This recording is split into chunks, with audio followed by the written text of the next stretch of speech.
Good evening, good evening, good evening, ladies and gentlemen. Hello and welcome back to more Pathfinder, Wrath of the Righteous. I'm Liz.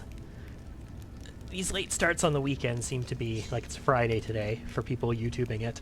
These late starts on the weekend seem to be a more common thing nowadays, and I would expect it to continue if I continue going for very much longer.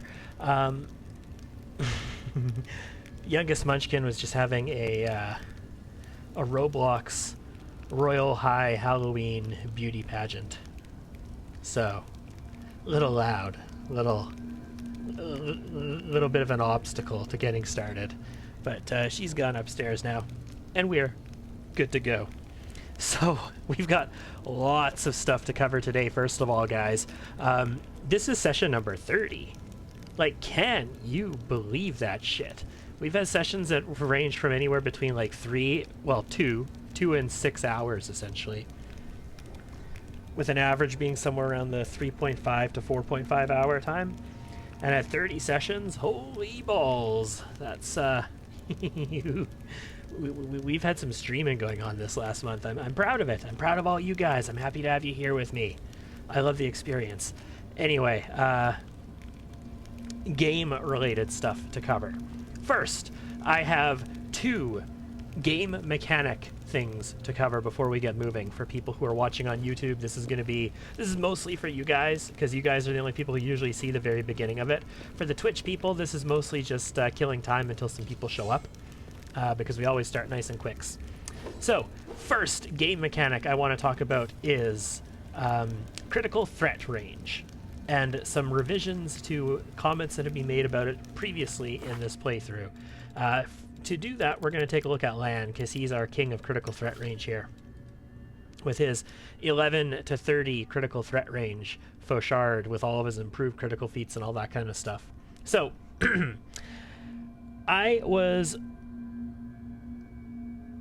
mostly mistaken, based off of information that I was thinking from Kingmaker that wasn't real. So, this game and Kingmaker both work on the pen and paper system, which is not what I have described previously in the past. In the pen and paper system, hey Jack, good to see ya. Nice to have ya here. In the pen and paper system, a critical threat does not mean a hit. Only a natural 20 is a guaranteed hit. A critical threat of, like, for Lan, for example, he threatens at 11, so he threatens half of the time, is not a guaranteed hit, and it in fact does not hit unless it is sufficient to meet the target's AC. Only a 20 is a guaranteed hit in the pen and paper. And I was under the impression that the critical system was one of the things that they changed in Kingmaker. Like, they changed flanking, which I'm going to talk about next, and I was aware of a lot of the changes they made to flanking. But I thought they changed the critical system to make criticals way more powerful as well, and sort of fall in line with what like the champion D&D class can do in 5th edition, where they get it's a fighter archetype that gets expanded critical range, but when you roll its critical things, you critical, like it's not a threat. But no, they did not do that. So nice, here's to another month, Jack. Thank you very much. They did not do that with this in Kingmaker, and that change that I thought they did in Kingmaker did not transfer through to this game, because they never did it in the first place. It is the pen and paper rules. The only guaranteed hit is on a natural 20. There is no, oh, I rolled a critical, now I can confirm it or whatever. If you don't hit their AC on one of the lower numbers, you don't hit. I wanted to clear that up as sort of an errata to things that we've said previously in this campaign, and it was based on a misunderstanding of the changes that they made to this rule system for the video game, where I thought they made them a lot more powerful than the pen and paper ones. But that just is not the case. What they have made a lot more powerful than the pen and paper, however, is ranged attacks, and in particular flanking and sneak attacks. Now, we have been aware that you can get a sneak attack if you shoot into ranged, if you have 2 allies next to an opponent. So if you have an opponent and you have 2 allies next to them, that opponent is flanked, and you shooting into the crowd will get you sneak attacks. That was the extent that I was aware that they had done. I did not actually know that they completely changed it, so you get all of the flanking bonuses. Like, this particularly applies to a feat that we now have access to, and we'll cover this when we cover our builds in a little bit. Oh, it's on one of my... Must be on one of my combat tricks. Hold on, let's look at my abilities. And feats. Outflank! So outflank should 100%... no, Jack, this is not the new patch. This is all the old patch still. We're just talking about certain game mechanic things that I spoke about that are not accurate, and about some of the other systems that I have finally gotten around to researching why they are working the way they're working. Outflank should not work with ranged attacks. The only way that outflank should work with ranged attacks is if you have snapshot, which we also have now, and you are close enough to actually shoot them. So with snapshot, you can make an attack of opportunity if they're in melee range of you, and there's an improved snapshot that gives you like 5 extra feet of range, so you can shoot them from like 10 feet away with snapshot. Outflank should not work unless you have that. You should not be able to make attacks of opportunity with a bow, because you cannot threaten people with a ranged weapon. You can't do it unless you have snapshot, and you're close enough to them that you're within range to do it, which means adjacent to them, essentially. So outflank in pen and paper is not a ranged thing. You don't use it. There are ranged teamwork feats. Outflank is just not one of them. In Kingmaker as well as Wrath of the Righteous, not only do you get, like sneak attacks by firing into melee, which you shouldn't have normally, you also get all of the benefits of flanking, including the ability to benefit from outflank when you're shooting into somebody who is flanked by other people who also have the outflank feat. So yes, our ranged builds are taking outflank as well. Outflank is now like religiously on everybody except for maybe DC blasters, which we're going to cover when we go over our builds in a little bit. You also get the attack of opportunity if an ally criticals, or if you critical, your allies get an attack of opportunity. So outflank is now on all of our ranged builds. So I have tightened my spec up a little bit in order to do that. I no longer have Arcane Strike or Stealth Focus. I still have my core foci, which are Perception and Trickery on my character. Instead of Arcane Strike and Stealth Focus, I have Outflank, and I picked up Snapshot. And there might be a couple other tiny little things that we've tightened up here or there in this build. The idea being we are going for more reliable damage. I want to hit more often and do that sweet Vital Force sneak attacks damage as much as I possibly can. Otherwise, it's the exact same build that we just tightened up a few things and picked a few better choices there. It does impact our total skills. However, we still have 55 Trickery and 52 Perception, which is damn nice. And our Stealth is still 33, guys. Okay, so it's not like... I don't have a focus in it anymore, but it's 33 Stealth is still respectable. And what I really needed were Perception and Trickery on this character anyway, so that's the situation with our character. I've made other changes. I have made big changes to our roster, however, in light of the outflank situation. We'll take a look at Grebor and Volgif in a little bit, because we're going to be using them today for their personal quests. But first, Ember. Ember is now a Brown Fur Transmuter. She is no longer an Arcane Track Star. A Brown Fur Transmuter is an amazing buffer. Think of it like a hybrid between a sorcerer and a wizard. You can learn spells from scrolls, but you can only bring with you a small number of spells every day, like what a sorcerer can do. So these are the spells that I have prepared for the... Oh, I actually have an extra one based off of my intelligence, I guess, at 2nd level. That's full nice. What should we bring here? Let's take a peek. I've already got Bull Strength and Cat's Grace, so Glitter Dust and Scorching Ray. I don't actually care about any of these others then, guys. I guess I can bring Blindness since I have an extra slot. Cool. We can take very few spells, but notice how I only have one prepared of them. You can't actually prepare these spells multiple times. That's not the way the Arcanist works. The Arcanist has a huge spell book, but you can only memorize a certain number of spells per day, and then you can cast them spontaneously once you get out there. So she's going to be able to cast Frightful Aspect. That's the only level 8 spell she can cast, but she'll be able to cast it several times per day. Or, like, she can cast these spells at level 2, but she'll have X many casts of it, and she can cast any combination of them, just like a sorcerer does. That's the way an Arcanist works. The Brown Fur Transmuter has two incredible things about them, and these are the reasons that I've been yearning to have one in my party for quite a while. They're really good for replacing alchemists. They have powerful change, so if we cast a transmutation ability that affects your ability scores, it actually boosts that effect by 2. So if, like, I cast Cat's Grace that increases my dexterity by 4, if I spend a point from my Arcane Reservoir, I can boost it by 2, so it increases it by 6 instead of 4, which makes transmutation spells really, really good from Brown Fur Transmuters. And additionally, Share Transmutation. Share Transmutation allows a Brown Fur Transmuter to cast transmutation self-spells on somebody else, which means a spell like, for example, Expeditious Retreat, which has a personal target range, can be cast on Lan.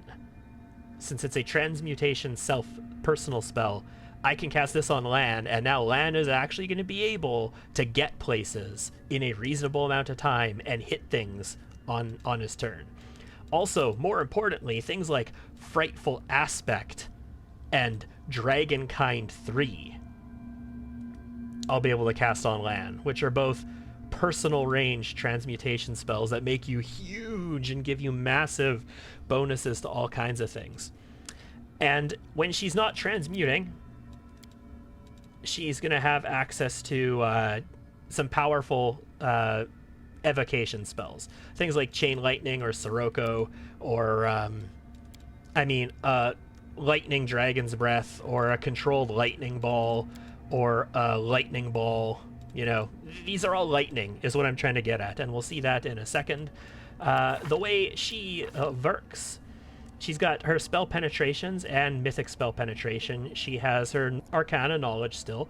She has evocation and greater evocation, lightning and greater lightning, or electricity and greater electricity. So she is spec'd for DC caster mode, and her mythics follow up on that as well. We've got our mythic penetration and mythic lightning, and we have ascended element electricity, so that all those things that are immune to electricity, they ain't immune to us. So we can actually electrocute some demons. We're gonna bring the hurt to the demons. And she's also a 24-hour buffer now as well. So she doesn't have as many spell slots. We don't have the extra spell slot things here, but we do have amazing buffs coming from Ember now, and some good boom damage. But Liz, you ask, I thought Ember was your arcane track star. If you don't have an arcane track star, how are you going to hit the touch AC of enemies? You've been saying, you know, sometimes they have really high AC and you want to hit that touch AC. Okay, well, Arushalei's got us covered there. She has been completely rebuilt. She is no longer a two-handed slayer. Arushalei is now a kineticist, a thug kineticist. So we took one level in thug, which is a rogue archetype, for frightening. Because the fire kineticist has the ability to demoralize people constantly. And if I can, instead of shaking them, make them frightened so they run around like scared little girls, I'm down with that. And the thug is just better for that. The thug has bonuses to frightening people, essentially. So I just went with a 1-level dip there.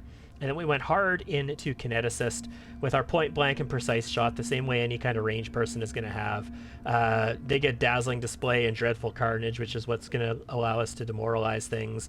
Focuses in Kinetic Blasts. You actually need spell penetration to use Energy Blasts in Wrath of the Righteous, because enemies have huge spell resistance.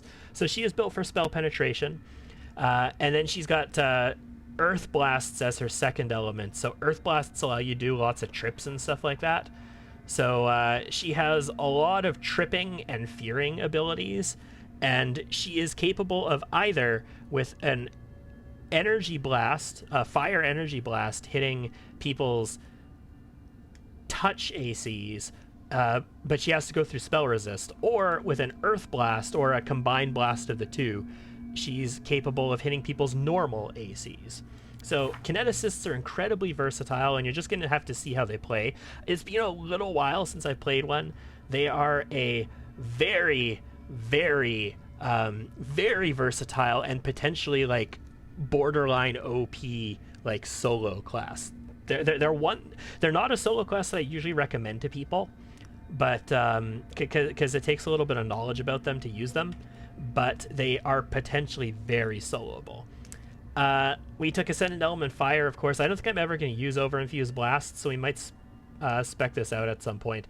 But Kinetic Overcharge allows their sort of core ability, their gather energy, that allows them to play around one of their mechanics called Burn. We'll see this. I tell you, we'll see what Burn is. We'll see what all this stuff means once we play a little bit.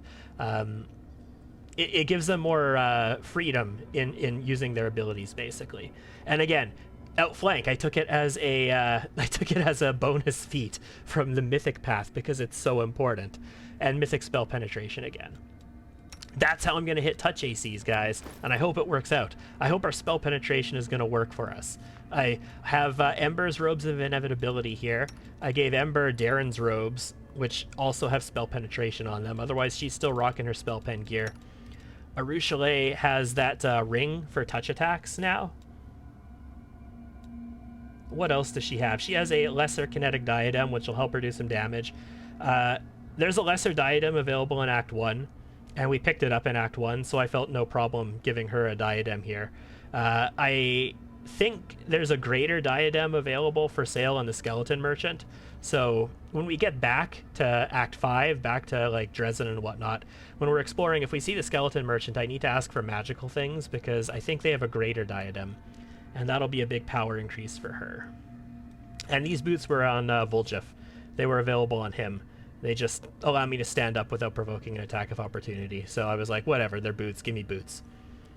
But yeah, Kineticists, they want Constitution, they want Dexterity, or potentially Strength. You can do it with Strength as well if you use Kinetic Blade. But yeah, that's her build. Darren is mostly the same as last we saw him, but he has been kajiggered a little bit. I have focused him back into Strength instead of Dexterity, and he is now wearing these goggles of Piercing Gaze, so he doesn't have the gloves and the Ambassador anymore. He's wearing the goggles, and he's wearing that Charisma Wisdom headband that we got last time. As far as his feats go, I got rid of all the Necromancy special focuses on him, and I targeted him more towards Abjuration, which is Dispel Magic. So he now has Focus Abjuration and Greater Focus Abjuration, as well as Mythic Focus Abjuration. Still has long buffs, still has Boundless Healing, Mythic Channeling. He now picked up Outflank, though. Still has his focus on Persuasion, and this is a focus on Religion here. Still has completely normal spell. I picked up extra channels because I had the extra feat, but now he has some defensive feats going for him. That's Combat Expertise and Shield Focus. So he's good there. He also has a spell focus or a spell specialization in Greater Dispel Magic. So hopefully he can dispel some magic for us, and he can be an awesome buff bot, and he could be a little bit better of a tank than he was. That's all that's really happened to him. Lan has nothing new about him at all. I haven't changed him, nor have I changed Camellia. Your companions have gone through more changes in 1 week than most people go through entire playthroughs. Yes, I know, I love to experiment with things and find exactly what I want to do while I'm playing through these guys. We have 2 more things to cover before we really get to adventuring, and it's relevant because we're taking these guys with us today.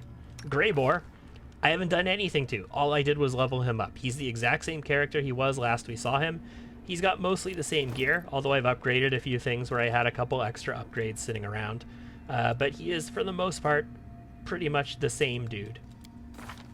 He's a 2-handed strength using Slayer. I just leveled him up to level 16, basically. So he got a little bit more powerful. And finally, Volgif. Volgif, he was a Slayer archer when we were using him, and I've respec'd him. He's still an archer, so we still have that good bow stuff going on, but he's a mutation warrior archer, which means he's a fighter, which is fascinating. So we're gonna get mutagens, which are nice, and also all the usual fighter archer stuff, like, you know, the rapid shot, the many shot, everything that we would normally expect is here. Improved critical, all that nonsense. So his crit threat range is currently 17 to 20. only a ×3 multiplier, but check this out. With this bow, this is that speed composite longbow that we used to use for a Ruchelet. He has 6 attacks in a turn, plus his, you know, many shot and all that kind of stuff. So he's got more than that technically in a turn. Very, very nice. And at a +27 for his first 3 attacks, that's, oh boy, he's got a real good chance of hitting, guys. A real good chance of hitting. All I'm missing for him is a set of Gloves of Dueling. I did not feel comfortable giving him a set of Gloves of Dueling because I already have a set on LAN. And I didn't have one in my chest, and I know there's a lot of lesser Gloves of Dueling available in Dresden, but I'm just like, we already have a fighter, we already have one set on them already. We're not taking a set of Gloves of Dueling here. Hey Ramek, good to have you. So, that is everything. That's all of the changes, all of the spec differences that we have since last we met. And let's get in there. Hey Buckeye. Okay. Whew. Lots of things covered. So, is it straight into companion quests, or did I need to finish one of these first? Get inside the Mage Tower, audiences, blah, blah, blah, blah, blah. I think it's straight into companion quests. So if I'm going to do that, let's take Volgif and Grebor with us, I guess. Oh, taking 2 of them with me at once is going to be a pain. Volgif has admitted that he is planning to run away yet again. Yeah, okay. And matter of reputation. So where do I need to go with this? House of Wicked Knowledge in the Upper City. That's where Grebor wants to go. And he wants to go to Igafela's abandoned mansion. Neither of those are nice sounding. I want to play with our characters, though. I don't want to play with these characters. Let's go. I really want to... I want to try out Ruchelet as a Kineticist. So, these 2, how am I going to fit them in? I don't have a tank that I want to rely on for tough content other than Camellia, so I want to keep her around. I guess it's got to be a Ruchelet and hope I don't need to hit touch AC. Or it's got to be Lan and hope I don't need somebody who hits for like 600 damage. No, I want Lan here. I want Lan here. We'll experiment with a Ruchelet a little bit later. For now, we're going to take Volgif and we're going to take Ember, and then we'll take Grebor for his quest afterwards. I guess. I guess that's how this is going to work. Oh, God. I need to go to... Is it Dark Moon Rising? Is that the one I'm doing? The abandoned mansion in the Upper City? Let's take a peek once we get here. We'll do our buffs. I set up all of our hotbars before starting, so we should be good to go.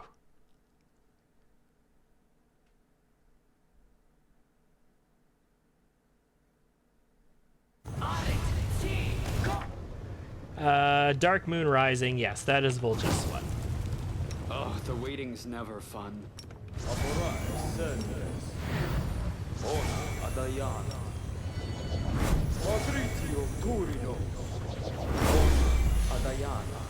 Let's give ourselves protection from fire, why not? Archon Zora?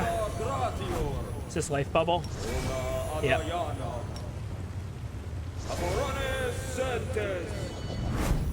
Cool. And then I want Crusader's Edge on Lan. And everybody needs a Death Ward. So, let's do that quick. It's absolutely crucial that you provide a Death Ward for everybody. As we've seen, Death Ward is basically a mandatory spell.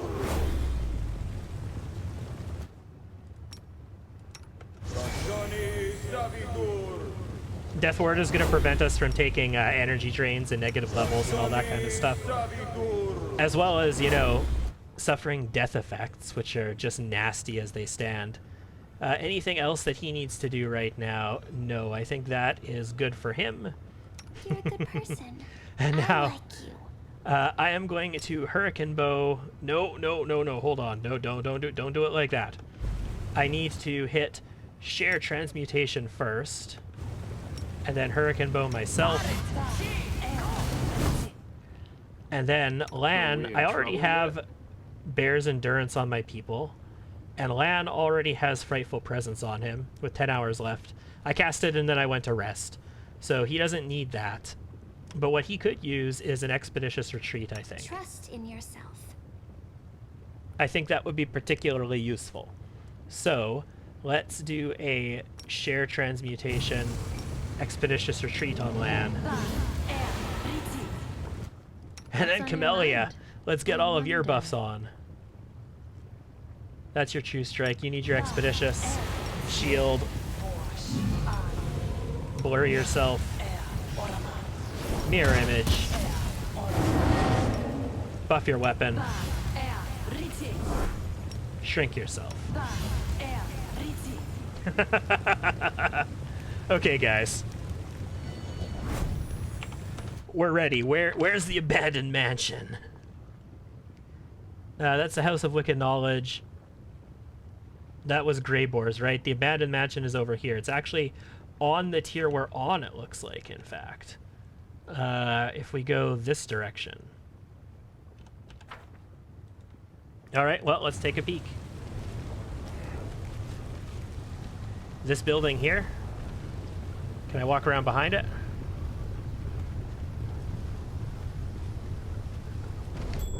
Ooh, there's a trap. It's on that side of it. Cool.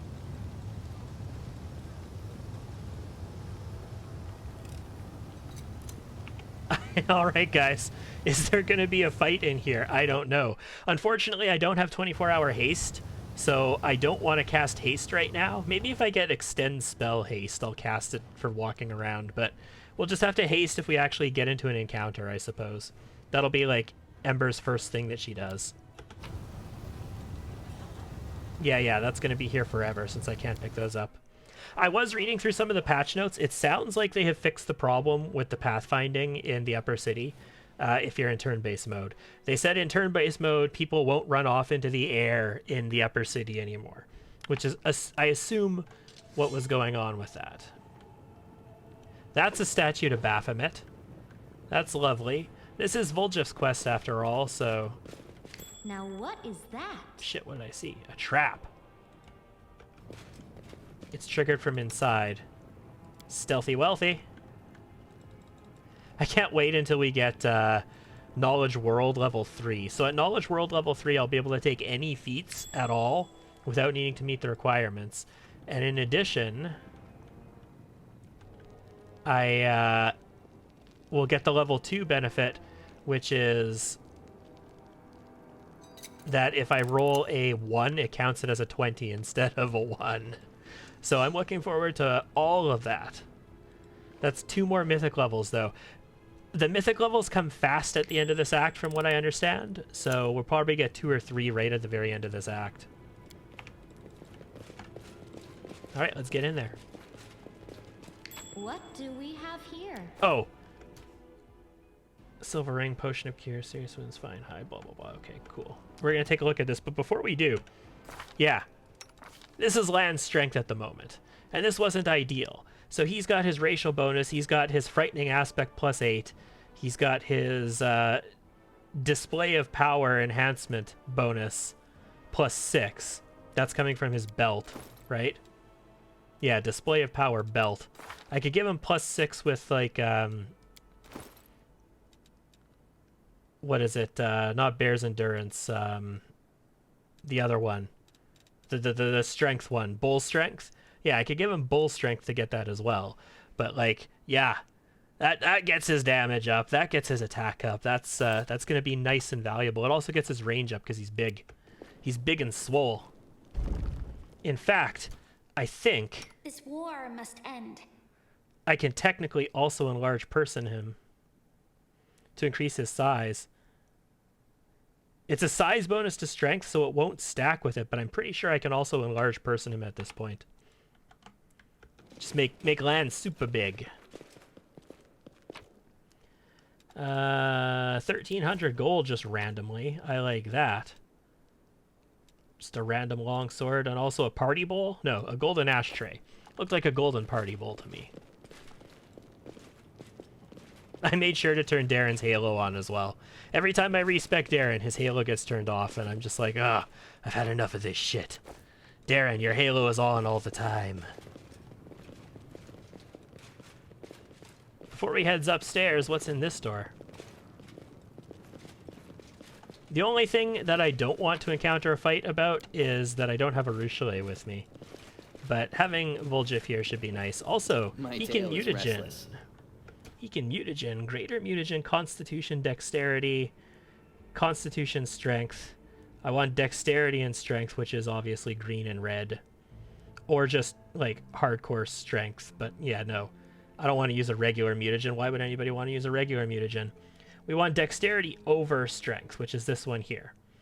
+6 to dexterity, +4 to strength. 10 minutes per level. Since I don't have a splash, that means he's got a long mutagen. Like a 1-level alchemist splash would only have a very short mutagen, just a 10-minute long mutagen. But if we have, does it even show up on his buff bar? I don't even see it on his buff bar. Something wrong. But we should definitely have it active. Well, it's active. I see it here. Where the hell does it show up? That was Life Bubble, right? We're pretty sure that this thing is Life Bubble. Unknown. Anyway, he's got a nice long mutagen on him is what I'm getting at here.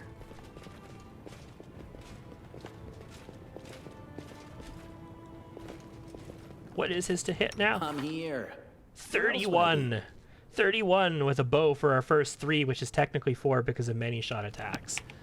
And he's only got a +3 bow. I should probably just give him my bow. He's probably going to do more with my +5 bow than I could. It's the green cat?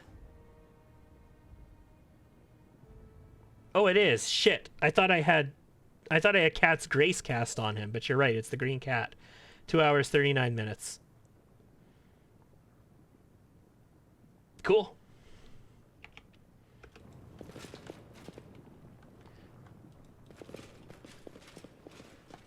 Yes! Voetiel. No discussions, I just want to destroy you. Please, please, please. I knew the spawn of ye fellas would come to gaze at his inheritance. Pathetic, stupid nobody. Do you think you'll be lucky a second time? Run, little tiefling, run away and don't stop, and maybe you'll survive a little longer. But I'll still find you no matter where you run, and I'll suck your eyes out of their sockets like grapes from their skins. You think I was just lucky, you lizard? I had the chief with me then, and now I don't even need the chief to kick your ass. I came for my inheritance, for my power. And when I get it, we'll see who's laughing then. I think I went a bit too far there. Do you reckon he'll kill me quickly after that? And the thing I just said about not needing you, I was just saying it, but I didn't mean it. So don't get any ideas. Let's destroy him, shall we? Maybe we should talk to him first. He hasn't done anything to you. He and ye fellas are all guilty before my mistress by virtue of their very birth. Lady Hepzibah, the strongest child of Baphomet, hunts down her unworthy brothers and sisters, because she alone should stand before the throne of her father, the Lord of Labyrinths. Yeah, okay, this is right, this is right. I think we were talking about Hepzibah having status here in the city, because she's here in the city, and she technically does, but she is actually a follower of Baphomet. She's not a follower of Nocticula. So when I keep talking about Hepzibah being like second bitch in this city, it's because by power rankings she sort of is, but by actual clout in the city, she's not one of Nocticula's people. Yeek fellas tried. At first he settled down here in Illusionera. He thought that in the lands of Nocticula no one would get him. I found him for my mistress. When he sensed me, he locked himself in this treasure room like a cowardly rat. Treasure room, you say? Not wanting to accept his inevitable death, I carved through his henchmen and reached his hiding place. The bones of those who did not have time to flee crunched beneath my feet. I tore down the doors of the treasure room, pretending to myself that I was ripping apart the pathetic coward, but inside I found only a corpse. Oh, my lady was so pleased. But I knew something was wrong. The corpse lay in the front of me, but I felt sure that Ichthyllis had escaped. I tortured his servants until they revealed the secret of the moon of the abyss. I made them search every corner, but the moon was gone. How many years I searched for it, and then I found not only it, but this tiefling as well. Lady Hepzibah will reward me when I bring her the horned skull of a defective spawn that dishonors the blood of Baphomet, and she will reward me twice over when I reveal the escape of that scum Ichthyllis. So, is Volgif a descendant of Baphomet then, bro? Bro. Yeah, so you're telling me I'm related to old Baphomet? How'd that happen? Lord Baphomet conceived many demons, many bastard children unworthy of their father. One of them was Ichthyllis, who made his way to Galarian. His blood, and hence the blood of Baphomet, flows in you, tiefling. Lady Hepzibah will destroy all who defile the purity of this blood. Ah, fascinating. What is the Moon of the Abyss? Ooh. Okay. So it's ask your buddy. It's a bad guy saying it, ask your buddy on this one. Ooh, Volgif, what have you been hiding from us this time? Jack, thank you, and also welcome to subs, Ramek. You get a little dice. You get a little die as an icon. Yay. Stupid tiefling. You don't even know why you're gonna die. That demon that caused you to be born will also be the cause of your death. Could you just... No, screw this. Let's take this guy down. I feel like destroying a demon today. I just wish Arushale was with us. Save the last one for me. We know what happens when you talk to demons for too long. They get the jump on you, and then you don't get a surprise round. No surprise round. All right, what's this guy got? No effing way, right? 24 AC. Like, he's got a final form then, right? Like, is this Act 2 again, guys? I'm pretty sure that Blightmaw or whatever was tougher than... Oh, check out those arms. He's got little T-Rex arms in there. Does he have a little head? Oh, he does. You can see the horns of like another little head sticking out underneath there too. Out of his neck. And I don't have the person who can hit 4-touch AC here with me. I didn't bring Rue to this. It's okay. It's okay. We'll be fine. Arcane Strike and Charge. Oh my... I'm pretty sure he's just done right now. Cover me, all right? I guess it's poetic that, you know, Volgif took him down, but...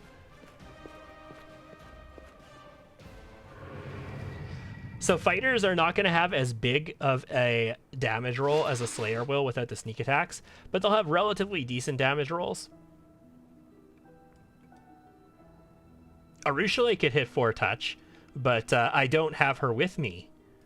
Like, none of my characters have touch attacks, except for, like, Darren. Darren has Cure Wounds. Cure Wounds is a touch attack. He's got, well, I mean, I guess Ember has a Snowball, and she's got a very weak, now, Scorching Ray. So, we could do that if we had to. But she's not an Arcane Trackstar anymore. Roarg! So this is his Shadow.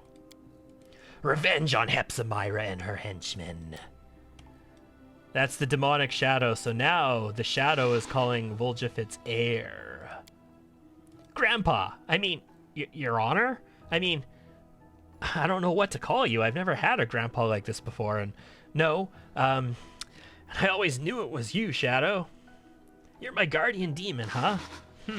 Well, why not? Always knew I was special, a prince or something, and this is the Chief. You should get to know each other. Chief, this is my grandpa. Pleasure. A pleasure. I'm the posh Chief. It is easy to deceive those who do not know what you know. My grandson Volgif discovered this knowledge without my help, and I'm proud of him. He deserves to become my heir, the one who will take my strength and avenge the fall of the branch of our family. A new Yggdrasil will rise again. Uh-oh. Like, are you saying this in like a Dread Pirate Roberts kind of way, or are you saying this in a oh, I need to deal with you kind of way? That's great and all, Gramps, but I'm not quite following you. Revenge? A new Yggdrasil? I mean, I want your power, of course, but like you just said, it's easy to deceive and all that, right, Chief? What did you want from him? I want my grandson to accept my power and become a continuation of me. Tell me, Volgif, do you want to ascend to the top of the world and rule it? If we combine my powers with your resourcefulness, the Abyss will submit to us, and all those who wronged us will be punished. Are there many such wrongdoers, Volgif? Yes, I see, I know, and every wrong has been another step leading you to this moment. You have endured everything. You are worthy of great power, my grandson. Oh boy, I don't know how I feel about this, bro. I feel like he can get all the great power he needs from our, like, mythic power bond thing that we've got going on with him. For some reason, I get the feeling that you are deceiving him more. I'm worthy? Yeah, but I didn't even do anything. Listen, Grandpa, I understand you've been holed up in that crystal for a long time, so you probably don't know me well. I just steal here and there, trade a little, and I've never done anything special, you know? Maybe I'm not worthy at all. Maybe you're just wrong. What if later you turn around and say, why'd I go and give you that power, you useless idiot? Yeah. No, I am not mistaken. I foresaw your birth, and I foresaw that you would come here. You are exactly what I need, Volgif, and no one can replace you. Question mark? Upward inflection? At the end of my sentence? How did you survive? Thanks to Arodin. I do not know if you remember the times when prophecies were not just heaps of useless words, but I do remember. You see, I am the son of Baphomet. I don't think you need an explanation of who he is. Baphomet conceived many children, but my sister Hepzimira wanted to be the only one. She marked us for death and hunted us down quite successfully. I did not want to be among her victims. I hid in Illusionera, but I knew I wouldn't last long. In the end, I decided to learn my future. Forewarned is forearmed. I was able to acquire all the knowledge that I needed about my future self after many rituals. I saw a vision of how I would put a crystal like the dark moon into a silver setting. I spent a long time trying to understand this vision, and finally, bit by bit, a prophecy came to me. I realized that I would have to die in order to live again, that the dark crystal must become my refuge and the receptacle of my powers. I must hide my soul in the crystal and wait for the heir to the Abyss and free me. This crystal is the moon of the Abyss, set within a silver mount. I sent it to Galarian for my grandson. Do you see, Volgif? I anticipated your birth like no one else. Okay. This has some lich shit going on here. Like, he's a demon, but he's doing stuff a lot like how a lich would do stuff. He's encapsulating a part of himself in what I would call a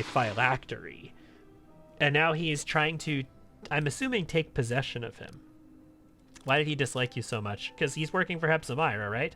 Voetiel. He wants to curry favor with his mistress and nothing more. Wanted. Wanted. Do you note the corpse? I gotta fight this guy, don't I? But you cannot deny his intelligence. Hepzibah was appeased when she saw my head, but he discovered the truth about the Moon of the Abyss and almost killed Volgif. Hepzibah, the stupid cow, just wants to destroy all her brothers and sisters indiscriminately, but Voetiel, his mind was constantly seeking ways to please her, and his desire aided his efforts. Well, he died pursuing his dream of greatness. What do you want? I have only one condition, and it is a very small one. My spirit will enter your body, Volgif. I will hide within you, just as I hid within the crystal, invisible to you and invisible to others.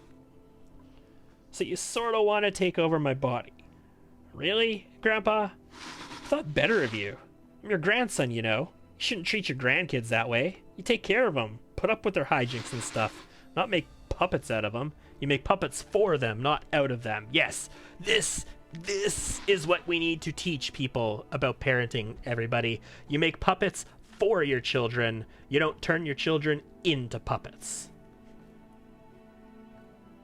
A whole different meaning to taking your kids to Build-A-Bear, am I right? Oh, I'll see myself out. Life has taught you to be too cautious, Volgif. I do not want to take your body. I don't like it. I want to help you. Who were you before you found the Moon of the Abyss? A pathetic thief from a small town, a coward and a traitor, a boy who was hated by his own mother, driven away from everywhere he went. And now look, Voetiel's dead. Look at the treasures that are rightfully yours, and this is just the beginning. You will become the Prince of the Abyss, my grandson. I don't want to corrupt Volgif today, just like I don't want to corrupt the Ruchelet. We'll wait for an evil playthrough to do that. As for my living within your body, your success will be my success. I will only give you advice as I did in the World Wound, and you will be free to choose whatever or not to listen. However, I see that words will not satisfy you. Let me show you what you will gain if you agree. You say I've been driven away from everywhere, but Chief hasn't chased me away yet. So show him. Since we got into this together, Chief, actually it's fine. Forget about it. Do what you want. No, you can't accept his gifts. Don't even look at them. You're making a mistake. What a loyal friend you have, Volgif. But maybe the Chief just wants to guide you every step of the way. Maybe he's just afraid that you'll become too independent. I don't know, Gramps. Maybe you're right, but even if the Chief mouths off, even if he doesn't do what I like, he's still the best thing that ever happened to me. At least let him take a look. No, I just said don't take a look. Nobody wants to take a look. As you wish. Close your eyes. I will show you what the world will be like when the dark moon of the abyss rises. Here we go. What will the world be like? As the darkness recedes, you realize you are standing on a deserted street in Canobris. However, to call it standing is an exaggeration. You are a disembodied spirit, and through your transparent body you can see the walls of neighboring houses. Next to you is a slovenly dressed old woman with a swollen face, her lips pursed unkindly. When she opens her mouth, you hear the velvet voice of Yggdrasil. Not exactly velvet in my books. Observe, Commander. Get back here, you little weasel. Trying to steal from us? Oh, are they chasing Volgif down? Yeah. Grandma, help me. You said I should take the bread from him. Hide me, Gran. Look at you, Volgif. Small, weak, useless, always blaming others, always holding them responsible for your failures. You're exactly the same as you always have been. A boy who is so afraid of the world that he hides behind someone else's back. First your grandmother, then the thieflings, then the commander. Gran, why didn't you ever help me? You're all I have. They'll beat me, so Hide me, please. You'll remain this way forever because you're too cowardly and weak to cope on your own. Only I can free you from this fear. Accept me. Accept my power and destroy your enemies. Come on. Do not hesitate. Watch, Commander. Once he gets a taste of this power, you will never be able to sway him again. I mean, you have my powers. Disgusting. You are weak and pathetic. No. We'll do the friendship is magic, sharing is caring. We're all in it together bullshit. Sure. Chief, you're here. Let's wipe the floor with them. Me and you gonna fight against demons. What can a bunch of bandits do? Now all of a sudden they're not little teeny tiny babies anymore. Oh dear. Oh dear.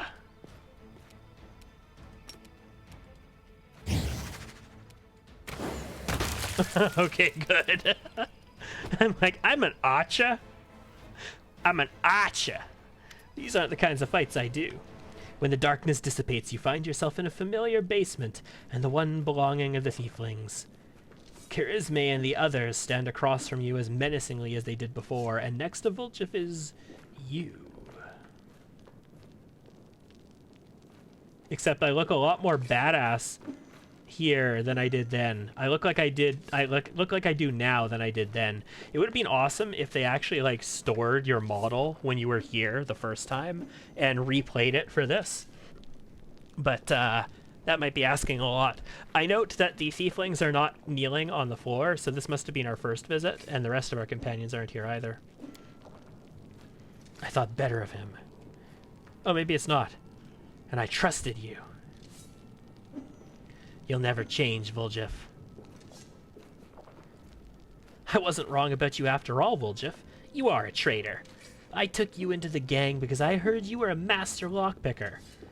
I was warned that you were a traitor, but I didn't listen. I took you on, and for what? You've only endangered the family. But I didn't betray you. I only took what belongs to me, right, Chief? It's your fault I've been treated badly. Maybe if you were nicer, I wouldn't have done it. Don't try any of your fast talk on them. It's useless. Deep down, you wanted your chief to appreciate you, and for the Thieflings to love you for who you are, so that they could really become your family, since your blood relatives never were. But look at yourself, a coward, a thief, a loudmouth, a street rat, and even a demon spawn. Who'd even want to accept you? There's nothing in you worthy of any interest. Take my power, Volgif, and enchant them. They'll praise your name endlessly. You'll bask in their adoration.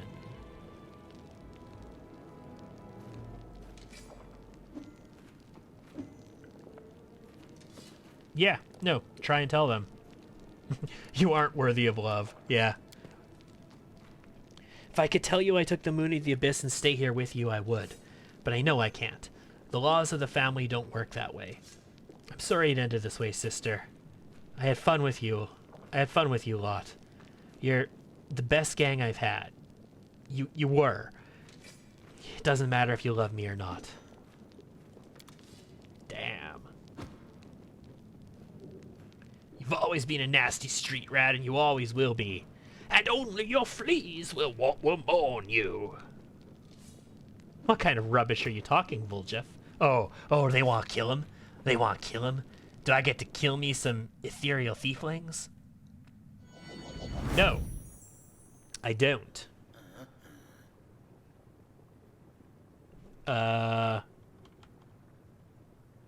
Game? Here, gamey. What's going on? There we go.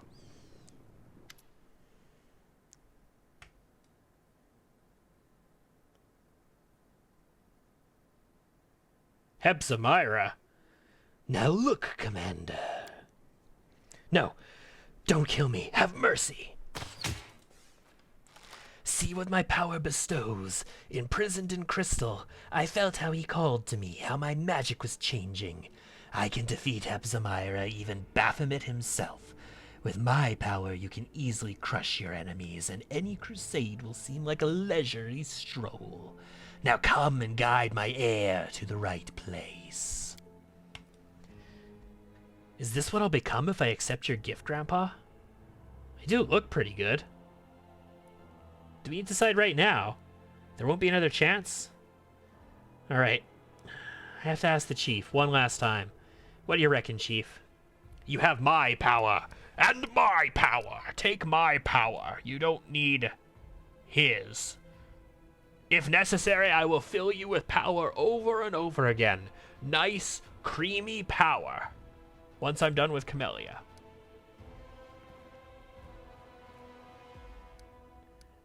I don't need deal. I don't want to say this because we're gonna make a deal with Nocticula, but I'm gonna say this. What's that, Chief? You can't do without my high quality goods from the best warehouses in the family, huh? You know, life's not bad with you. Although, I've already developed a tick in my tail after all the adventures we've been through. You haven't come on any adventures. I leave you at home all the time. This is like the only time you've come with us in ages. Oh, are you talking about that time you were sitting leisurely in camp and you got chased off by a bunch of gargoyles and ran away like a sissy little bitch? Is that the adventures you're talking about? I've decided.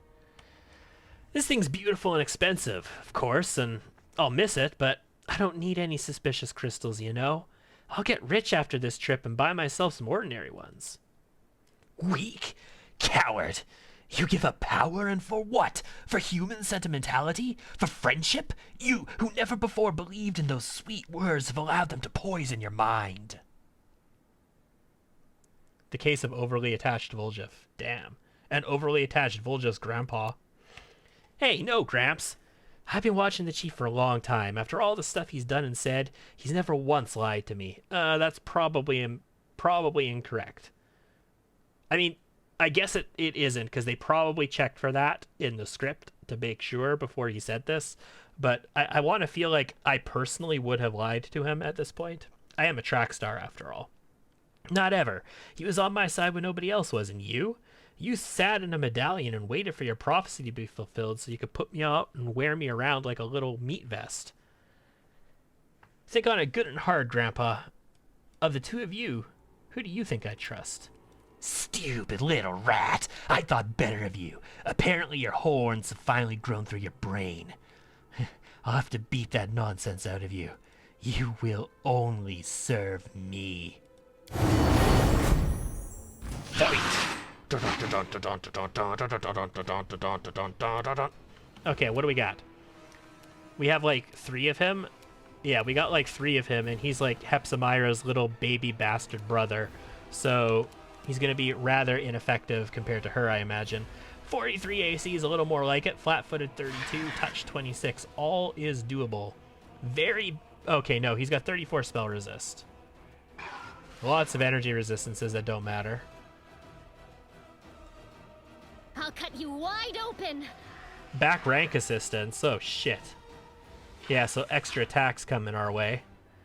Immune to poison, charm, death, critical hits, damage from non-magical weapons, precision damage. His electricity doesn't matter. We have Ascended Element. So no sneak attacks. No criticals. I think the Vital Force should still work, even though it's precision damage, because it's always worked in the past. He's got Cleave, Insanity, the Pits of Insanity, the Cliffs of Insanity, not the Pits. Inspire Heroics, great. So some bard shit going on here. Yeah, Cleaving Finish, improved Cleaving Finish, so he can hit all of us if he takes us out. No Vital Strike though, right? Okay, good. Bard proficiencies. Immunity to Charm, Evil, Agile Maneuver, so he can, like, trip me, maybe. And he's got a bunch of... Oh, that's not nice. Okay. I mean, we got this, right? I think we got this. Lan has Expeditious Retreat on him. He's all the way back here, but he can run now, so I don't feel too worried. Arcane Strike on. Let's make it happen. The spirits demand your blood. Yeah, he's a little bit tougher than the other one was. Just a smidgeon. Not ridiculously amazing, just a smidgeon. Let's do a quick study of him. Nice. Can't you just die already? Volgif is not under my control. He's taking his own shots. I got an attack of opportunity on him there. Ugh, gross. They have so much reach because they're so big. They're biggie bigs. So I'm gonna need you to engage this guy. Yeah, Volgif isn't in my party right now. He's acting on his own. Lan will have to engage this guy, I guess. Out of my sight! Darren, I need you to tank a little bit here. This is fine. Protection from electricity might be nice, I suppose. Yeah, electricity. Maybe Darren should have cast that. Does anybody need haste? Only Camellia is really going to benefit from haste. So I don't feel like I need it. I never cast See Invisibility and Protection from Arrows. My bad. Well...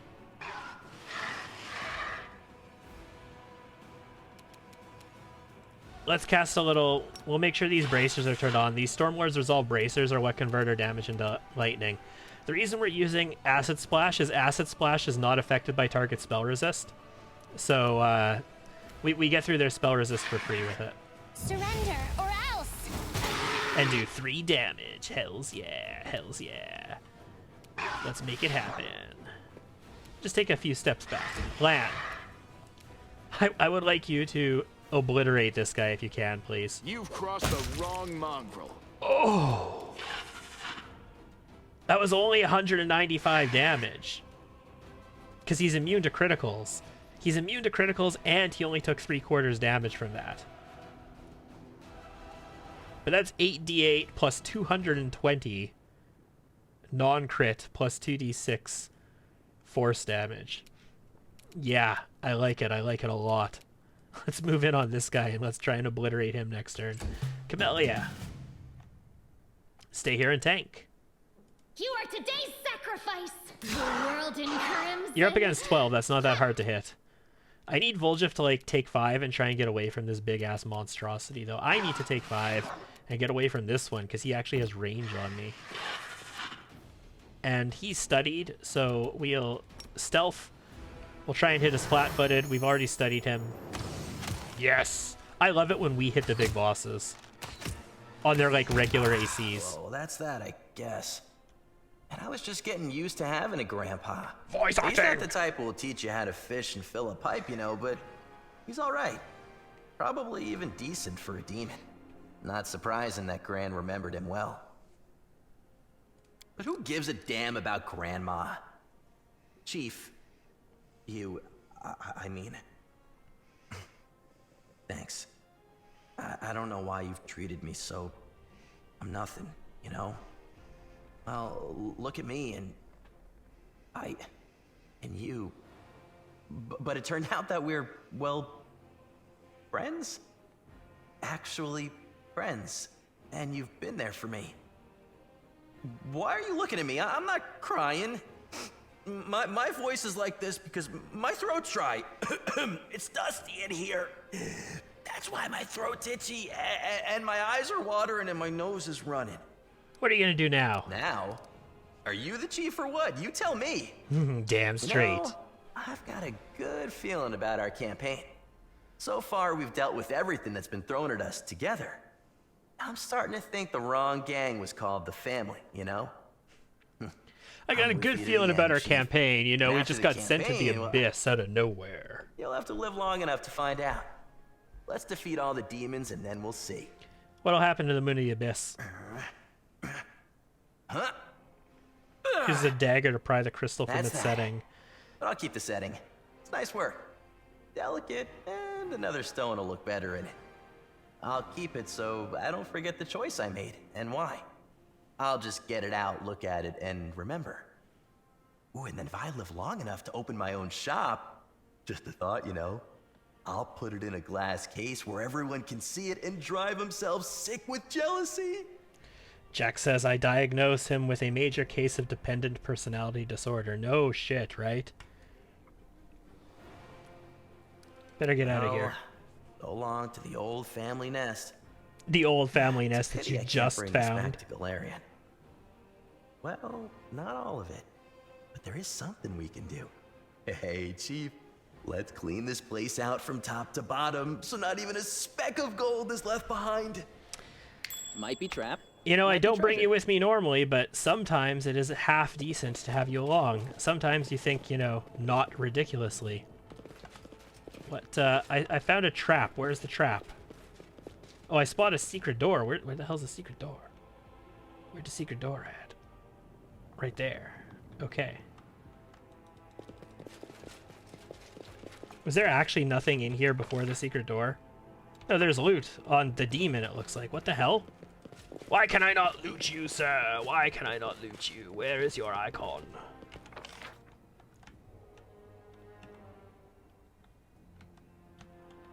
It should be in my vision directly in front of it. It's this little doobly booby here. But I can't loot it. And if I can't interact with it, I don't think I'm going to get a loot on exit thing for it either. So hopefully there's nothing in it. And all the loot's actually in here. So nothing on the boss, although... Ooh, diamond dust, cool. I mean, 10 of it would be nice, since I cast it in lots of 10. Well, I guess 2. Restoration uses 2. A red wine of the highest quality. Awesome! Is there like a kinetic diadem of the highest quality in here? I'd be down for that. Is that really it? Hell boy.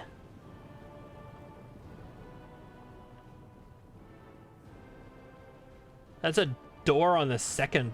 What? I went down this hallway, but this was a door up higher. Well, I mean, Soot is restless. I don't have 12 dimension wonder doors why. anymore, but I do have 6. So we can still mass dimension door over. No, I can't. You can't go over there. Oh, you can. You just have to click in the right spot. Don't fall in the lava. It's not nice. Ooh, a punching dagger. I'm not the biggest fan of punching daggers, but what's it like? +4 caustic finesse wielding. +10 trickery. Whenever they disarm a trap, they get a +4 bonus on damage for 5 minutes. Okay, so you go around trying to disarm traps and then killing creatures. I suppose that's kind of cool. That's it. That's all that was here. I guess I can dimension door through this, I imagine, right? We can double D our way through it.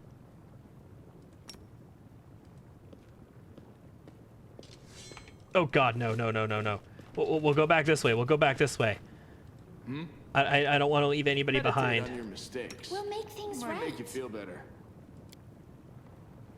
I don't want to have to use another spell slot.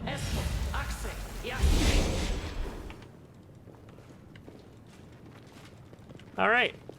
Well, I'm a little disappointed that whatever the hell this is, I can't loot it, because it says there's loot there.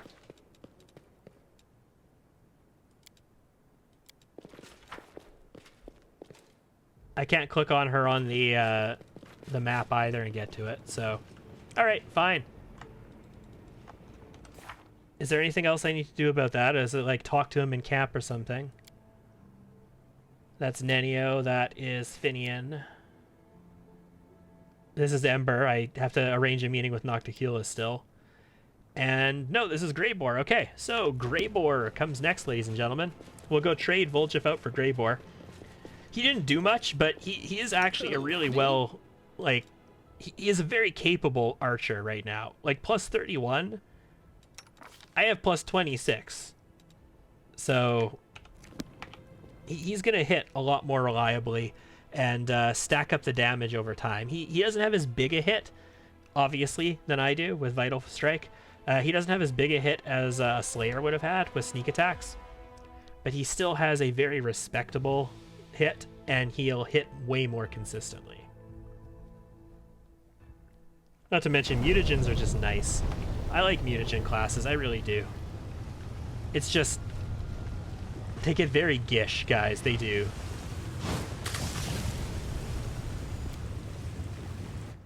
Let's take a quick trip back to the Nexus. I don't think we need to rest. Grebor doesn't have buffs, but he should be okay. Like, I haven't given anybody heroism either. I'm just kind of running on blessing. Blessing is... I don't really need to bless people either, because all the benefits you get from bless you can basically get from other stuff, but and better. But I'm not running heroism or anything like that, so no, I don't need to go here. I need to go to the portal and head right back out again. We're not resting. Not wasting time resting when I got buffs ticking down. What I am going to do, however, is pop you guys out, and Darren goes in there, and Grebor is going to come along, and then Ember's going to come along.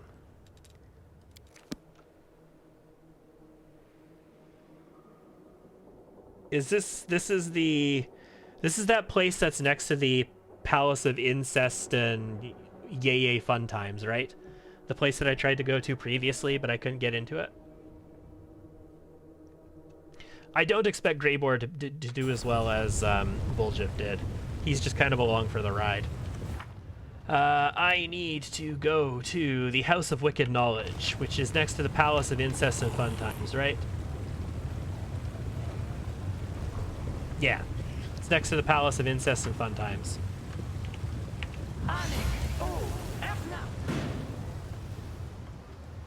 And that was this way, and I need my camera to be at this angle in order to make this work.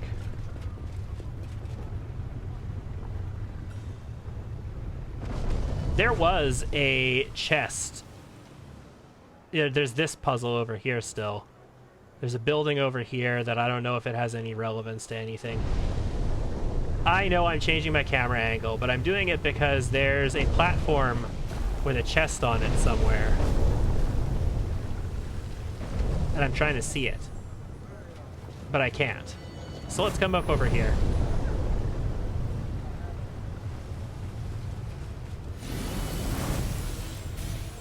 And that was the way... This is the way to Nocticula? No. The hell was up on top of this? Just another ramp. Going to something. What did this go to? Nocticula's was connecting out this way, so I don't know what this connects to. I don't know if we've been there or not. What I do know is this is the place I want to go, right? Yeah, the House of Wicked Knowledge. It's wicked knowledge, man. The knowledge is wicked. The lock is familiar. These locks are used by monster traders from Katapesh who want to ensure their most powerful beasts stay in their cages. It can't be forced, but one delicate twist of a knife and done. That's literally forcing it. One delicate twist, that's literally forcing it. We succeeded at a lore religion check. A hunt is a clash between the hunter's cunning and the shrewdness of the prey. When the prey expects a trap, the hunter's acumen is put to the test in trying to subvert such expectations. Villadus has proven he understands this fundamental principle. The commander bursts through the front door, oh yeah, and freezes. For all the tales about the mansion supposedly becoming a citadel, no one is there to assault the unwanted guests. There are no flying arrows, no chilling battle cries, and the expensive furniture hasn't been turned into makeshift barricades. The commander and his companions carefully examine the luxurious antechamber. There are two doors leading deeper into the mansion. One bears a symbol of a mirror and the other a symbol of a knife. There is a bloody pigeon feather in front of the doors and a note that contains two words. Welcome, assassin. The commander recalls that the bloody feather is the symbol of Shax, the blood marquis. This demon lord is infamous for luring his victims into labyrinths full of deadly traps. The door slams shut loudly behind him. The commander decides to leave the mansion with the door shut behind us.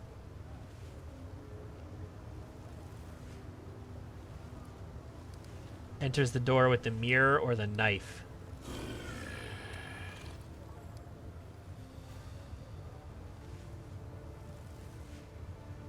I like knives, let's go with the knife. They say that pets reflect the character and disposition of their owners. If this is true, then the lord of the mansion has a truly cruel and perverse disposition. The commander enters a spacious cellar filled with scattered bones and cages. All of them are wide open, and the creatures they once contained are freely roaming the room.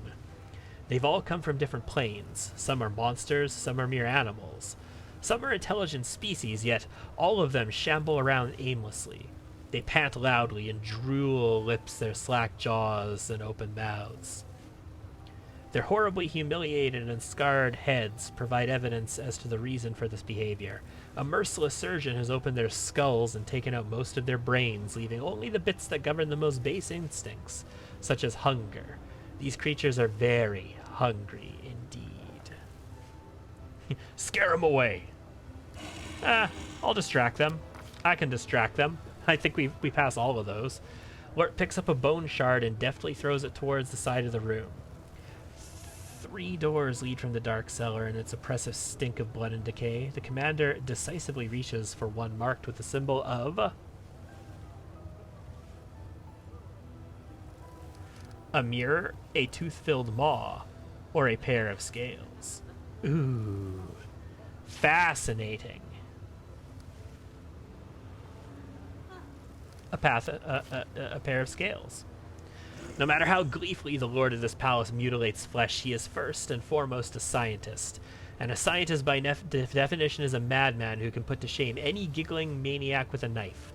Therefore it comes as no surprise that his laboratory is furnished with care and order, and there is no hint of tawdry luxury found in the other rooms. There is a multitude of flasks and vials with potions resting on the tables, and the cupboards are full of jars containing brains of all shapes and colors. As soon as the door closes behind the commander's back, a huge silvery autoclave opens with a wheezing clang, emitting a wave of foul-smelling brine. A hideous homunculus covered in glistening slime crawls out of the autoclave. Awesome. Its liquid, malleable body constantly grows new limbs, eyes, and mouths, absorbing the bits and pieces it no longer requires. It seems the monster can't decide what shape it should take. It stares at the commander with malevolent intelligence. It seems it has better mental faculties than most alchemically produced creatures.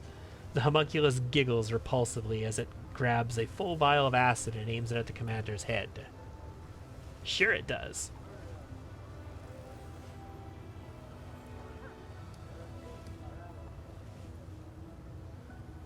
Scare it off.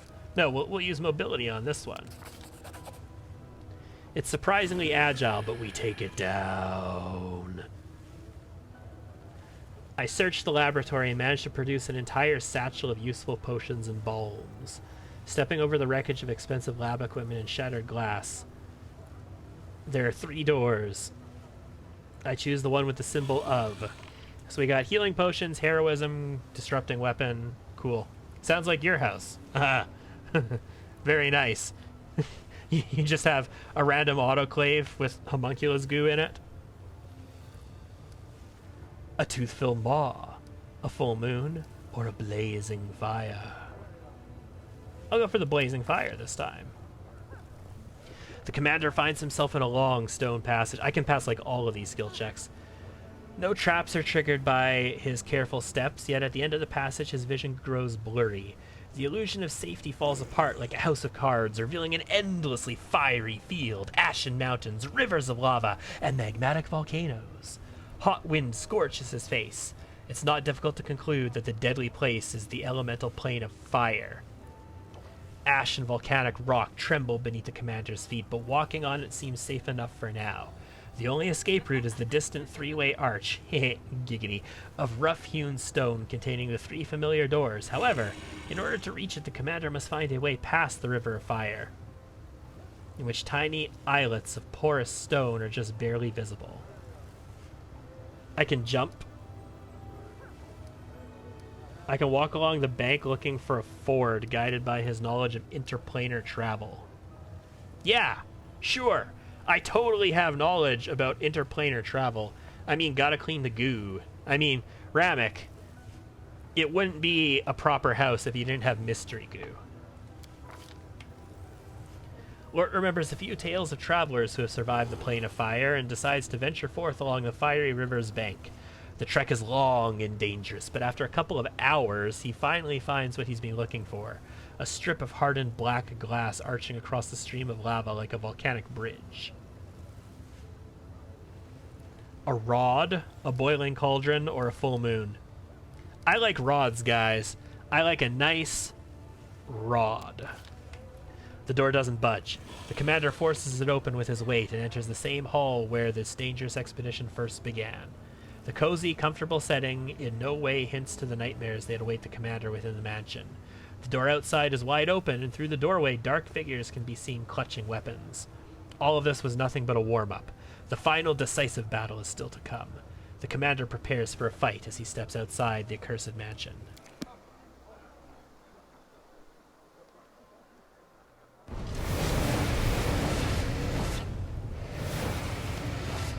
Willidus. More bloody larvae showing up at my palace. I'm getting very tired of these visits.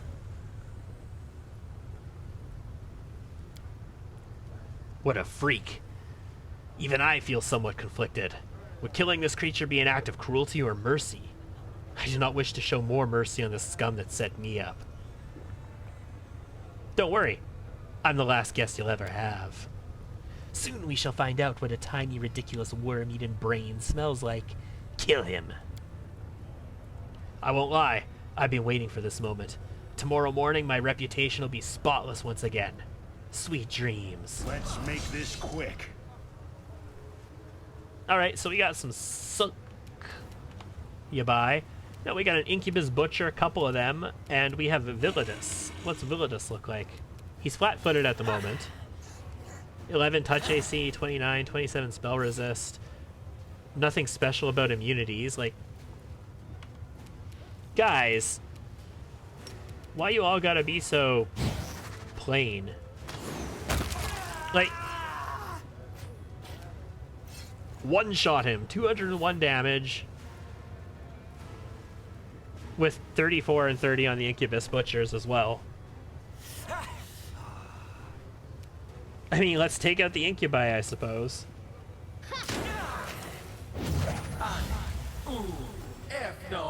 Okay. He didn't actually use it. Okay, Vampiric Touch, it's a touch attack. It's still going against 20s. I like that.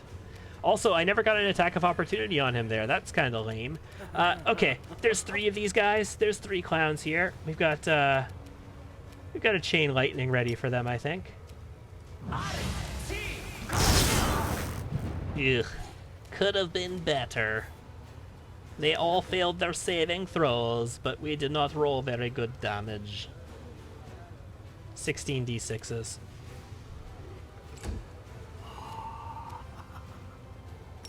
Charge.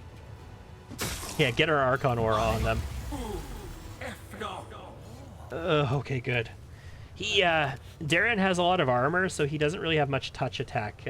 So the way touch AC works is your armor and your shield and all that stuff, and natural armor does not go into touch AC, but your dexterity does. So you can, like, dodge a touch attack. You can get out of the way if somebody who's trying to reach in and, like, finger you and all that kind of stuff. Like, give you a little purple nurple. But your armor won't prevent that. They can just reach right underneath the plates and grab those little nubs and just, like, squeeze and turn. Grebor. I mean, I guess you just walk in. I mean, this battle's basically over and you haven't had a chance to move yet, so... Lan's gonna finish it up, right? He has Expeditious Retreat, which means... Oh, look how far Lan can move and still attack with Expeditious Retreat on, guys. Oh my god, yes, a Brown Fur Transmuter is exactly what we've needed this entire campaign. Like, when this was as far as he could go, he felt so lame. But he can go all the way like this now and still destroy 3 fools in a turn. Well, probably 2, because it's probably going to bug out. Kill a fool. You won't survive me. He killed all 3 fools. Ooh. Horzala. Allow me to congratulate you. The short work you've made of Willidus proves you are a true professional. I am Horzala, and on behalf of the Assassin's Guild, I congratulate Grebor on completing this contract. You have fulfilled the order we received for Willidus's murder, and therefore, you have the right to collect a bounty, even though you are not a guild member yourself. I'm sure you also have many questions about what happened. I doubt our guild is hard to find. There is a notice board at its entrance where the assassination contracts are posted. Who are you? I am Horzla, Baphomet's daughter. Horzla, not Hepzibah. She is my elder sister, but I doubt you're able to appreciate the true extent of my misfortune. I am also known in Illusionera as the assistant and right hand of Yaws, the head of the Assassin's Guild. So you're Hepzibah's sister, but she didn't try and kill you, excuse me? Or has she tried to kill you, but you've held out? You know, you're the one who hasn't died, or some stupid shit like that. Do you know what happened here? I may know a thing or two, but we should discuss these matters inside the guild, not in public. Who's gonna overhear us, the corpses? Why don't you come here and speak to us face to face instead of projecting an illusion? Or are you afraid we won't like your answers or make you join Willidus? We'll pay a visit soon.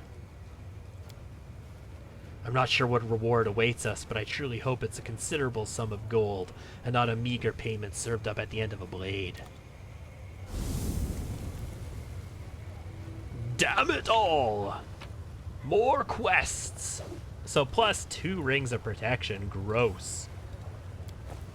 Full plate plus 2s, scimitar plus 2s. Grossy gross. What was the other weapon? It's a scimitar plus 3. They had nothing.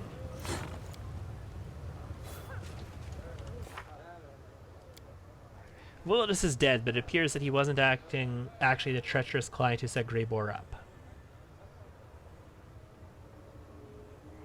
So I need to go to the Assassin's Guild. Where's the Assassin's Guild? They've got a billboard outside of their place about contracts and stuffs. Portal up, portal down. We got some loot scoots over here. Portal down, portal up. The Rapture of Ruin I've been in Savamelik's mansion. I've been in the Abandoned Mansion.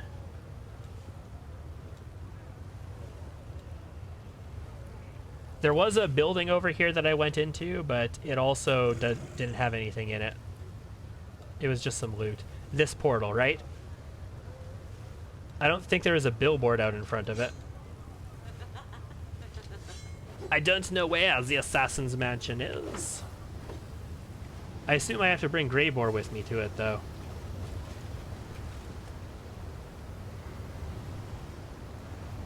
The Assassin's Guild.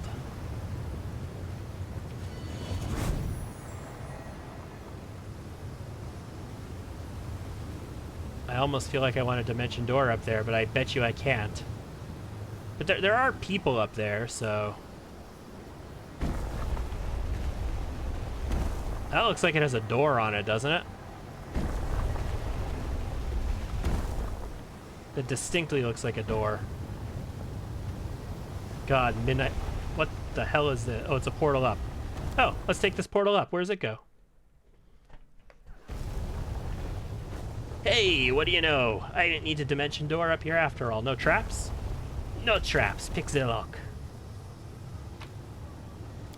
Okay. Don't know what's going on with this just yet. I can maybe try and lower it with the camera and see what happens as a result. Religion check. Trivial. The symbols inscribed on the wall belong to the language of the Titans. Oh, this is another one of these little I can place something in it things. Okay, so this one I can't place my rune in either. I wonder if I can place the one I'm carrying, this one here, in the first one I found, because I found this one right before I discovered the second of these things.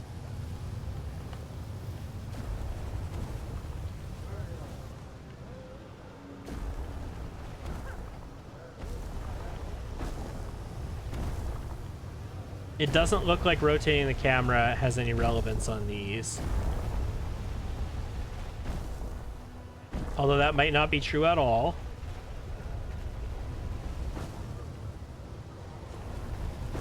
But for the time being, I don't see anything else up here.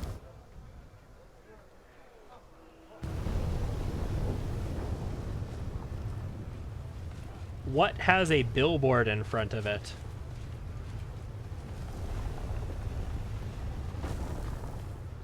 It might not even be on this level, I suppose. It's the Assassin's Guild. It doesn't have to be up here. That's incest and degeneracy. We've already been there. Let's take a look at where this thing goes, shall we? If I can get this to connect to something.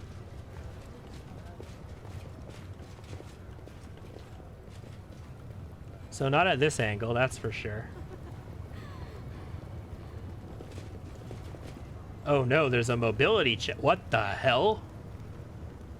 Okay, save.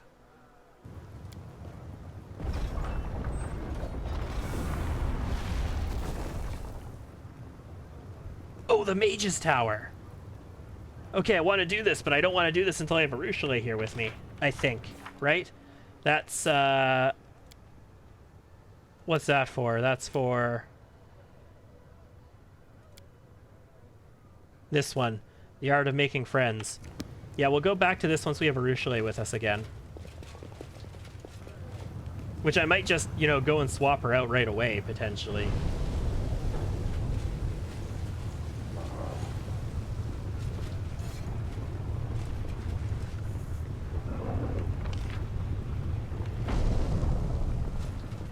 Where is the Assassin's Guild?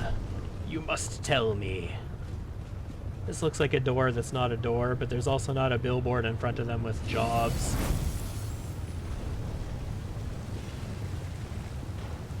Let's double check this house that was over here. Was this the area that it was in? Well, there's a chest down. I think I got this chest actually. Yeah, this is the house over here. I can't get to it. Why can't I get to it? Oh, because it's on the higher level, that's why. Well, piss. In any case, there was no billboard in front of it. I don't think there's any billboard in front of anything here on this island.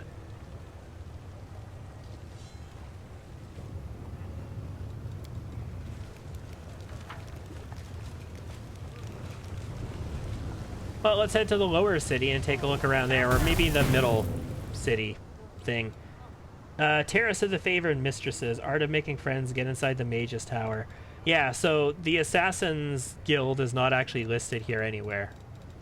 Well, if that's the case, we're going to head to the Nexus, I suppose, and we're going to trade out for Arushale.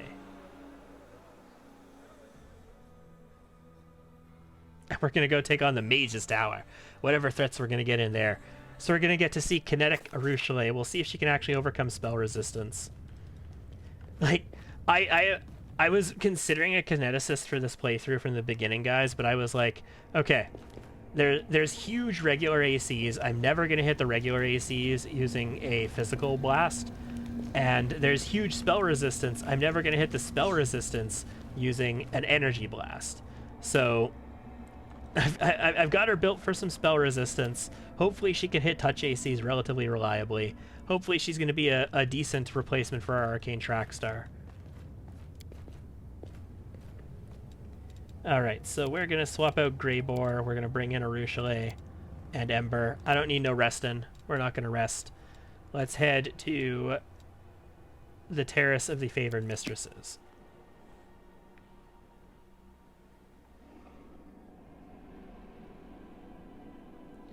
It's in the upper city. It's a convoluted way. Does it have to do with that stupid bridge thing that we had to put together? Like that bridge puzzle?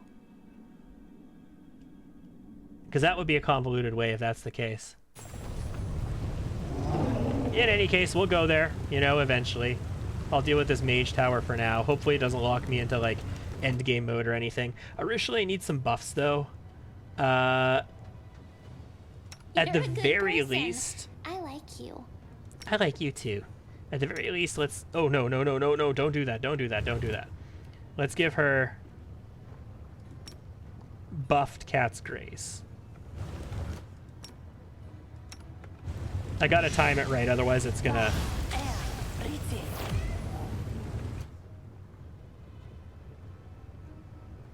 She's out of points, really. She only had one left. Oh, I gave her Cat... Oh, damn it, I've got a belt. Yeah, I'm dumb. I have a belt. Oh, no, that was a +6 for Cat's Grace. So it is a buff on the belt. I thought I had a +6 belt for some reason. The struggles never cease. No, I don't. We must What else is she gonna need? There is no hope, only us. The gods have abandoned. I can reduce person her, but I don't think I want to reduce person Wanna her. play together? We could all use some sea invisibility. We could all use some for protection from arrows. Miss me already? She needs a death ward, that's what she needs.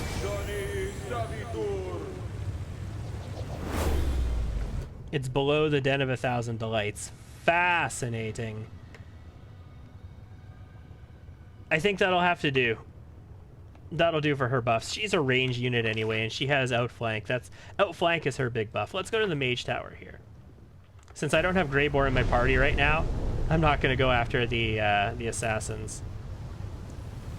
So the Den of 1,000 Delights, that is over here. And we're thinking maybe it's this.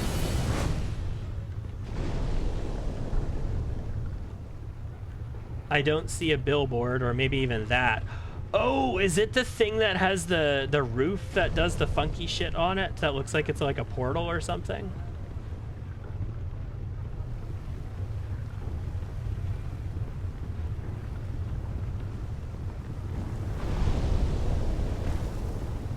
I don't know. Three-dimensional world, too mind-boggling. Get me back to my party. Where my party at? Where my party at? Okay.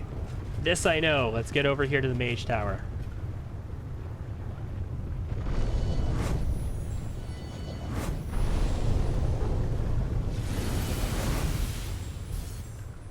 That's why I'm like, we're going to be spending... We've spent like a week in this place, right? We're probably going to be spending close to another week, I imagine. Maybe not. All depends on what kind of progress we do tonight and tomorrow and all that kind of nonsense. Into the mage's tower. Into the unknown. I still have no weight on me. Gods, I love bags of holding. Interesting mage's tower.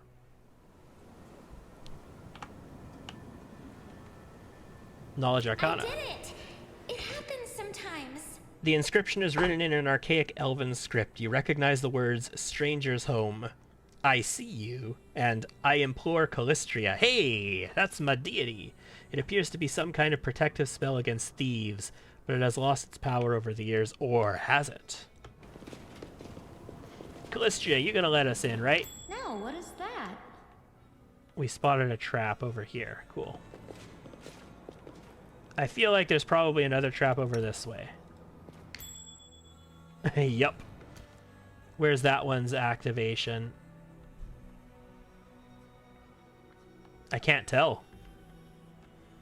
Okay, am I able to get past this one? I think I can. I think I can. The corpse of a demon who is not smart enough to avoid a magical trap. I triggered the trap!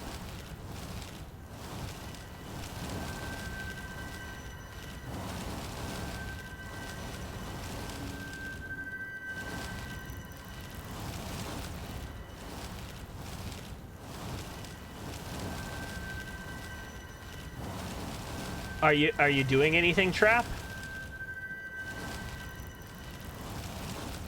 It used Blade Barrier where? Like I don't actually see where the Blade Barrier is. Well. Oh, it's here.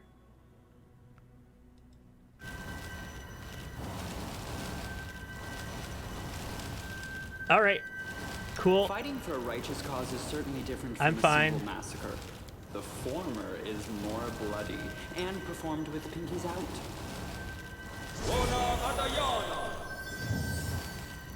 I just spelled bless off of me. Okay, doesn't work. Just double checking. Alright, I'm just walking right by it then. Screw it.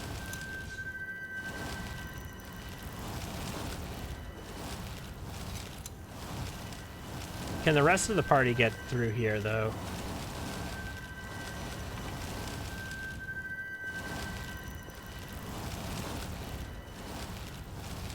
The wreckage of what was once a magical golem, judging by the many dents in its remains. It was destroyed in a fierce fight. Also a skeleton. I can't go any further under that.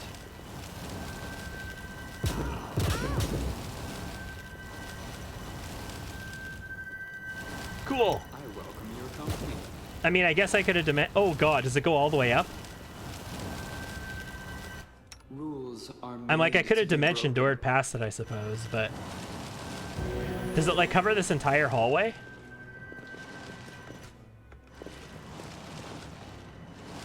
The door is here, to the second floor. I feel like this tower could have used a little bit more level design work on it to make things functional. Oh, But the I'm waiting's okay. never fun. It's alright. Is that a dretch? That's a dretch. Adamantine golem. Ooh, can I get some adamantine here, please? I was severely disappointed that in Blackwater there was no adamantine for me. Let's have some fun. Like, no adamantine weapons, no adamantine armor. Go for their hearts! I just ran right through another trap.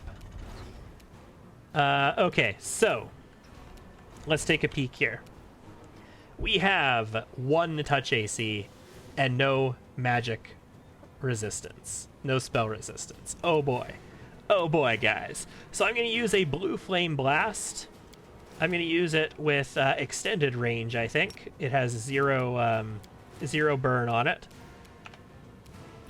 And I could probably actually also use a burning infusion on it. Yeah, still 0 burn, even with burning infusion, but I doubt burning infusion is going to do anything to these guys. But it never hurts, right? So let's do it. Let's use an extended range blast on this guy, because we can.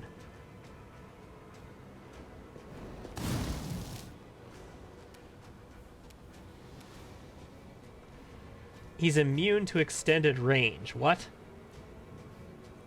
Hit, sneak attack.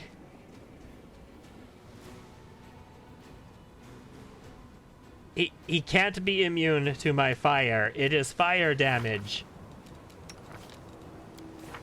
She has Ascendant Element. Okay, whatever. Fine. I will shoot this asshole. With a quick study. And shoot. And he's dead. That was an anticlimactic letdown for Arushale's first attack in the campaign as a kineticist. I don't see any reason why he wouldn't have taken damage from her there, especially after she hit. Endure this. 400 damage, 600 damage, 7. I think that's Lan's biggest like single hit, right? 722 damage. Now that he's got greater vital strike. Can't hide from me. What do we got here? Just more piles of golems? Yeah, magical golem, judging by the many dents, blah, blah, blah, blah, blah. Another trap. I think I did it! This inscription once contained a spell of warning. When the intruder appeared, it would let out a chilling howl to raise the alarm. Fortunately, the enchantment has worn off with the passage of time, so your ears have been spared. Where is this trap activated from? Outside.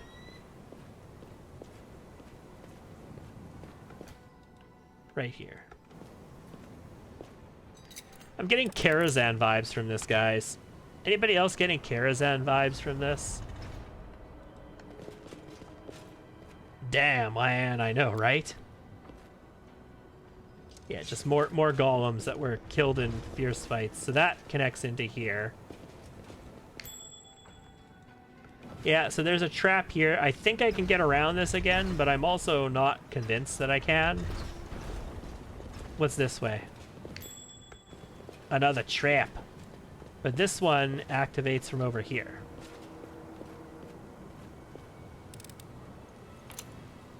Watch, we just go around so that we can disarm all the traps.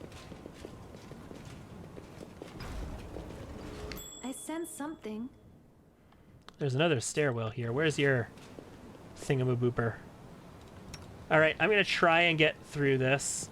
Yeah, I can go right by that. That's no problem. Oh, come on!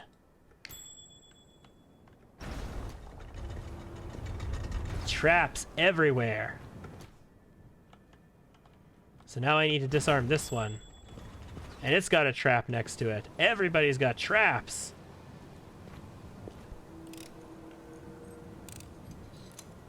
So that gets that one down there. This one's is down there somewhere. This allows me to hit this one, which goes to this guy. That one goes up to there. This thread here is the one I need. Where's it stop? I can't actually tell where it stops. It just kind of keeps going. What the hell?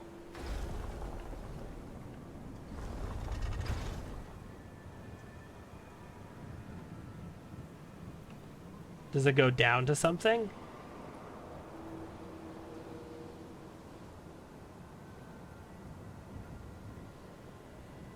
And what is this thing triggered onto? Or is that this one's? Hold on. That might act... Okay, that's just this one's. I thought it was this. This one's is triggered here. Gotcha. Okay, it all makes sense now. Okay, traps disabled. We can get this last one. And then the whole party can move through indiscriminately without needing to worry about shit.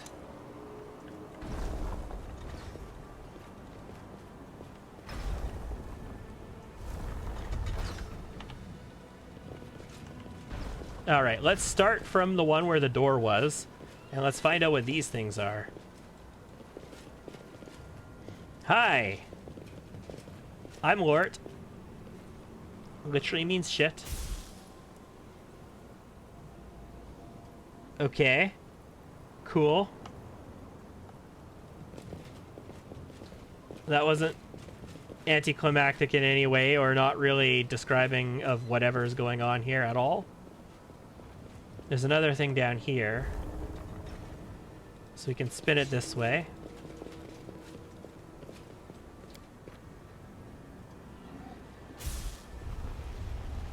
Okay. So now we lowered that. What do we achieve with this? Ooh, let's not turn the camera while I'm running across bridges that are controlled by the camera, shall we?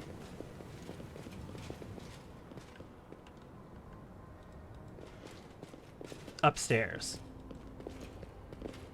Goddamn mages in their damn towers. Why do you always gotta do stuff like this?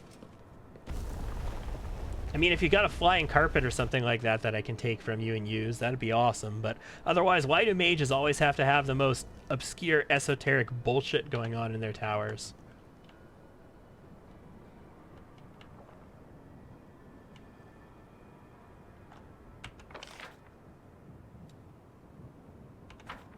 Fascinating.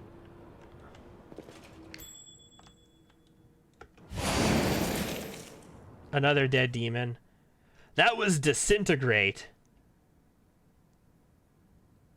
That trap just used Disintegrate, and I don't know who it attacked.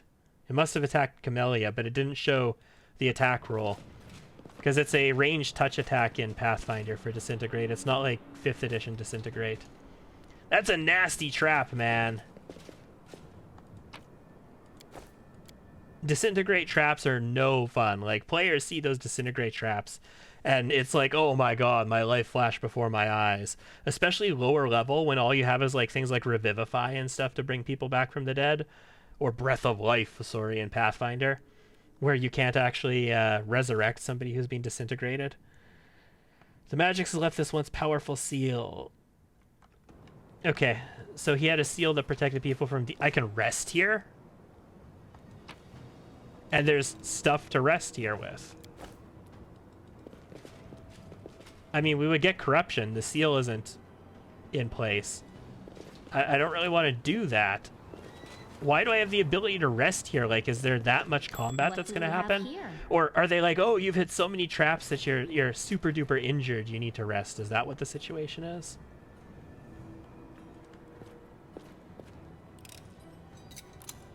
I have hit, like, you know, a nasty blade barrier, and I did end up having to use 2 channels for it.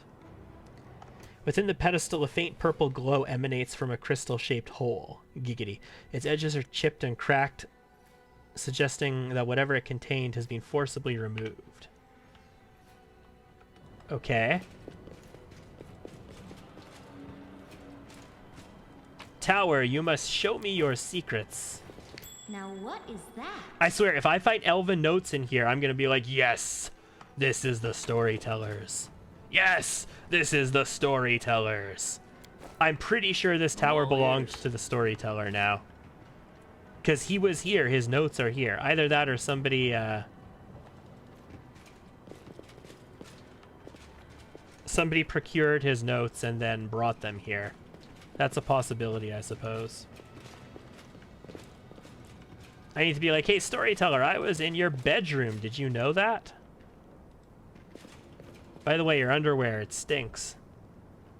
Wash it next time.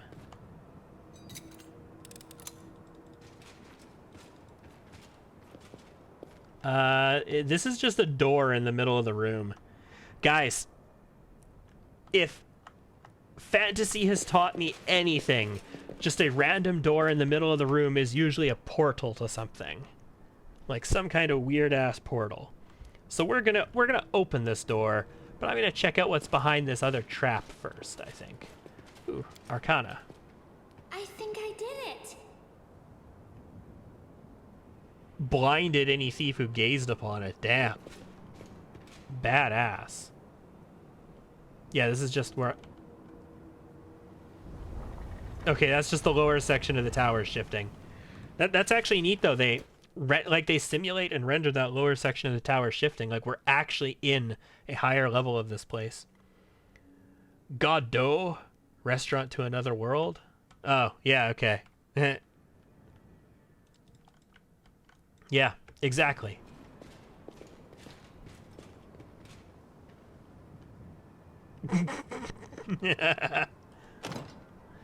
Alright, I see a sturdy stone arch in the middle of the room. It's odd. You know shit, it's odd. Let's examine it. Let's poke it. Let's put a dick in it. You see spells enshrouding both the door and bell. They belong to the Conjuration School. Examine it. Ring the bell? The door swings open and an ephemeral form appears in the opening. It looks like a soap bubble.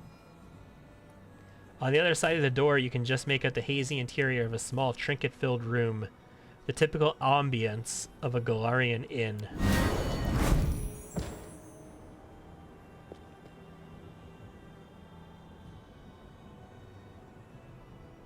Why are you looking around? You're blind. Clutching the door handle, a skinny figure falls through the soap bubble. The bubble contracts and pops, dissolving into thin air. It seems the storyteller, for it's undoubtedly him, is quite surprised. Hey! Where am I? How did I get here? Who's there? I remember the sound of that breathing. Lord, is that you? Thank the gods it's you. Where are we? If you don't mind asking, what brought you here? How did you get here? A good question. Judging by the demon speech I hear, we are in the Abyss, correct? Then I suppose I was brought here by a portal. It was most likely activated by you, since I didn't do it. This portal must have been charmed specifically to deliver me here, from wherever I have been. I hope it'll send me back the same way. You're unlikely to have charmed it this way. If you had, you wouldn't be so surprised by my appearance. This means that it was cast in the past, in my past, the one I'm looking for. I have to admit, this finding is quite intriguing and perplexing, but this place where we are, it's a tower, isn't it? Yes, I'm right. A tower. How do you know this? You're blind. Why did you need this portal? In my forgotten past, I must have done something that required regular visits to the Abyss, or regular visits from the Abyss to Galarian. Such a portal is quite a convenient means of transportation, and it's also well secured against uninvited visitors. Your Twitch app went nutty. Damn. Well, good to have you back. I came here looking for information about certain purple crystals, but I found you. You were looking for the heart of the tower. Yes, I studied its capabilities here in Illusionera. You must have seen the socket it was placed in. Unfortunately, the details of my research are hidden from me by gloom of oblivion. Hey, I wonder if I can place a dick in that no, a Nahindrian crystal in that socket. That's it. That's it. Perhaps if I laid my hands on such a crystal, I'd see something else in my past. Do you know where to get one of these? Do they come from the mines, or maybe from the bottom of the sea? You already had the purple dagger in your hands, I'm pretty sure, didn't you? I think I showed you the purple dagger. I sense the power that we're looking for. My hands have touched it in the past. In the past I do not remember. I think a little divination will come in handy. I can settle a little trifle to help you. Explore the caves here. When you're near the crystal, the compass will tell you. I see. The sense of recognition, it's truly astounding. I definitely used to live here, and if there are no other claimants, I'm ready to become the owner of this tower again. Be my guest at any time. Oh, sweet. So is this actually, like, reliable resting spot in the city for us? Like, is the storyteller gonna own it? Like, dude, did the storyteller just move in and he's gonna use his interdimensional portal to move back and forth from the abyss?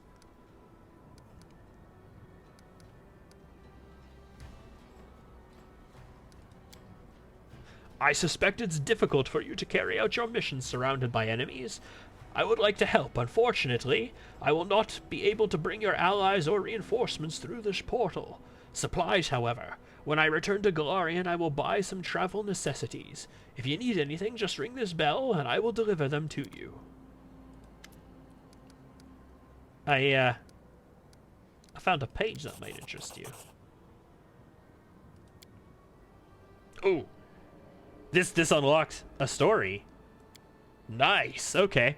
Storyteller time, guys. I'm sitting at the top of my tower. In my right hand is a goblet of warmed wine.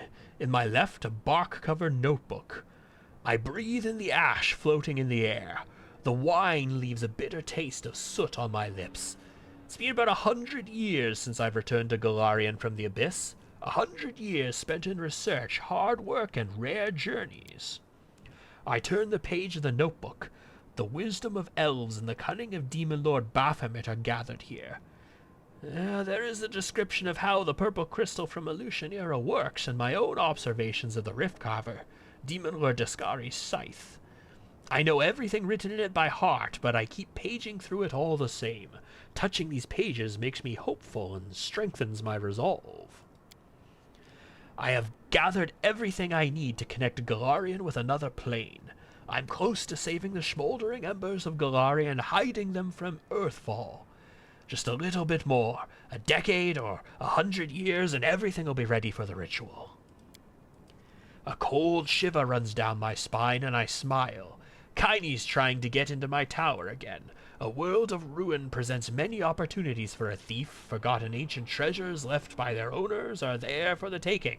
These objects are not so precious nowadays, but they can fetch a good price on the open plains.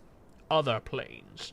However, my friend stubbornly continues to try and evade the protective traps of my tower. He got caught. Predictable. The tree guards safely entangled Kine in their branches. You got to the 3rd floor of the tower today. Nice try. I smile, sip my wine, and turn the page in the notebook. My friend will have to wait a little while before he's released. I'll finish my wine first.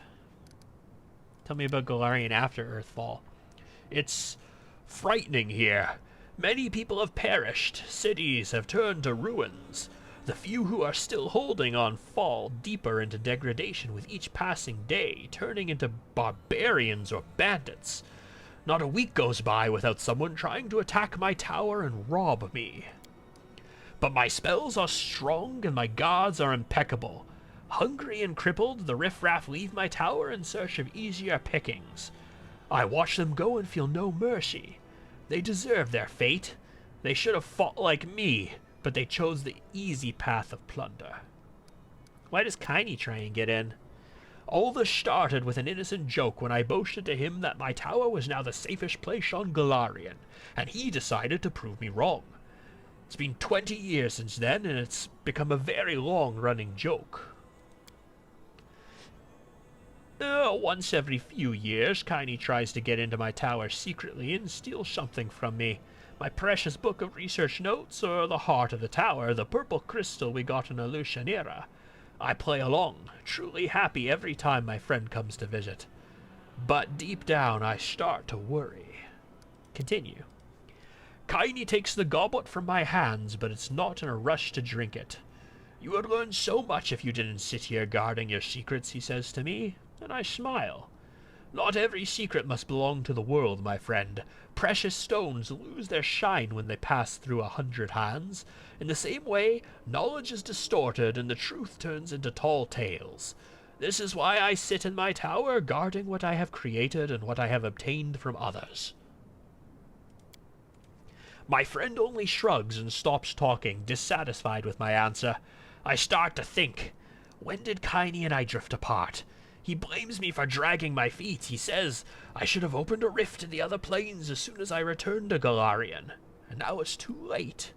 The jewels of our civilization have already perished, and soon the rest will too. He thinks we've lost, and now my research is simply dangerous. I don't answer his reproaches, for they are somewhat fair. I could have tried to save Golarion 100 years ago when Nocticula, my former Lady in Shadow, upheld her part of the bargain and decrypted Baphomet's notes. But instead of fulfilling the goal I set for myself, I decided to spend a little more time on research and preparation. It'll take a year, I told Kiney back then, but after a year I needed 2 more, and then 10 more years. The world was falling apart around me, and I still lingered. And even now, he's saying he needs 100 more years, 10 years, 100 more years. Will there ever be an end to this, storyteller? Still, why are you taking so long? I don't know. My actions are unclear even to myself. I seem to have burned out. I look at people surviving on Golarion, and I realize I don't want to save them anymore. Who needs a handful of rabble who've already forgotten how to write? Who get by with vocabulary of 30 words? I haven't abandoned my idea, oh no. I will see it through sooner or later. It's my life's work. I just can't abandon it, but not now. Why is Kiney opening the portal? My friend thinks that it's too late, that my experiment in merging the planes will be dangerous for the entire universe. He knows the consequences of merging will have on the plane I choose. What will happen if I merge Golarion with Heaven and Earthfall happens to it too? Before, when Golarian civilizations were still fighting together, we could have surmounted Earthfall's consequences, but now there is no doubt that only war and death await us after we merge the planes. Kiney always supported you before. What changed? I have thought about it many times. Over the years he spent in Golarion, my friend gradually lost the fire in his eyes. His opinion became more and more careful. He stopped rushing into any adventure life offered him. He got old. We both understand that this life as a half-elf is almost over, and I still have several hundred years to live. We realize that soon we must part forever. This thought keeps us from talking like we did and making plans for the future. Kiney seems distant. Dude, can you imagine how long the storyteller is going to be able to sit before Pharasma and just recount stories when it's finally his time? The terrible thing is, I don't feel sad. I accept our parting as a given. I condemn myself for this, but can do nothing about it. Kiney will leave me, and I will drink a goblet of warmed wine to remember him, and then I will return to the laboratory to continue my research. My friend has become a stranger to me. It happened. What I had been expecting for the last 10 years. What I was ready for. Kiney, my friend, took advantage of my hospitality and stole my research notes. They contained knowledge I gathered over the years from the most dangerous sources, and I have only partially deciphered them. Some of that knowledge will now be lost forever. He didn't even leave a goodbye note. He just never returned. I'm standing at the top of the tower with a goblet in my hand. There is no anger, no sadness in my soul, just doomed emptiness and fatigue. I bring my lips to the wine, but taste nothing. We go our separate ways from here, my former friend. I used to adore our friendship, looking for approval in your eyes, but now it has become a burden. It dried out like a shriveled orange peel. I inhale deeply, filling my lungs, and toss the wine from the goblet. Entering the laboratory, I open a secret door and take out the real notes, not the skillfully crafted decoy I put for Kiney. I will finish my life's work and merge the planes, even if there's no longer any point. I can't do otherwise. I feel exhausted suddenly, like I'm feeling the entire weight of all the years I've lived. But this is not the end of my story. I know there are secrets in my past that we are yet to uncover. Thank you for your stories. I wish to replenish my supplies. What do you got for me? Holy crap! I wasn't expecting armor. Alright, what's Dragonfall? Medium scale mail. Probably not going to be useful to me, but medium armor. +4 scale mail gives +4 insight on AC against Dargans, and also 2 insight on attack damage and saving throws against Dargans. And Spiteful Barbs. Looks kind of cool. 11 AC medium chainmail. +5. Gives its wearer a +5 competence bonus on persuasion skill checks made to intimidate. Okay. Whenever the wearer suffers 10 or more HP damage from a single ranged attack, they gain a +1 bonus to AC for 1 round, and their next melee attack, yeah, I don't really care about that. There's some diamonds and damn dust here, though. Honestly, it might be wise to pick up these diamonds, being as, you know, I've lost a couple people down here. I think we're okay on diamond dust, though.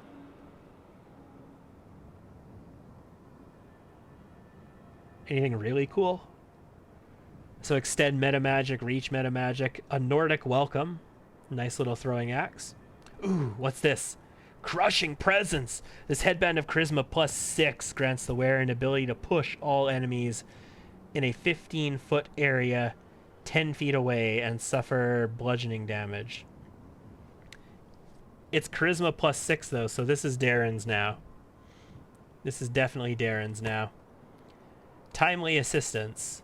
Whenever an ally in 20 feet of the wearer lands a killing blow, con +4 makes the wearer's next spell extended as though using the extend spell feat. I'm not that impressed. Gloves of Martial Excellence. Grants the wearer an additional 1d8 bludgeoning damage on hit with unarmed attacks and +10 competence on athletic skill.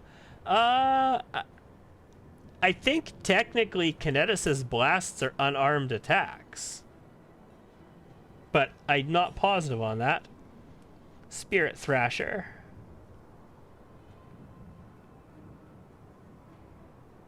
Okay. Uses key pools. And Robe of Virtue. +2 dodge bonus to AC and a +2 competence bonus on attacks against evil enemies. Only a monk of good alignment can wear it. Damn it, that's the good aligned one. So Camellia can't wear that. Do I have anybody else with monk at the moment? Arushale's not good alignment either at the moment. She's neutral, so no, I don't.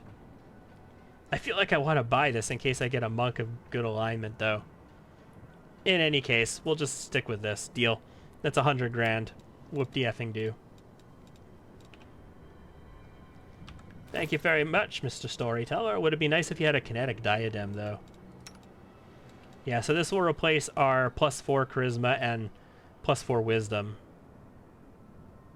With a +4 bonus on... Oh, God, that's actually like 6 bonus on mind affecting things, because those are usually going to be Wisdom as well. In any case, let's do that. Oh, man, that looks nice. It's like a crown of Jaggies. Although with those goggles, it just looks a little Elton John, if you ask me. Okay, so what am I doing here? I need to find a Nahindrian crystal. Find a sample of the mineral is to look in the place where it was excavated. That would likely be some kind of mine or natural quarry. So not in his tower is what you're telling me. So why is there like more stuff in this Interesting. That's the bridge. Jesus. Why is there more stuff here? Oh, because it's loot. That's why.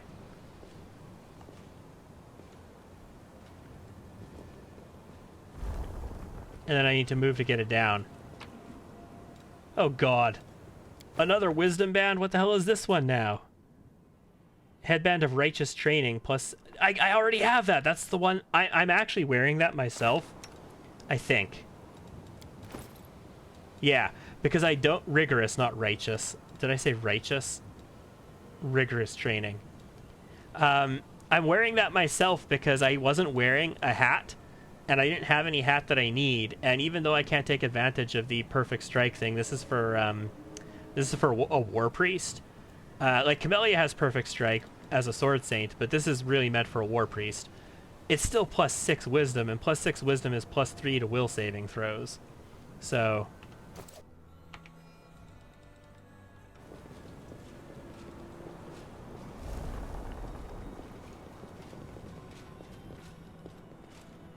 okay, was there another way out this way?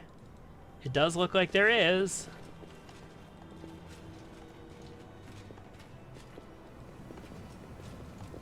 Another chest. That is a dagger. What's that? The Lethal Conductor. Plus 5 shock finesse wielding dagger. Plus 5 competence bonus on use magic device. And plus 4 on touch attack rolls. Holy crap, okay, so that would have been really good for, I already have a plus 4 on touch attacks with my gloves on Arushale, but this would have been really good for Volgif if he was still an Eldritch Scoundrel. Also, is there anything else that moves over here that I can move into position? Doesn't look like it. That's all that's out here. Okay. So I think we're sorted with this. We need to go down and... You can trust me. To like a mine. I mean, I have a mine. I live in a mine.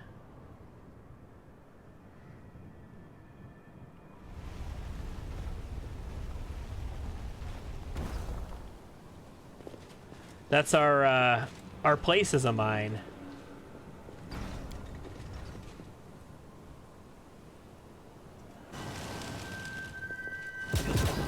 Oh God. Not this again. I should have dimension doored my ass down there. You can do it! All you need to do is save once. Yeah, there you go. I should have dimension doored down. That was my bad. Smile. The world's not ending just yet. I should have asked him if, you know, do you have a way to disarm the trap outside? That'd be really nice. The blade barrier trap that I don't even see. That's not even going off. It's just making noise. Okay, so. Assassin's bullshit. I'm curious about this. Obviously, I don't have Grebor with me right now, but I kind of want to discover how I need to access this place. And that means I need to cross this back over to here, I believe. That's not the chest. That's not the chest. Damn.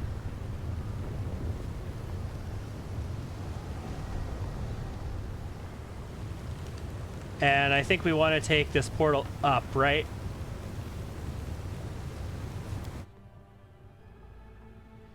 And this gets us on the side where the 10,000 Delights is.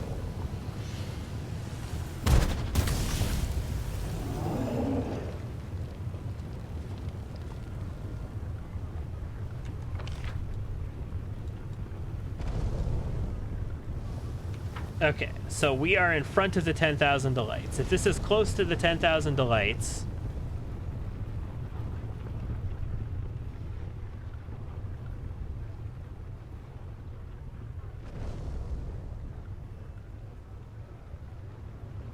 what could possibly be the way we get into this thing? I'm looking out for billboards because he was like, there's a billboard in front of it.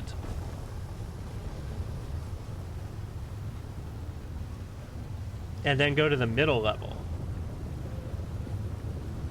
Okay, so we don't want to be on the high level, we want to go to the middle level, you're saying. This is interesting.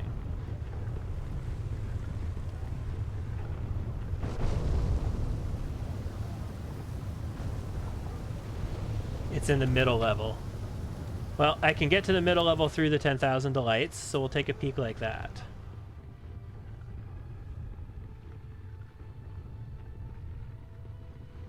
Does it involve climbing up on buildings? Using skill checks to climb on buildings to get into something else? I understand that that correct is not correct to the question I just asked. It is correct to the I can get there through here. And I actually want to buy something on my way through here as well. I want to get the item that auto-confirms crits.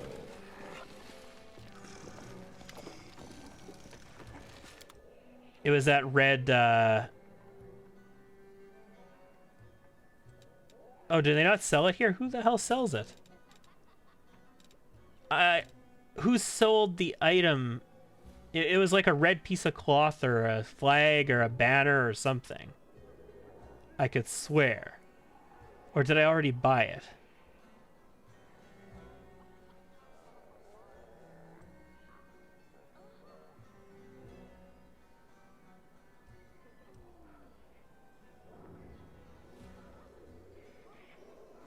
Well, I don't see it now, so...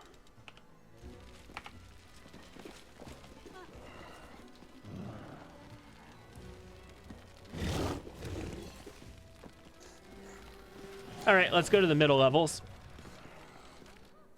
and see what we can find in here.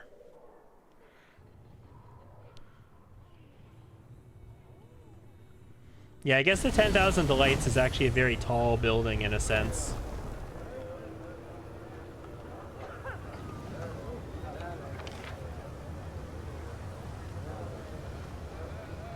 Okay.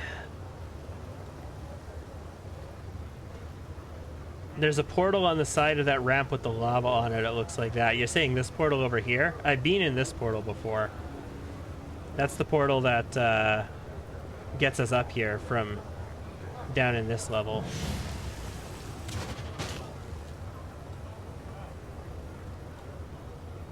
That's the way up to the upper city. That's the portal down that takes us back to the main area. It's right here, I think, right? Like, to a building that slides up and down right here is where it goes to.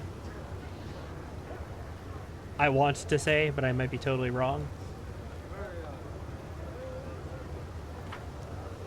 In any case, what we're saying is it's not in this section of the city. Right, so this is where that demon was killed, and I came up here. And there was a portal here, and it goes to a pair of portals down here. And it looks like this might have been another crystal location, possibly. Fascinating, they got stuff going on there. So one portal led to here, one portal led up to here. In any case, there is no billboard in front of anything over here, so this is not the direction that we're looking at. We're looking at next to this big ramp here. Portal is over here. That's the one that takes us downstairs.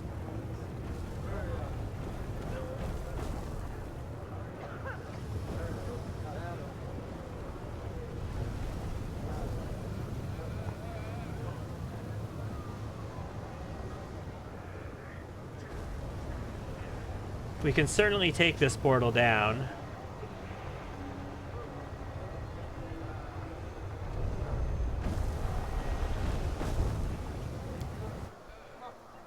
This is going to take us onto that one building that lowers and raises, I think, right? Yeah, this guy right here. So it comes down to here, and when we turn our camera, it raises back up again. All right, so if it's down here, we're looking for a building that... Let's get off of this thing.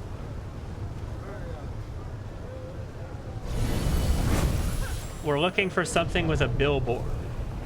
A Merilith Conqueror in the middle of the street. That's fascinating.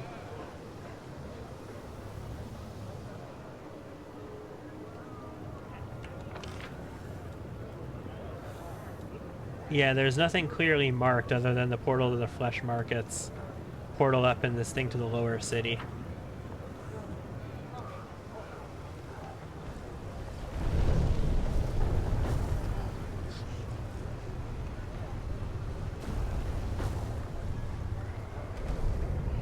I feel like there was a skill check over here somewhere that lets you get between zones or something like that. But irrelevant for us, I think. I'm guessing.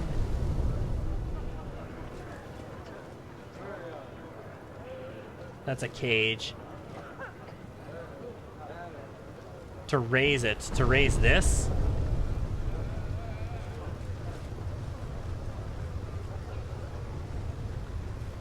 Like that, maybe.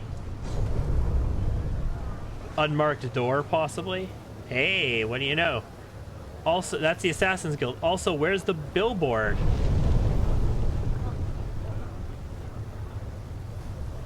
I don't see the billboard that they said to look for. Do I have to go in? Or do I have to go in to see the jobs posted? He said it was outside. Our assassins won't work for less. Go hire a couple of thugs in the lower city if your pockets are empty. But we made it. You know, dubious directions and whatnot from the internets. But that's what I would do anyway, so... Blood Moon. So we have a named assassin, Blood Moon, Yaws. Tiger of Sin.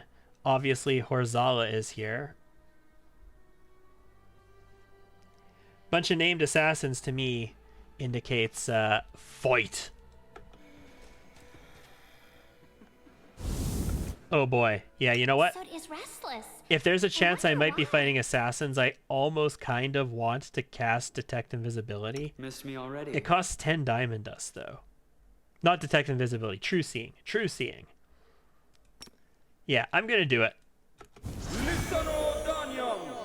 Hopefully we won't actually have to fight, but if I have to fight people with, like, displacement and invisibility effects, having True Seeing would be mighty nice.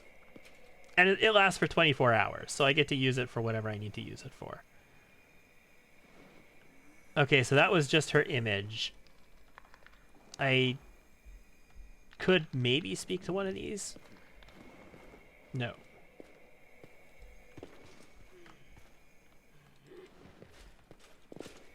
So let's explore.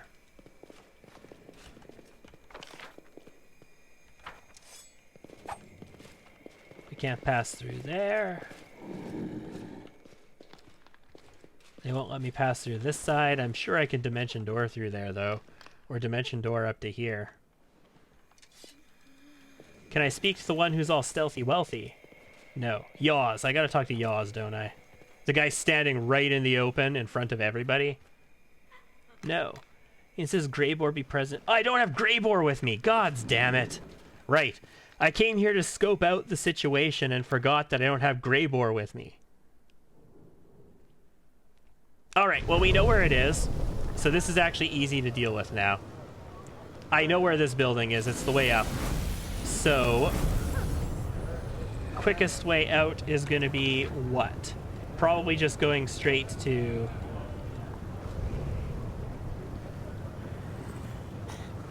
I don't have... well, I can leave from the flesh markets, but I don't have the flesh markets one.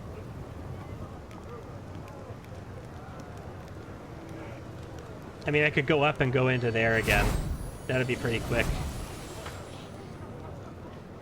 But I could also just go down to the lower city. Was there an arch here? Nearest arch is in the flesh markets, right? Let's just take the flesh markets one. I can return to the Witchmabugger and we'll be fine.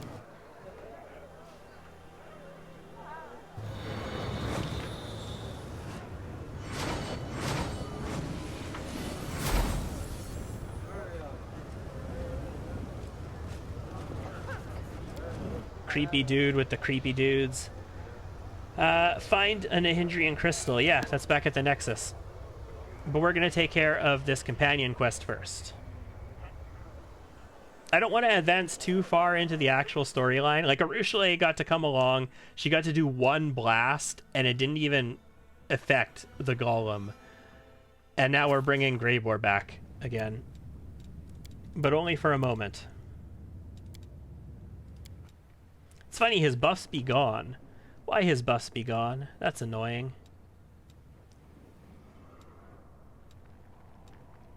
10,000 Delights is closer. The Harem of Ardent Dreams is on the other side, so we definitely want to take this one to get down there. But now that we know where it is, we can get to it lickety-split quick. It's not going to be an issue. It's just the whole raising that platform tall enough to do that. Like, I feel kind of bad for people who spend like an entire like week in Illusionera before they realize how to control stuff in it. Because I guarantee you there are those people. And there's probably an abundance of them. And it probably doesn't feel very good. Like, I 100% guarantee there are people that even after a week are just standing outside of the buildings waiting until they move instead of dealing with the situation.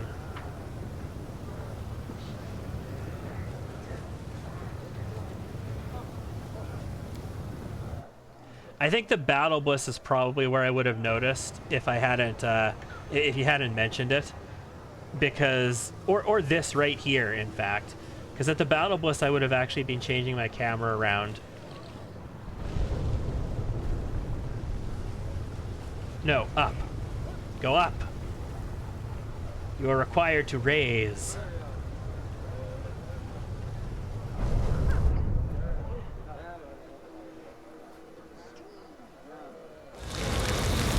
All right, Grebor. Let's make this happen. You don't have... you don't have not invisibility, true seeing on you, so everybody else is going to have to do your job for you if we have to fight here. The demon standing before you clearly has a penchant for jewelry. Fascinating. Covered in scars. Look who's here! It's the arrogant Galarian who disposed of our poor Willidus. You aren't about to do something really stupid and start a massacre here, right? Can we just talk? Who are you? Yes, I'm proud of it. The Abyss is full of butchers and monsters, so anyone who chooses to be an assassin among monsters and butchers commands a high level of respect. If they live long enough to make a name for themselves, of course. My guild attracts assassins from many planes. No one hires us for simple things like murdering noisy neighbors or cutting the throat of a cheating merchant. As I'm sure you know, it's easier and cheaper to do that yourself, and there's no need to get assassins involved. No, if someone turns to an assassin, that means that the victim is a dangerous, cunning, and well-protected target. Sounds like the perfect ploy to get a dangerous, cunning, and well-protected target into a building of assassins. I've heard a lot about you, Yaws. You're the head of a highly reputable guild that operates on many planes besides the Abyss. Many of my colleagues would consider it an honor to work alongside you, unlike myself. This horn thing one of yours? Horzala? Yes, this little demon girl is one of my most useful servants. Besides, it's so very prestigious to have a daughter of Baphomet working under you. Yeah, it would be, right? You see a daughter of Baphomet, you think like, you're the big one in charge. But this is just like an incubus with a daughter of Baphomet working for him. Yes, master. I am your servant. Really? What's going on? Angry displeasure crosses her face. Okay. Okay, are we going to get a Trickster option here? That'd be pretty cool, especially if it's Grebor's companion quest. Fine, fine. I was the one who actually gave Grebor assignments. I needed to light a little fire underneath this cauldron where so many minions of demon lords are being mixed together. I ordered him to murder those demons in Canabras, and I put a hit on the Darazand and that ugly idiot that didn't bother me at all. But he was an ugly idiot indeed, and a vengeful one to boot. That's why I gave Grebor a dagger. that was supposed to wound the Baylor, and that is why Willidus' name was important. It was the perfect hand of cards. Darazan survived after suffering a painful, humiliating wound by a mortal's hand. No offense, of course. The Baylor couldn't simply let that go, and so he started a vendetta against Willidus, dragging other Deskarites into it. And that was my goal all along, because Willidus was my real target. A target that was very difficult to reach. And I just, like, shot him in the face, and he was donezoed. People like you are why assassins have such a lousy reputation. No respect for agreements.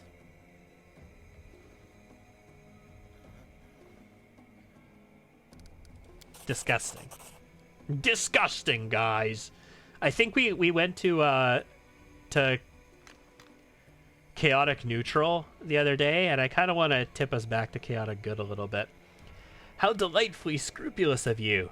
Are you suddenly disgusted at all the blood on your hands just because you killed Willidus for me and not for yourselves? What concerns me is not the contract killing itself, but the fact that I haven't yet been paid a single coin.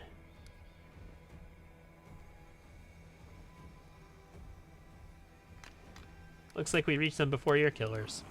Oh, please, I had no intention of sending anyone after him, but my assistants made sure that every larva in the city knew about the bounty on Willidus' head.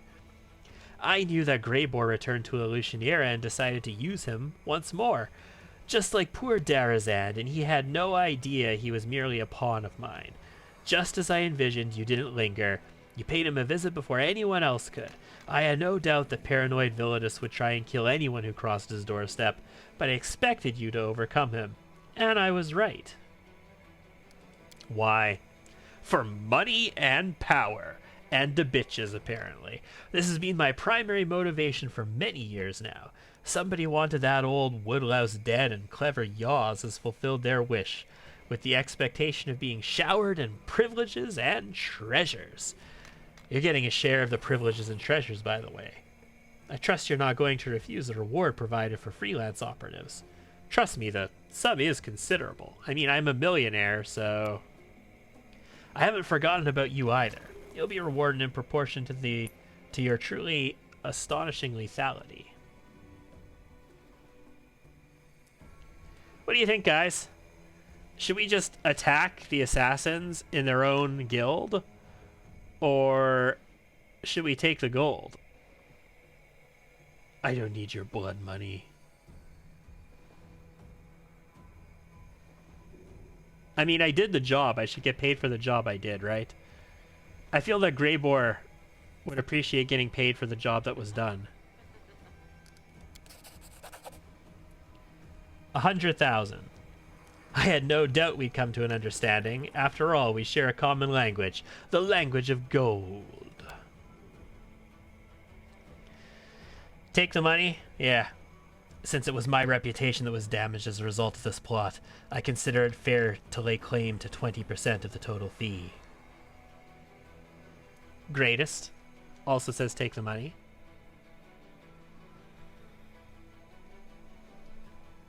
I mean, yeah. I already paid you your fee earlier, so suspiciously, I suspect you're not going to betray me in any case that happens. But we'll pay him it. It's not like I had this money before this anyway. I appreciate your integrity when it comes to business. As for you, Grebor, you've proven your competence. As a token of apology, allow me to offer you membership of my assassins. Oh, dude. As long as you don't plan on putting out contracts on anything related to me. Consider it the recognition of your talents that you have long desired. I promise you prestige, respect, and truly staggering fees. He's already got an employer.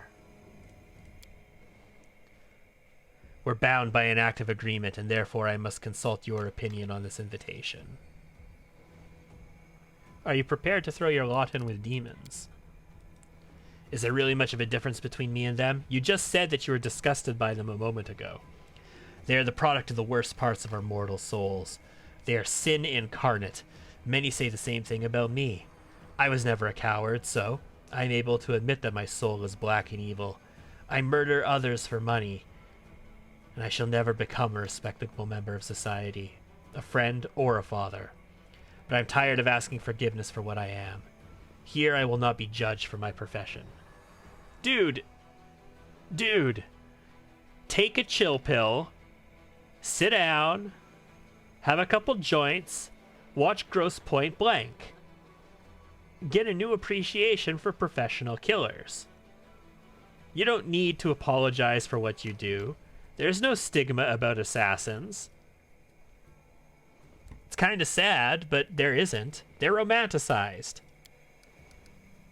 I am not the freak or monster they think back on Galarian. How dare they hire me to murder their enemies and then despise me for my profession? They'll treat me differently in the Abyss. The demons respect my skills. They will treat me as a professional, not a criminal or a blackguard. It's strange to say this, but I don't feel out of place here.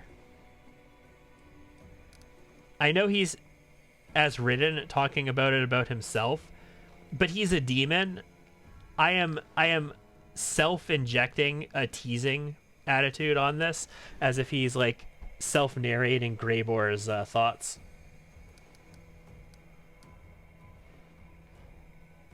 Don't even think about joining this scum. We have an agreement.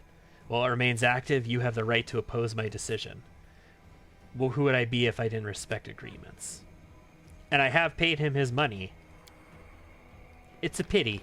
You have potential, Grebor. If you ever choose to change employers, remember my offer.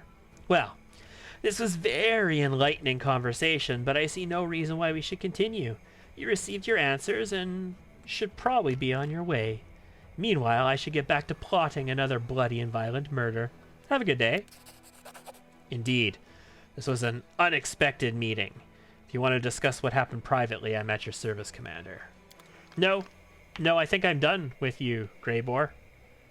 Until the next time I have to do something with you.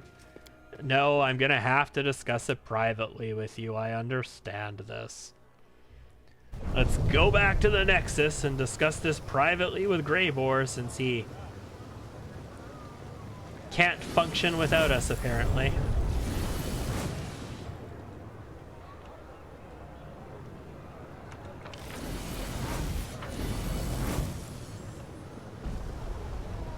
We'll go the same way. Back through the flesh markets. Back to our teleporter.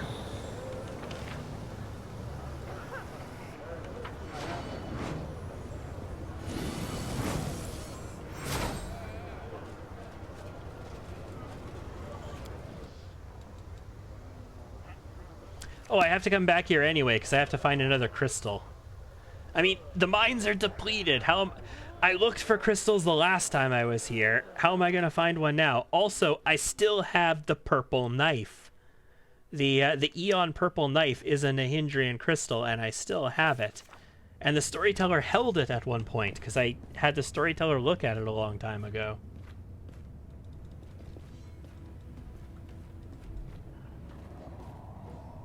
The crystals should be somewhere nearby. Oh, is it outside? Grebor is inside in any case. Oh, do I have to come all the way down this thing to get to him? Is this why this extended section is here? Probably not. It probably meant it's in the mine. Like inside.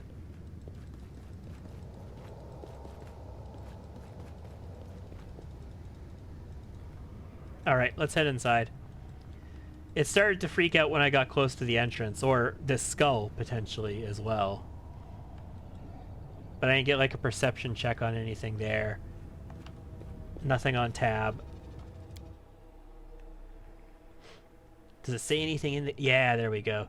Storyteller's compass emits a low rumble and quivers like an impatient hound that has caught the scent of prey. So it's in here somewhere. Hey, Grebor!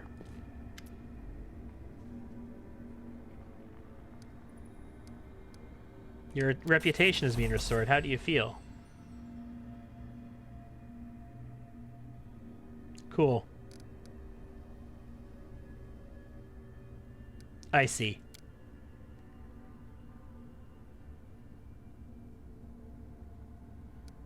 Okay, I think everything's clear.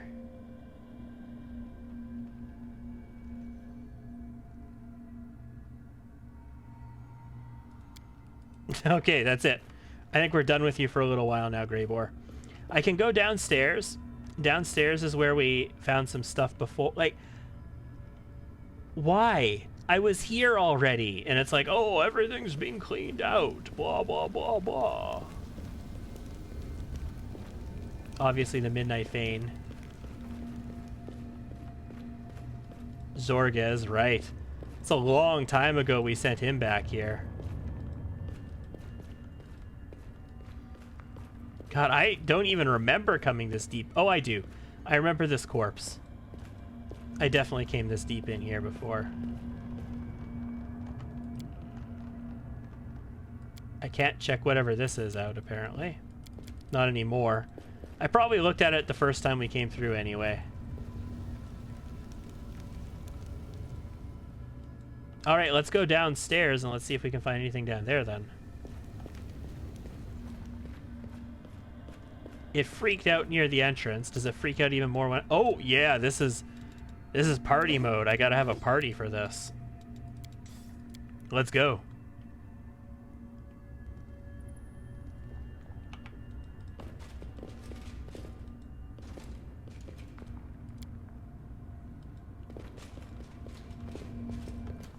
The storyteller's compass buzzes periodically, emitting a grinding screech and shaking so hard you can barely hold it.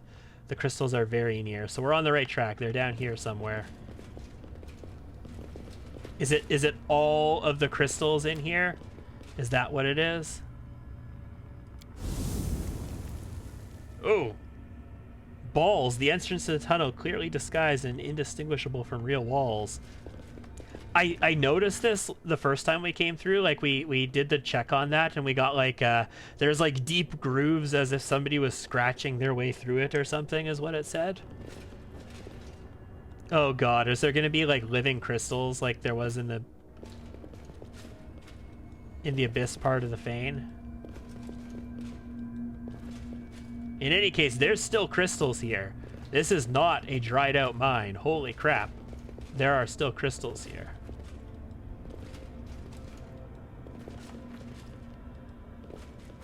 This looks like a battle arena as well. Like, what are we going to face when we do this? Nahindrian crystal, a purple crystal unprocessed and unusually durable. I will defend my dream.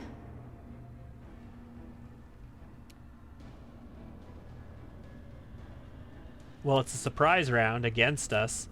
Although, Rue can act. Why? Okay, they're all stunned is what it is. It's not a surprise round. We failed fortitude saving throws, and she's the only one who succeeded.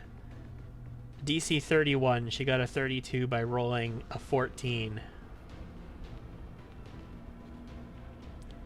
Ancient carnivorous crystals. Where are they? So this is one. This is one.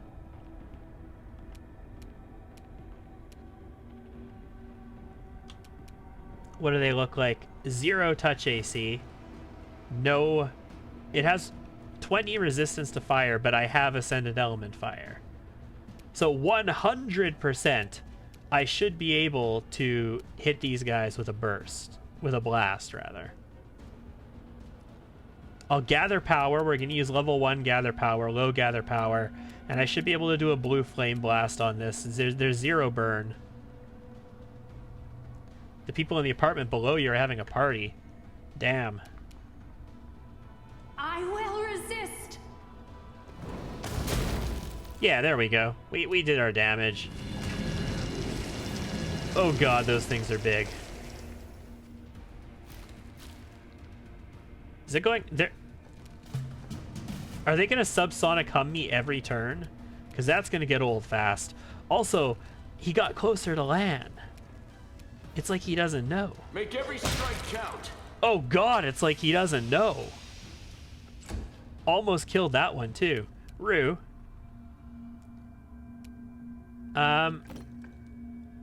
Does this get you out of range? I don't think it does.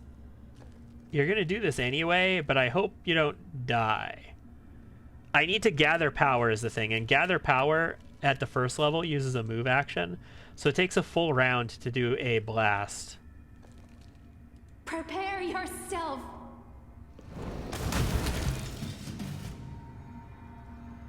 71 damage. She also got her Dazzling Display off. She didn't actually Dazzling Display. That's Dreadful Carnage that triggered. So she could fear the crystals, potentially. Crack a beer and pretend.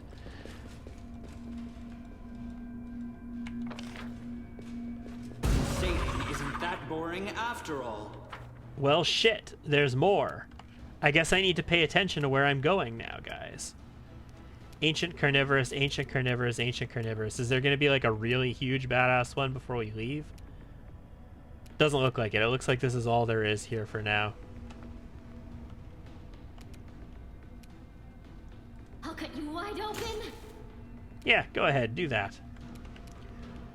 Arushale. Let's move out a little bit. Darren is stunned by the looks of it, so he's not in position to threaten this guy. So let's just attack this one. We'll get our outflank on him, potentially. Actually, his AC wasn't very good, was it? His AC is only 23. I wonder if I could just do a Magma Blast instead. A Magma Blast stands to do more damage. 40 to 132 instead of 21 to 111. Oh, that's Deadly Earth. No, we don't want to do that. There, just a normal Magma Blast. Or even just extended range. So this is going to be against his regular AC, not his touch AC. Yeah, we still managed to hit, though.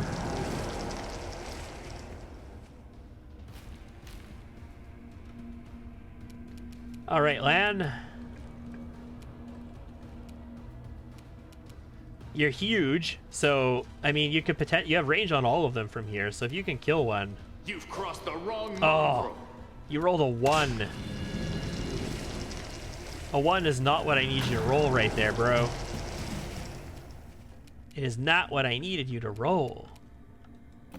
I'm going to creep away. I'm going to shoot, and then I'll stealth after I've shot, I think. Nice. And we'll stealth here.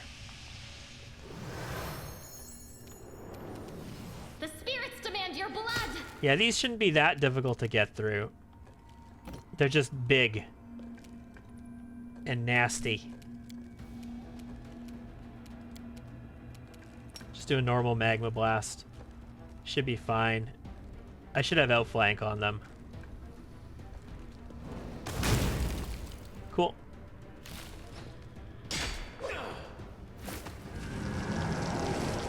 Lan! Take him out. You won't survive me. There we go. 252 and another 246 to this one. These are non-crits because these guys can't be crit, I imagine. They're rock. If I can critical a rock, I would say I would allow people to crit a rock, but they'd have to be wielding something like an Earthbreaker, I would say. If they're not, it's like, how do you expect to crit a rock? Oh shit, no, why? It was electricity, it was just a picture of the spell. Never mind. I will see to your demise. They're easy to hit, even Darren can hit them. They just stun us left and right, that's the only problem. And he keeps chasing me. Why are you chasing me, asshole?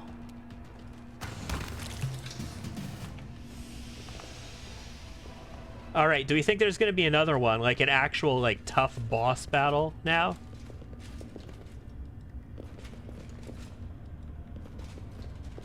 No, doesn't look like it. Looks like we're out. We're home free. Oh, skip the pleasantries. Let's do a quick channel.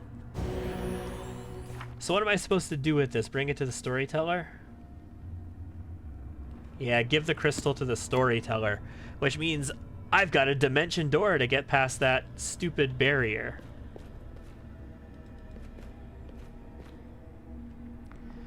Those crystals were once minotaurs, apparently. Yes. Before they died and spent millions of years crystallizing down there, they were apparently minotaurs. They charged straight for me. Except as minotaurs, they were a little bit better at attacking me. So there's not like an arch up there, unfortunately, so I just have to go to the terrace and make do, I guess. Unless secretly there is, but I can't use his portal, he said. He explicitly said that I can't use his portal.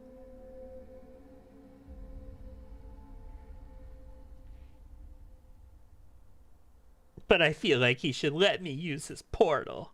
Even if he won't take me back to Galarian, can you do something with your portal to let me move around here?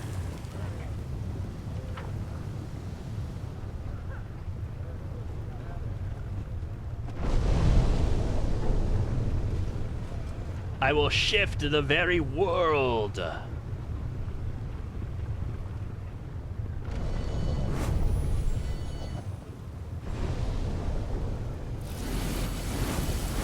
It's good to have the storyteller back, though. I was kind of missing him. It's been a little while since we've seen him, and having access to him in this act is just nice. I like it.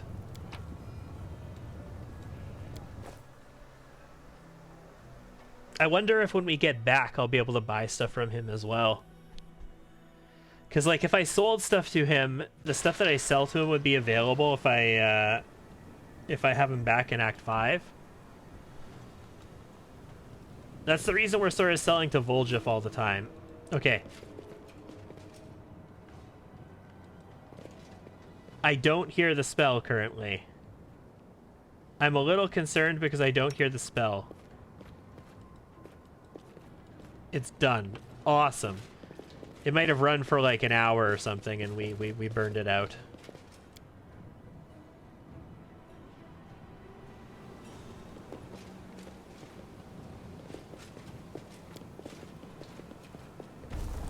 Yeah, I'm selling to Volgif because I'm going to have access to him later.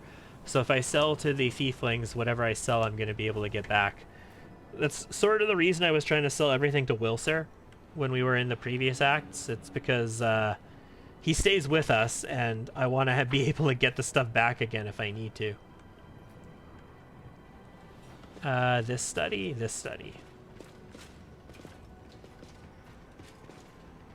Ding dong. Hello! I have the crystal. What do you see? What do your old, blind elf eyes see?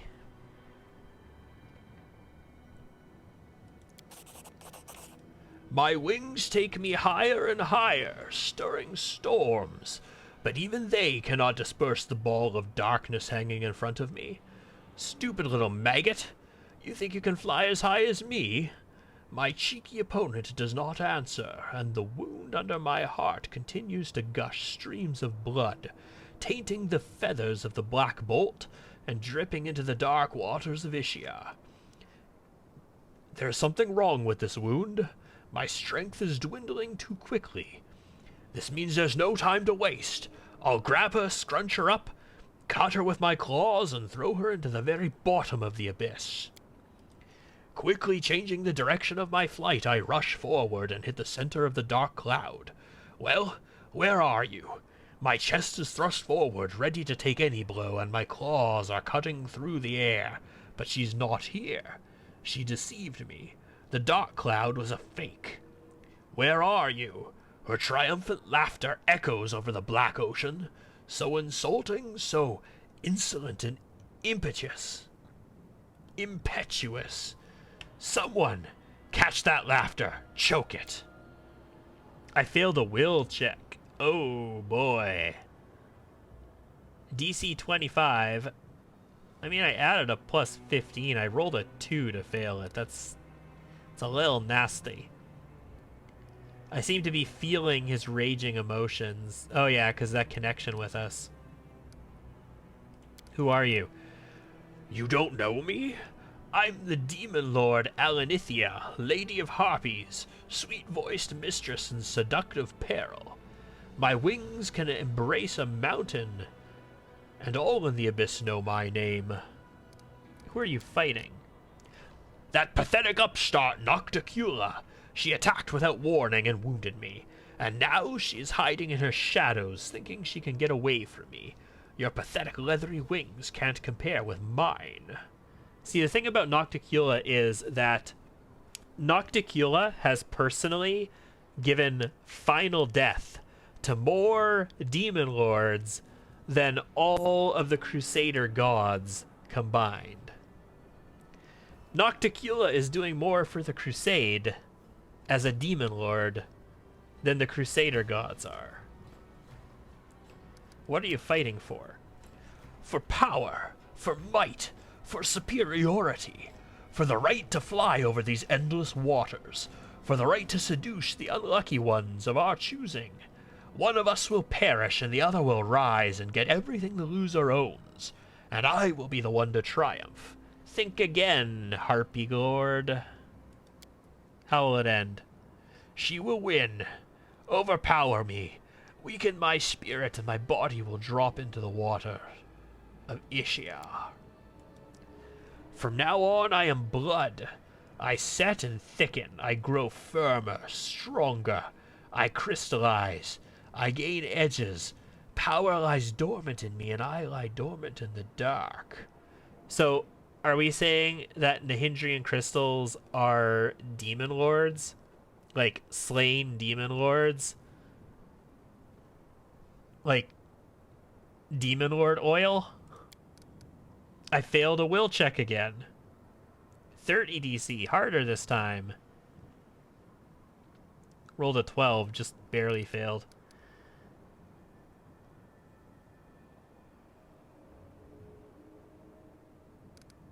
Are you on the island of Olynthium, the one Illusioneer is built on? Yes, my body became stone. My flesh turned to firmament, and the power hidden in it made it expand and swell. I am the island and everything hidden within it. I thought the souls of demon lords went to the Rift of Repose. Yes, but not me. The one I used to be. She was supposed to go to a secret place, but someone stopped her, locked her in this body. She didn't want those who fell at her hand to return. She found a way to lock their power in the remains, and the power is still there. Where? I'm lying in the ground, and the depths of my palace are laid. Paths are laid. I am asleep, waiting for greedy hands to touch me, gather me up, take my power for their own. So you're crystal. You will take me out. Your hands will take me out of this cavern. This is where the road to the past and the one open to me ends. It leads to this very moment, but I see something else. A future. A possible future. It hurts. The crystal is so huge. She's implanting it, swelling it into living flesh. My flesh. And it oozes power, soaking my flesh and blood, flowing in my veins. I am rage. I'm agony. And I am violence made flesh. I succeeded one. 32, even tougher DC. Rolled a 17 to do that. Also, interestingly, that's the DC that I rolled. So we barely passed it with a 17. Listen to the voice. Try to understand why it's trembling. I've got a 52 perception.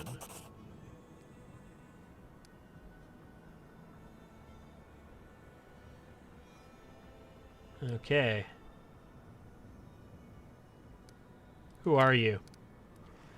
I am a humble demon whose old name doesn't matter. From now on, everyone will call me the Horned Horror. Lady Hepzibah will lead me into battle, where I will crush her enemies. No, I will destroy them with my horrifying grunting that will rip the pathetic flesh from their meager carcasses. Okay, so they implanted this crystal into a demon, and now this demon doesn't care who they were before. They're just powerful and they feel good, and they're gonna win the day for Hepzibah.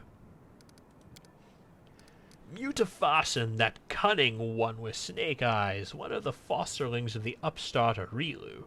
My mistress Hepzibah ordered him to do it. She has many crystals. I am not the first or the last to have that's done to them. Mutasaphin is weak and mortal spawn, but even he imposes with practice. You see, I am alive, unlike the pathetic unfortunates who went first. What fight awaits you? We are going to fight Nocticula. That winged upstart has been troubling our Lord Baphomet for too long. Time to revenge her from the board.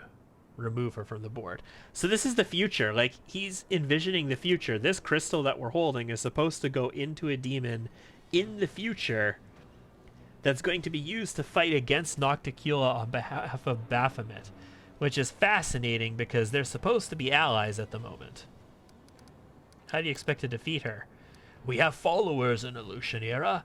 They will strike from the inside, cripple her, drain her blood, and then our army will bring down all of its might given to us by the miraculous crystals, and Nocticula and her pathetic servants will fall. What a horrible vision! I am completely exhausted. I never expected to touch the memories of a fallen demon lord who had never found peace in the Rift of Repose.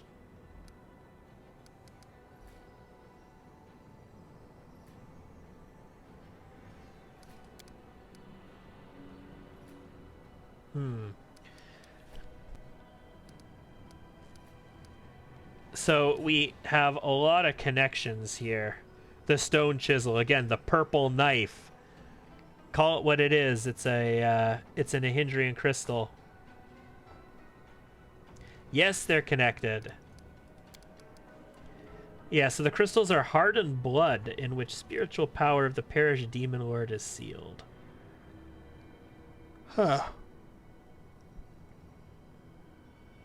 This is why we need those midnight bolts, ladies and gentlemen. Get us lots and lots of crystals. The city is built on her corpse.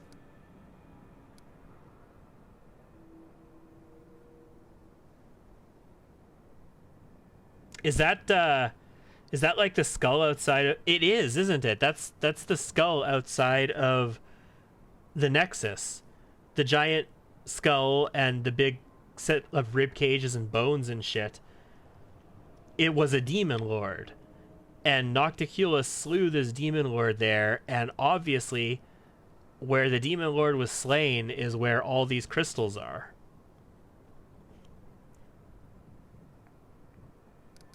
How can it grant powers? Unspent power of a demon lord. Okay, makes sense.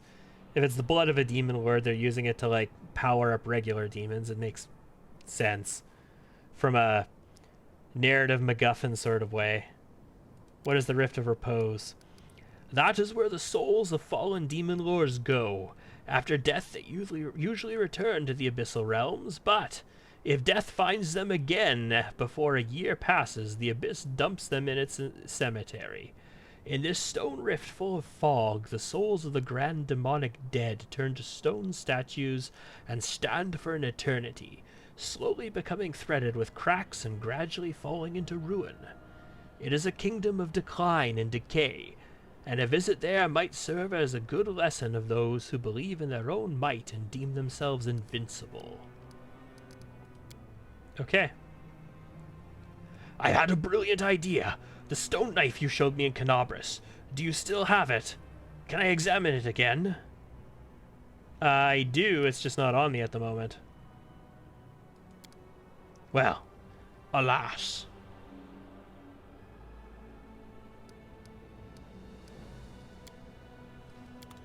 That's sitting in my chest. If you can make my chest pop up here, I can show you it.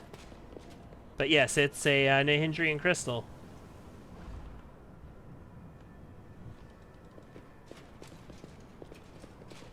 It would be nice if there was a teleporter in here. There's a bed, we can rest, but it would be much better if there was an arc.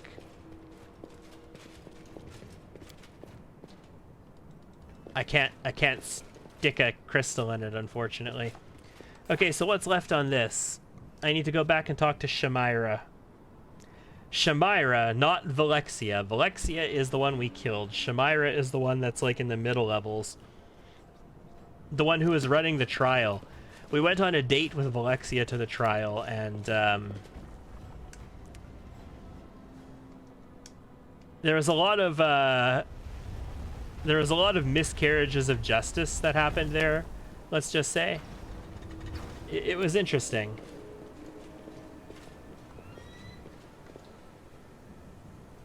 Let me get down to the lower portions of that.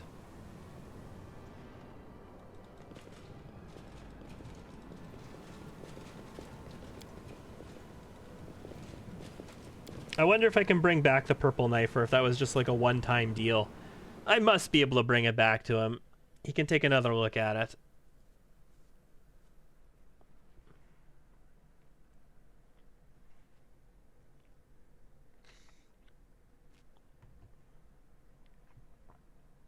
I find that this is like the longest loading screen in the Abyss that we've had so far.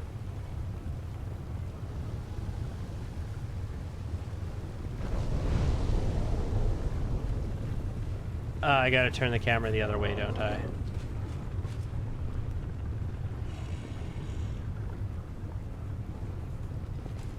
No, it's not that way. Damn it all! What way do I have to have this camera? I think, okay, it's the other way when I'm coming this way, but then it's this way when I'm going back again? Yeah. Alright, it's behind me, is what it is.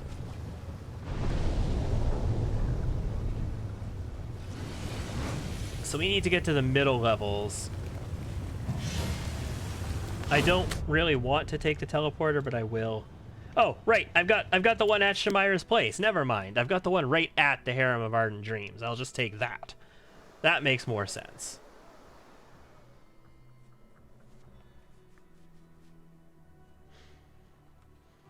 I need to get around to doing something with emotes. That's a thing that I have to get set up for the channel.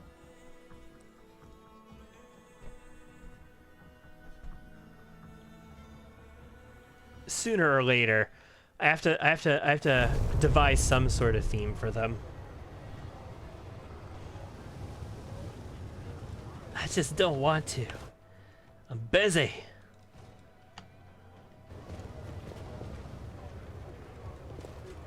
All right, let's go talk to her.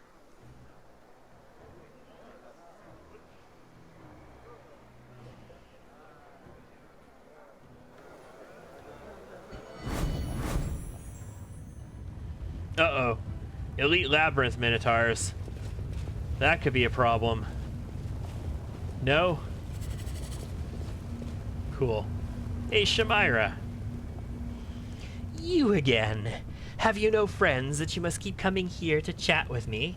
I've completed your task. So speak if you have. But you open your mind instead of your flapping lips. Your mind. Oh, shit. I've got, like, life bubble on me, right? Just in case she casts something stupid like mind fog. Not life bubble. Whatever. I've got the bubble on me, right? Just in case she casts something stupid like mind fog. Because it sounds like she's going to attack my mind now. Okay, the hand is going to do something. I know that you have done much to win Shamira's favor, but my heart tells me that helping her would lead to evil. Forget everything I've told you. We'll find another way to complete our mission. It is wrong to fight evil by increasing the power of another evil. Reject the promises of the Ardent Dream, and we'll leave this place before we betray ourselves and our ideals. The Hindrian crystals are the blood of the fallen demon lords whose bodies became the Midnight Isles. Baphomet's servants mine them like minerals. You can stew in your ignorance.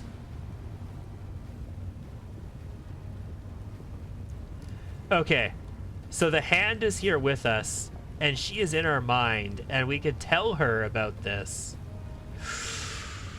Oh, okay, so I need to judge now. How much is Shamira on board with Nocticula, and how much is she trying to do her own shit? Because I would very much like to side with Nocticula here. I would very much like to make a deal and maybe make a new goddess for the Pantheon. Ember wants to see her as well.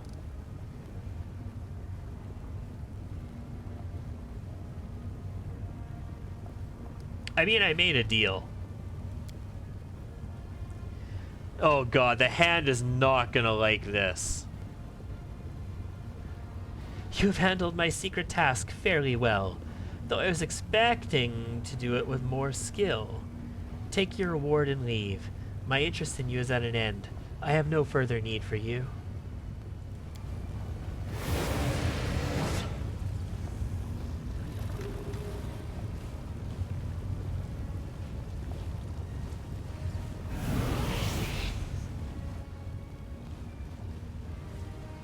He doesn't really appear. He holds a neatly wrapped package tied with a cord as red as Shamira's hair. Did she wrap this package with her hair? I got Slaver's Fury. And no shit from the hand. Thank goodness. Did I have to identify it? Yeah, I did. It's a hand axe. Shit. +5 cruel bleed. Finesse wielding, yeah, it's light. Whenever the wielder of this cruel bleed hand axe lands a hit against an enemy under any movement impairing effect, the enemy suffers -2 penalty on all saves for 1 round. Could be okay for Grebor, but I don't intend on ever using Grebor if I'm not required to. Walking on corpses, hey, hey.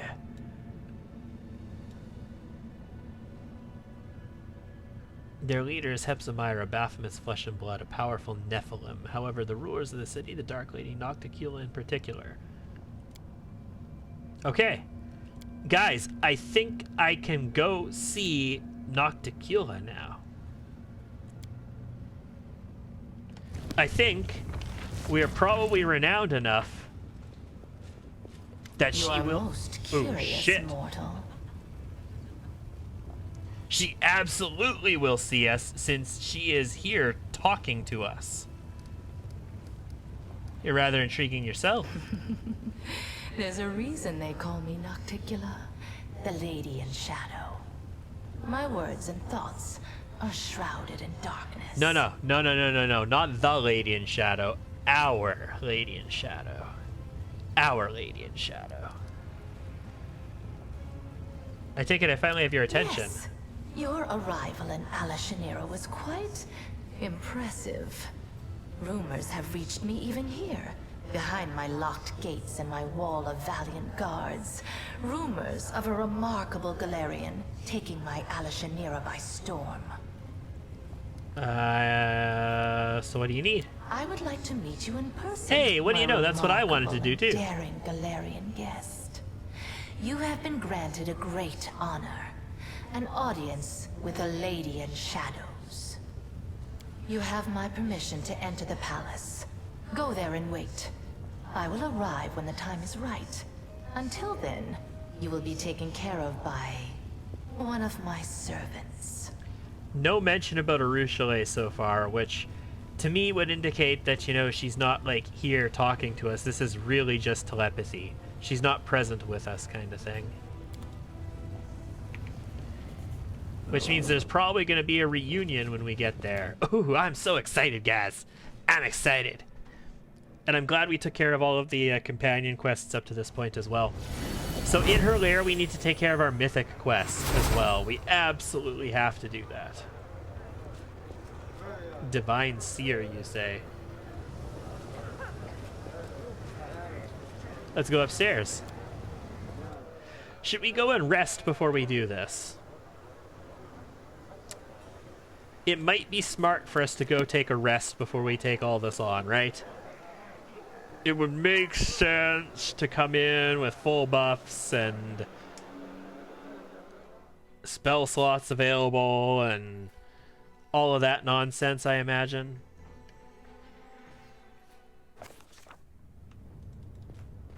All right, let's take it on real quick. How much do I have left on this? 9 out. Oh, crap. I'm going to want to cast buffs again after we rest, especially since I think we're going to have to rest for more than 9 hours. Maybe not. Like, when we were in that When we were in that event, like that book event, we spent hours wandering around in the Plane of Fire. So, it's possible I might only have to rest for 10 hours. Okay. I'll have to rebuff in any case. And I'm fine with that. No big Why deal. do mortals always leave the ones they love? Isn't being with the people you love the ultimate happiness? Are we built to be happy? The way I see it, we're born so that we can spend our whole lives floundering and trying to loosen the garrote of unfulfilled desires that's wrapped around our throats. Okay. Charming.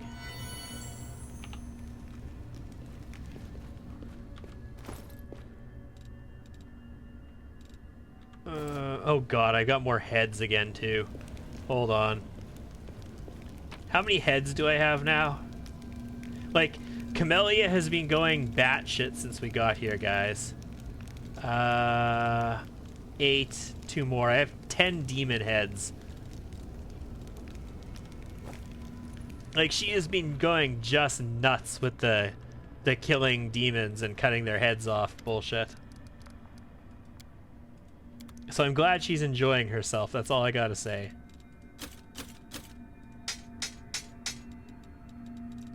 I'll sell all of that. That's only 16,000 worth. But it's a lot of heavy stuff. I just wanted to get my weight down a little bit, especially if I'm going to Nocticulus Palace. You never know what we're going to find there. And I need my bags of holding to have enough room in them to bring whatever it is back home. Yeah, let's go. What I could do, like, we could be super duper cheeky, right? I could do all of my buffs and then I could go back to bed again and sleep for like 12 hours. Because it'd be 12 hours. Like, I can't just sleep 9 hours. I was just asleep. I can't sleep again right away. And then still have like 12 hours on all my buffs and all my spell slots. But I think rather than that, what we'll do is recast everything right now. Which means let's start with Darren.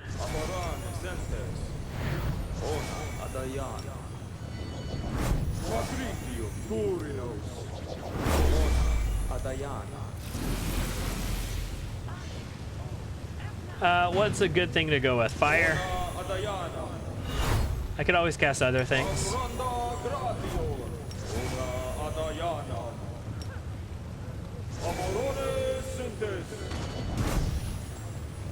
I kind of want to use True Seeing Communal again. Do we still have it? How long? 13 hours. Okay, no, I'm not using it again. I still have it for 13 hours. Do we all have Death Wards? Yeah, 13 more hours on our Death Wards as well, because we casted those later. Yeah, so I don't need to re-up our Death Wards. Spell Resistance might be nice, but it's not critical, I don't think. We'll use this.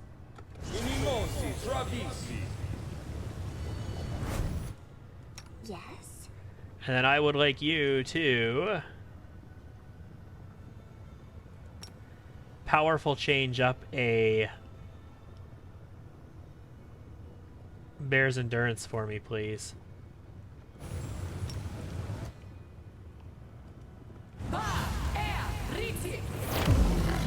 Very nice. And then I'd like you to powerful change up a self-spell Frightful Aspect on Lan. And then cast a self-spell Hurricane Bow on me. And then cast a Share Transmutation Expeditious Retreat on Lan. And then, you know what? Let's Heroism him as well. I mean, we could Heroism like all of us, I suppose. I have True Seeing, so I'm not even going to worry about that. We'll just Protection from Arrows as well. Camellia.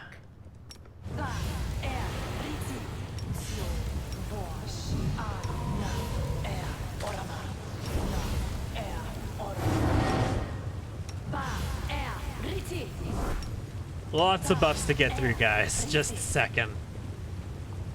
Come on, shrink yourself. There we go. Okay, I think we're good to go there. God, the brown fur transmuter I am just loving. Being able to, like, frightful aspect a two-handed fighter with a fauchard that does, like, 700-800 damage per turn when they hit is just nuts. Once I can get, like, other buffs onto him as well, it'll be even nicer.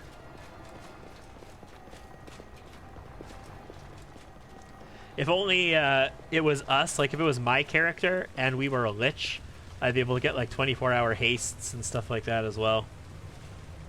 Hey, senior guard. I'm back. I want to go in. Our lady ordered us not to bar your way. Damn right she did. It's the House of Silken Shadows, as I make wide gestures with my arms that you can't see.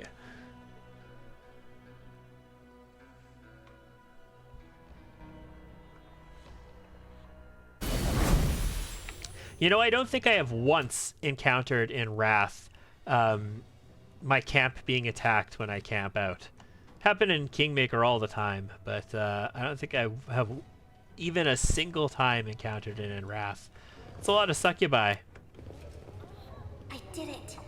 It happens sometimes. We don't have the best knowledge world. I only have a plus 29. It was a DC of 35.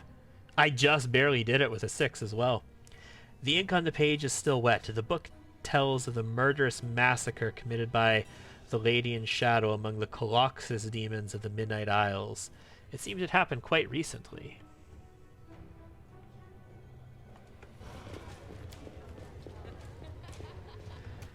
The tall shelves are stuffed with countless books and scrolls praising the Lady in Shadow's many deeds. Some tomes are old and threadbare, others are new and in mint condition. There's a knowledge check over here. I think I did it. Good job. 29, 34. It was a 42 against a 34. Nice. The Lady in Shadow's library is called the Vault of Graves. It contains the biography of everyone whose life Nocticula has ever taken, and her victims are innumerable. Oh, I need to make sure I carry a Midnight Bolt with me all the time now. Like, I just realized my Midnight Bolts are all in the chest. Like, at the end of this act, we face Baphomet, and I need a Midnight Bolt for when we face Baphomet.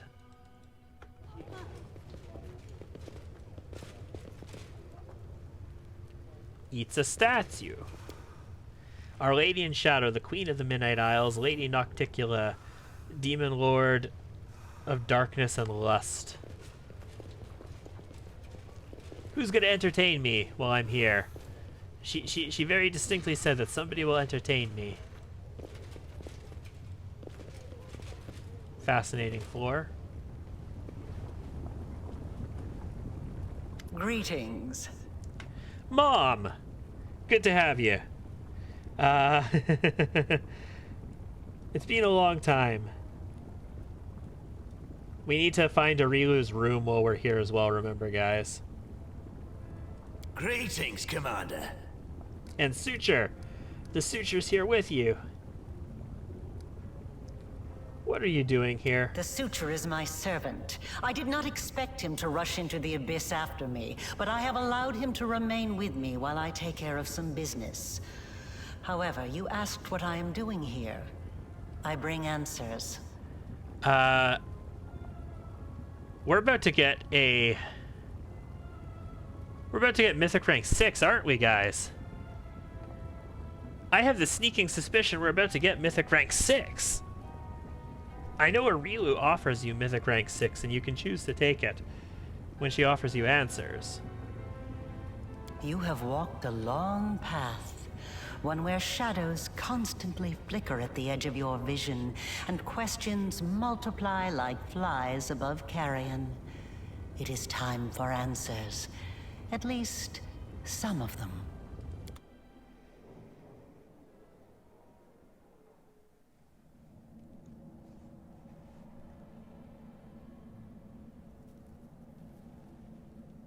Day 16, Aridus 4715.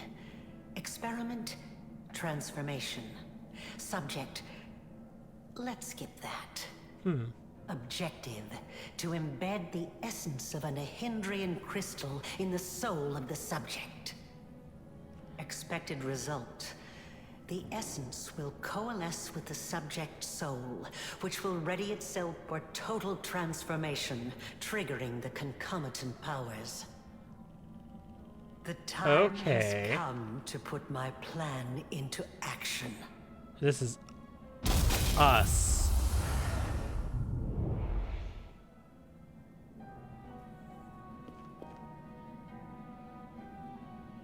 Back at the beginning of the game. You are my creation. Your power was my gift. Now you know.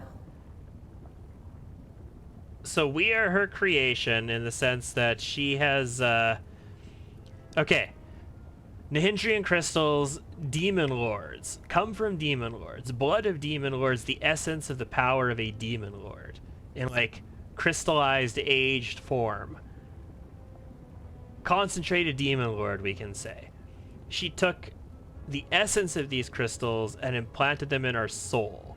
So our soul is bolstered by the concentrated essence of a demon lord, which is why we have our mythic powers and we have our connection to... Fascinating.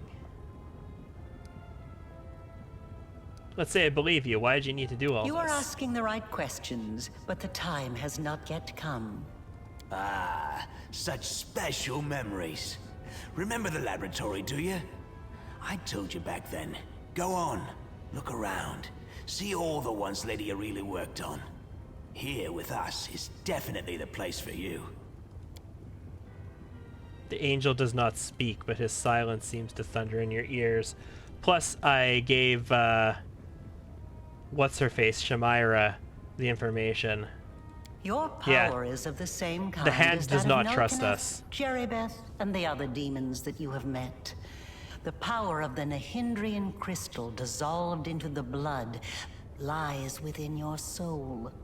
I have already hinted at this to you once before, when I left the essence along with the lexicon of paradox in my old laboratory, and ordered the suture to make sure the gift found its way into your hands. But there is more. Do you remember when you were taken to Kenabris with a wound that would not heal? Yep. Do you remember how Terendelev apparently healed you? That was merely an illusion. The dragon was only able to temporarily dull the pain. In fact, it was I who saved you, when I came to you in the caves and implanted a crystal within you. No, saved is not the right word. Your wound is still not healed. That is why your wound weeps blood from time to time, every drop of which burns your enemies. Excellent. So I could just be like... I could be like a blood mage, you're saying? I could just, like, cut myself and spew blood all over them and burn them to pieces? I'm down for this. Let's make this the game now. Oh, gush of blood out of me. Gross.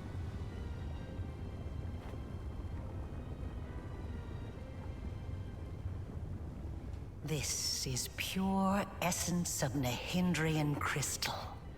My invention is far superior to the crystals used by Xanther, which were barely refined at all. It will give you new strength, and help you to overcome the wound that still slumbers within your soul. Take it. Take it, and you will see that this is the very power that has lived in you since the Battle of Kenabris. Not much of a threat. Look at me. Before you know it, I'll be a decrepit heap of flesh just like so. But I still managed to keep living somehow. So, guys, right here, she is offering us power. This is Mythic rank 6, I'm fairly certain. If you are going for the secret ending, which is not going to be a secret, because I'm not holding back on spoilers for a future playthrough right now. If you are going for the secret ending, which is where you say, fuck the universe, I'm ascending to godhood, I'm bringing my companions with me, and they're all going to be gods as well. And I'm bringing Mommy Vorlish with me as well, and Arilu is going to become a goddess as well with us. If you're going for that ending, then you have to not touch the essence right now. You have to say that you want answers first. And there's a million things that have happened in this playthrough up to this point that have been required if you want to go for the secret ending. And I have not taken them because we're not going for the secret ending. But of all of the possible things, this choice right here, like all of those are just one-offs, like one little thing here and there. This one right here ties into so much stuff later that if you don't take this, like, you have absolutely no chance of getting the secret ending. I'm not going for the secret ending, but I still want to know more because this is fully voice acted and I want to hear the fully voice acted explanation. If I don't have to narrate the explanation to you guys, I'm on board. Very well then. Ask your questions and I will answer. How dangerous? It was my mistake. My failure. I failed to...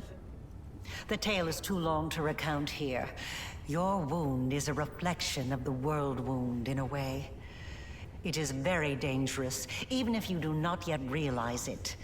It is not a disease, but rather an abscess, which will one day burst and kill you. Damn. It cannot fully be healed until the world wound is healed. Okay. No doubt you have felt this affliction on several occasions. It awakens when you use your power. It makes you sense more strongly what mortals call the corruption of the abyss. Until the world wound is healed, you will have no peace. So we've got like a ticking time bomb in our chest is what you're saying. Like a witch in a fairy tale, I watched over you from birth. From before that even. And I kept detailed notes. You were chosen and prepared for a special destiny. Okay. I'm reading the subtext in this. She watched us from before birth. Did you watch us as far back as conception? And if that's the case, did you keep detailed notes about our conception? It's like, I'd kind of like to see those notes. I'm not gonna lie. Aside from this, I helped you. Even when you were unaware of my presence. I saved you and your unfortunate companions when you fell into the crevice in Canabris.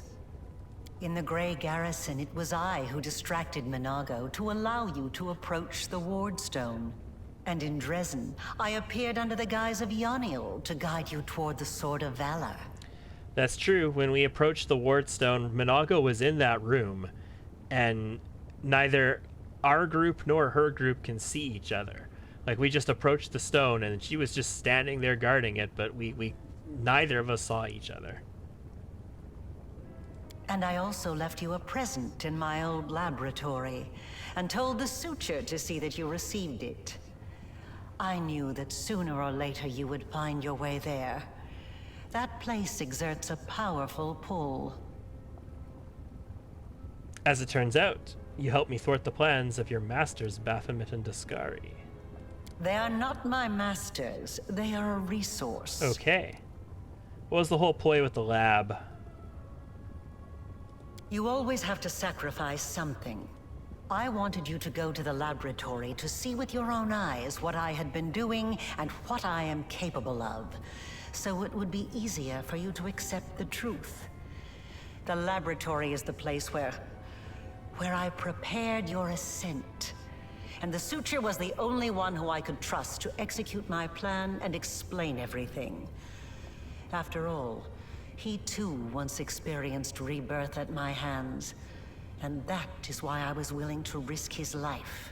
So she has a little bit of, I don't know if you want to call it humanity or whatever you want to call it inside her, where there's some sort of reaction from her on the fact that she had to sacrifice the see Suture. I am not the only one making observations and drawing conclusions.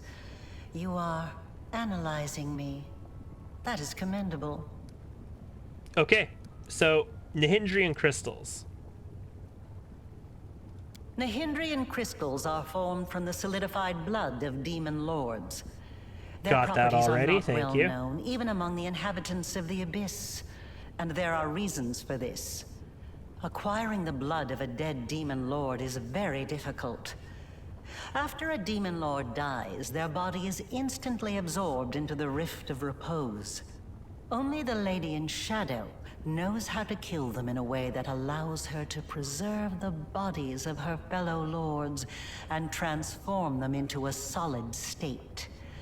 That means that Nihindrian crystals cannot be obtained anywhere other than the Midnight Isles. And I would suspect then if you aren't able to like synthesize them, if you're expecting to mine them forever, then you actually need Nocticula to continue to kill demon lords for you. Because what you gonna do? Are you gonna learn her secret? If Baphomet was to like attack her and destroy her, then there's now a limited number of these crystals in existence unless they know how to make more. Or rather, it was impossible until recently, when I managed to experimentally obtain a crystal from the blood of a still living lord. Midnight Bolt. You saw the result. A dagger made from Discare's freshly shed blood. Yeah, which I still have left it. for you in Canabris. As regards the use of the crystals, that is a discussion that would take time. A very long time. Someday I will finish my groundbreaking treatise on the transformation of Nihindrian crystals. Although it is unlikely I will ever publish it. So if you remember in the opening cutscene, we were hiding behind the table and the Suture was the guard who gave us... you have two choices. The two choices there affect if you could take the secret thing too. You need to take the crossbow if you want the secret ending. We didn't. We took the spell instead. And during that cutscene, you could hear Suture say, like, take this, you whatever, and you could see, like, this spirally red, like, magical bolt thing hit Discari before he went all, a mortal gnat dares to raise his whatever at the Lord of Locust, or whatever it was. That was a Midnight Bolt, and the entire purpose of that was to synthesize a crystal. Not just any creatures. Demons. And half-demons. The soul must have a stable connection with the Abyss in order for it to receive the power of the crystal. Experiments involving tieflings and mongrels failed because the voice of the Abyss was not strong enough within them. But I'm not a demon. I wasn't a demon either True. when I started. But there are always ways to circumvent, or even to override the laws of the universe. I changed myself by knitting my soul together with the essence of the Abyss. And I changed you. Do you remember the fits of rage that began shortly after Discare's attack on Canabris? This is how the second half of your soul manifested itself. Not yet fully aware. Not yet awakened. It's a pity you did not choose to let your demonic nature take hold. The result would have been most impressive. So there have been a couple of times where we've had like dreams where it brings up a book event where it tells about how, you know, all this badness is trying to creep into our mind. What do we do? And we've been able to turn it out, like cast it out because of whatever our choices were at the times. That's the demon.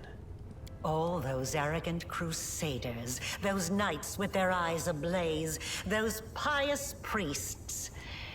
They have installed at the head of their magnificent army a scion of the Abyss, the creation of the architect of the world wound, whom they so revile. I always said the queen was an idiot. I mean, she knows nothing about us, and yet all of a sudden we're the ones in charge of her crusade. It's her fault, really. It's her fault, really. Who do you really serve? Both. And neither. I have served both Discari and Baphomet, and not merely as the lowest in the pecking order. But I do not think you'll be surprised when I tell you that to me, both of these mighty lords are merely convenient temporary sources of power. And their time is almost at an end. But the Lady in Shadow is different. She is the preeminent ruler. Soon you will understand this for yourself. Damn straight, and hopefully I can help her become a goddess, with Ember's help, of course. One of the reasons we are here, after all, guys, is to get an audience for Ember, of all things. My power is different from that of Jerebith, Nulkineth, and the other demons. Yes, because I taught Xanther and the other servants of Baphomet and Discari the earliest version of this transformation ritual. Okay. So they were using old, outdated tech. Got it. Decades perfecting it, until I obtained the power that I gave to you. Power in its most purified form, cleansed of the filth and chaos inherent within the original blood of the demon lords. Cool. Hey, Arilu, where's your room? I kind of need to go to your room to get something for one of my friends. It's a quest kind of thing, you know? Your power is as pure as thrice distilled water, but it resonates with other powerful sources of supernatural power, such as the Sword of Valor. And your power can change. You must have realized this already. You have shaped my gift into a form that you yourself have chosen. Mm-hmm. You are seeking answers, trying to understand the crux of the matter. That is good. Okay, I know what I want to know. Patience. Before Let's we touch continue, the essence. I want you to receive your power. Mythic rank number 6, ladies and gentlemen. And I think we're actually pretty close to rank number 7 as well.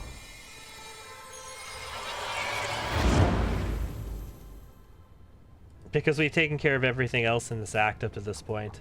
I think it's pretty much just play straight through to Mythic rank number 7 at this point. You touch the essence and the power so familiar and clear. Now you know. You truly know. Enough! Enough of this madness! I was blind. O Lady of Heaven, how blind I was. I saw holiness in the half-fiend's creation. Yeah, no, the hand totally is not gonna trust us. Like, the thing with Camellia, and I just assume that the hand is always there with us, it seems. So I imagine the hand was there with the stuff we did after the thing with Camellia. The entire thing with Camellia, rather. Not to mention the stuff we've done today, and just topping it all off with giving Shamira the information. Like, the hand will not trust us. All your valiant deeds, your resistance in the face of temptation, it was all a deception? Curse the Abyss, and curse Alushanira, where even the most faithful lose their way, and lie, and commit treason. I must save those who can be saved, and break free from the kingdom of darkness. I want to help you close the world wound.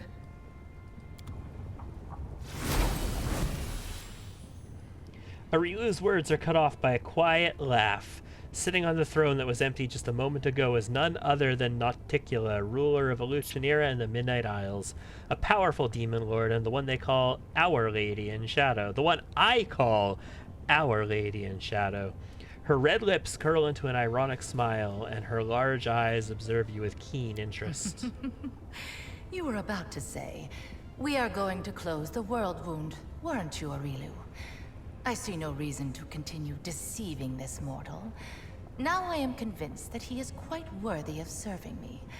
I will even reward him with a modicum of knowledge about the events in which he is about to take part. Oh, thank you so much. Greetings a modicum to you, of knowledge. Our Lady in Shadow. Arushale actually sounds impressed by her still. Like, she warned us about her before, but she actually sounds sort of reverent towards her. Like, Arushale's voice actress is the best voice actress in this game, I just want to say. Like, hands down, 100% the best voice actress. Maybe not the best voice actress, like, you know, as a person. The best performance of a voice actress in this game is Arushale's. It's nice to see that even surrounded by mortals, you haven't forgotten who your mistress is, Arushale. You may rise. I didn't mean to. I don't know why I did it. Yeah, you don't, eh?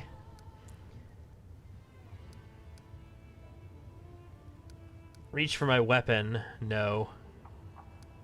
We could bow respectfully. Bah. Smirk. There's no trickster approach here. We could just nod calmly. My greetings. You got a couple of chaotic ones. Yeah, hi. Just so we understand each other, I'm not going to grovel on my knees, or you are truly resplendent. It would bring me great happiness to get to know you better.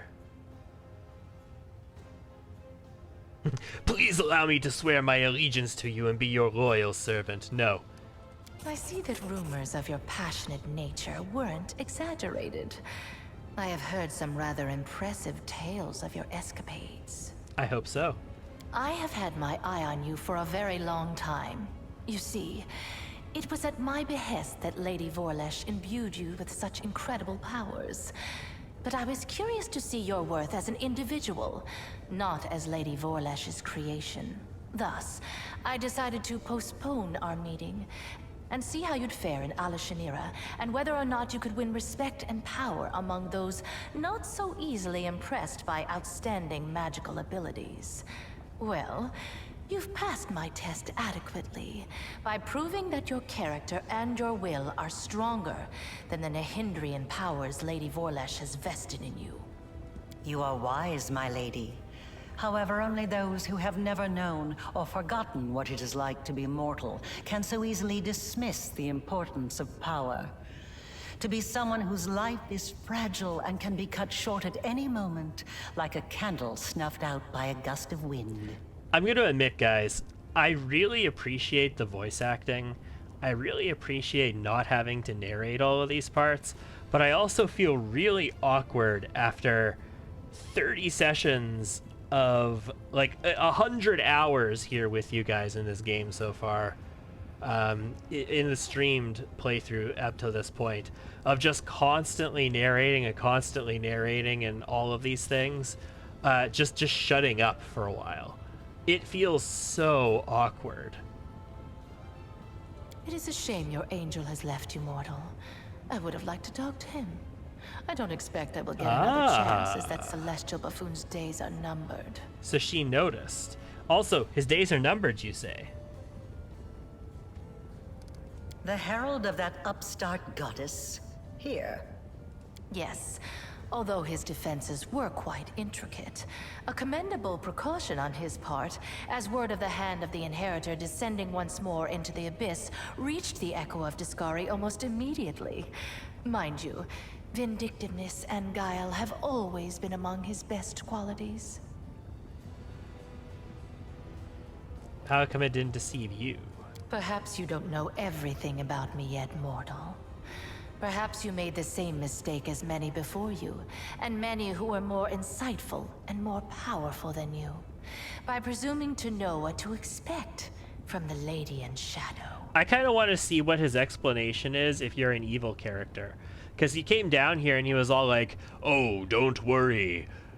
Evil beings with true evil in their heart can't see me. Only beings with true goodness in their heart can. And if you were an evil character, like just straight up bad to the bone evil, how would he explain it in a way that you can see him and hear him? Tell me about the Echo of Discari, if he was even with you still. He is a strange creature, a bespoke creation, so to speak. Long before the world wound was opened, Discari, that little cricket, was seeking a way to have some fun on Galarian and assert his influence there. One day, he decided to gather a few strong mortal followers, fuse them together into one being, and pump that being full of his own power, in the belief that something worthwhile would come of it. That is how the Echo came to be. To the great dismay of both the Echo and the Lord of Crickets, the Echo was greeted by Eridan, protector of humankind.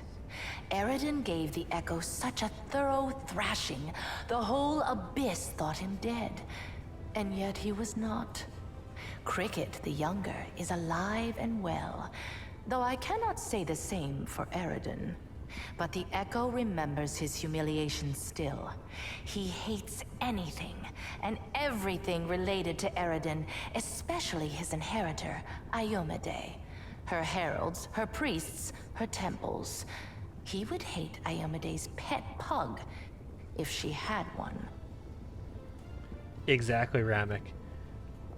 Pumped it full, all right. Why does the Echo prey upon the hand of the inheritor? Envy, humiliation, ego. The usual playthings of little boys from all planes and realities. The Echo suffered more than one defeat. First at Eridan's hand, then under the onslaught of the forces of heaven. Those routes taught him to attack his enemies by stealth, boldly and often, killing and crippling anyone close to the light-bringing goddess. Now, it seems, he has decided the time has come. The Herald of Iomedae himself is in the Abyss alone, without a retinue of lesser angels. And now without the commander by his side either, because he just left. Which means that they're going to catch him and do stuff to him, aren't they? He's an interesting little bird, that angel. Before he became the Herald of Iomedae, he served Regathiel, the General of Vengeance. I've always found the fate of that Imperial Lord to be quite fascinating. Did you know that the father of the Upper Plains' top military leader was a devil from hell? Regathiel had to achieve many feats to redeem his unholy legacy in the eyes of the other Imperial Lords. But he did. A remarkable tale, is it not? I mean, we know a devil from hell. There's a devil from hell on the council. Oh, hey, I'm not going to tell you this because you'll probably flay me alive if I mention his name, but I met your brother as well on the council.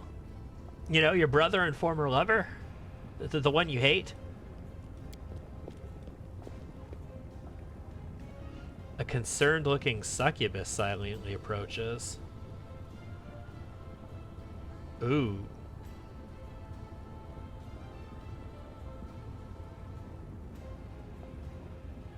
Hey! This is the one that died at the Nexus, really? I thought I could swear they died at the Nexus.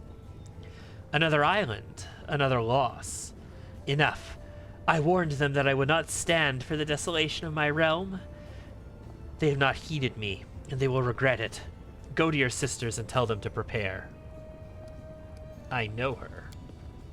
Yes, you've already met Lalia, my talented assistant. I've heard she was very convincing at acting out her tragic death in the mines in the Nexus. As you can see, I've been watching you since your very first moment in the Abyss. And even a little earlier. Okay, so that was a ploy. But they are actually fighting against Baphomet and Discari's people. I have prepared a beautiful intrigue that will topple many of your enemies and seal the world wound forever, ending the threat to Galarian, and you have the chance to become part of that intrigue. Yeah, but first my companion Ember would like to speak to you. Ember? So that's her then? Well, approach. I have heard you bleating your pathetic prayers at me. You have some nerve addressing me with such nonsense. Did you know I would simply repent? Did you think I would simply repent? Renounce my status as a demon lord? Do you have any idea what I had to do to acquire it? Wait, what is this? Ember is crying.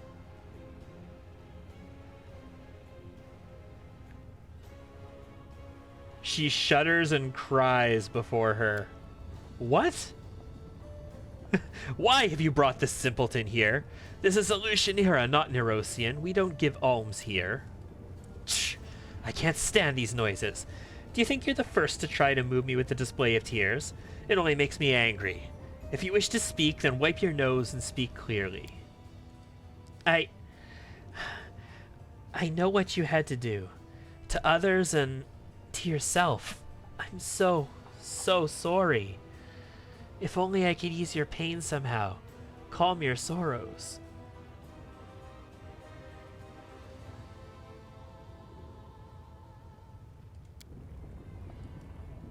So, where were we? My pain, my sorrows? What nonsense are you talking? Don't tell me you pity me. I'm so sorry. You're the most miserable soul I've ever seen.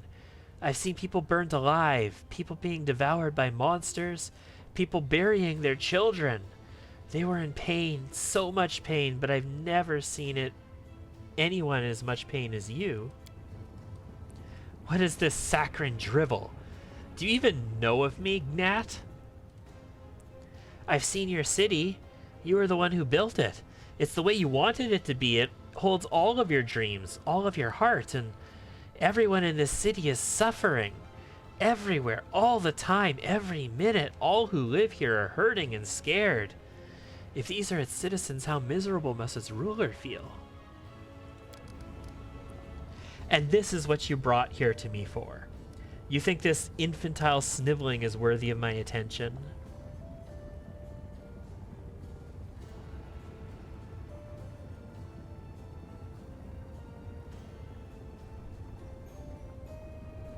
I don't want to call her a feeble-minded preacher. I think we go with the good approach here. As if I haven't seen much sanctimonious boars in my life. Oh, Ramek, you should see what happens if you bring Nenio to talk to Nocticula. Nenio comes out and she asks Nocticula, oh, Lady Nocticula, if I may ask a question, how many sexual partners have you had? I'm trying to put together a list in the Encyclopedia Goranica or whatever, and I think you might be the world leader. And if you have Regil with you as well, you get this note that, like, Regil reaches to his side to prepare his weapon and looks around in a cautious manner or something like that. As if I haven't seen enough sanctimonious boars in my life. So what do you suggest I do, preacher? Beg the good gods' forgiveness? Devote myself to serving a sword-swinging upstart, perchance? Or that old crone the moon? No, no. Gods can't help anyone. They're just like us mortals, silly, frightened, clueless. You're almost a goddess yourself. You know better than anyone that no one can save you. No one except you. Save me? From what, exactly? From yourself. From what you've done to yourself. From the city you've imprisoned yourself in. Listen, you're a queen, but you're the queen of pain and filth. Your realm is a realm of your own suffering. You're almost a goddess. You can do anything you want, so why won't you make yourself happy? You could become the Redeemer Queen. The Redeemer Queen. That's new. Never in all my years have I heard anything like that. Well, child, enough joking. Get out of my sight, or I'm afraid I might decide to keep you here forever, as my fool. So she bursts in laughter at this idea. Do you think she took my words to heart? Probably. I told you to get out. I don't want to hear your squeaky voice again. I wish to inform you of treason. Who is it you've decided to inform on? And more importantly, how did you learn about these traitors and how credible are the accusations? I mean, I don't know who I'm informing you on. I completely forgot that I had any evidence of treason. Perhaps she is planning to overthrow you. Yeah, that's credible evidence, all right. Hepzamira is sending demons after you. Oh yeah, let's tell her about Skothbanoth. Oh boy. Maybe we shouldn't tell her this. This conflicts too much with our mythic path. What about Shamira? How nice of you to warn me. I'm impressed. I do wonder, however, did you really think I was unaware of this, or did you merely want to demonstrate your loyalty? Either way, I appreciate you telling me. I'll take this as proof I can rely on you. It is unfortunate that while you did uncover her devious scheme, you still gave her the knowledge she sought. It would have been wiser to keep her in the dark. I'll have to keep a closer eye on her from now on. Then again, it's all so trivial. Mining the Hindrian crystals is a surefire way to sink the island the crystals are on to the bottom of the Ishiar. I assume you understand why all who attempted to procure them on Elenithia were executed. At least you didn't tell Shemira about the mines you found. The last thing I need is the Ardent Dream burrowing under my capital. Hepzibah was sending demons after you. You are a font of knowledge, my dear guest. Let's just say I'm not surprised by her appetites. The ambitions of that brat or her lecherous goat of a sire were bound to surface sooner or later. Cool. Yay, 3,000 experience and secret ingredient. Huh? Guys, we just got Nocticule's secret ingredient. Why do you still tolerate Shemira?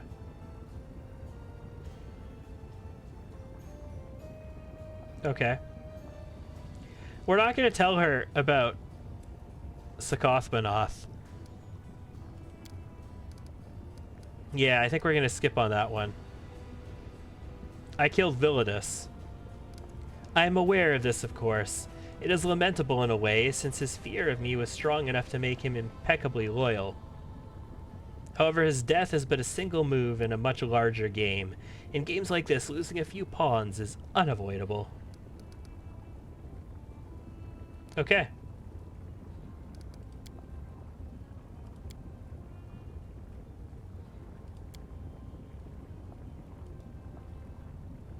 They watched me for a very long time. Everything has its price.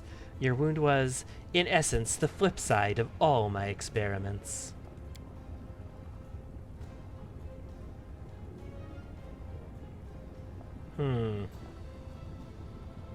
What exactly are you offering me?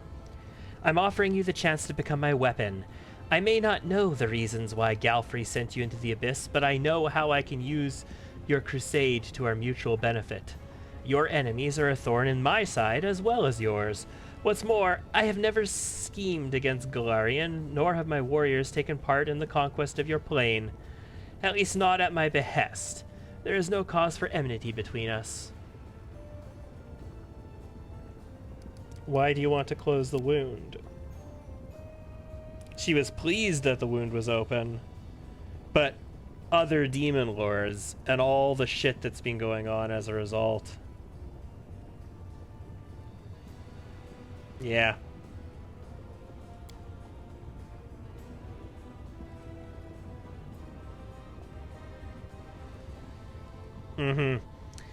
See, the main way to get between the two planes is through her realm, essentially. So all the shit that happens as a result of this crusade, like, think of her as the Byzantine Empire, and think of Baphomet and Dascari as, like, the shitty European crusaders who would be like, oh, hey, we're gonna go crusade against the humans, and then they sack Alushanira on their way through, kind of thing, right? She's not too pleased. And worst of all, Lady Vorlish told them about the Nihindrian crystals. They realized what kind of power the crystals hold, and now they are determined to mine every last deposit hidden within my isles. So essentially destroy her isles. What do I gain?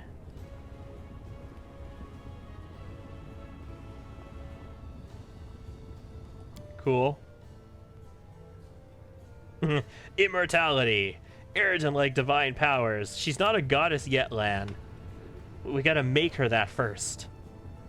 I can grant you immortality as well. If you think I will only reward the commander for his service, you are mistaken. I could grant every one of you whatever you desire most. You, underground hunter, would you like me to rid you of the curse of short life that haunts your tribe? Do you want to become famous? I love becoming famous. I feel like you could just set up like an auto ban on the phrase, do you want to become famous? and we'd be set.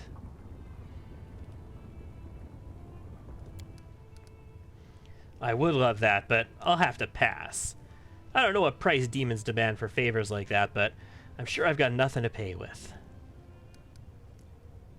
How are we closing the world wound? It's a complicated magical process. You will receive precise instructions once you've captured the Threshold Fortress on Golarion. There, at the exact spot where Lady Vorlesh opened the world wound, you will be able to close it. But first, you'll have to crush the Guardians of the Threshold, and their forces are growing by the day. Hepzibah, Baphomet's daughter, is mining a large number of Nahindrian crystals in my realm. These crystals are her secret weapon. No army on Golarion can stand against them. You must stop Hepzibah. If you do not, your world will fall, and my plans will suffer significant harm. At one time, I disclosed the secret of transformation to the two servants of Baphomet and Discari, Zenther Vang and Mutasafin. It was a well-calculated gambit which bought us time and assured both Discari and Baphomet of my loyalty. Mutasafin is Hepzibah's favorite. He oversees the transformation of her army. Hepzibah is currently on another island far from here. The route to that place is plagued by pirates, monsters, tempests, and other more terrifying dangers.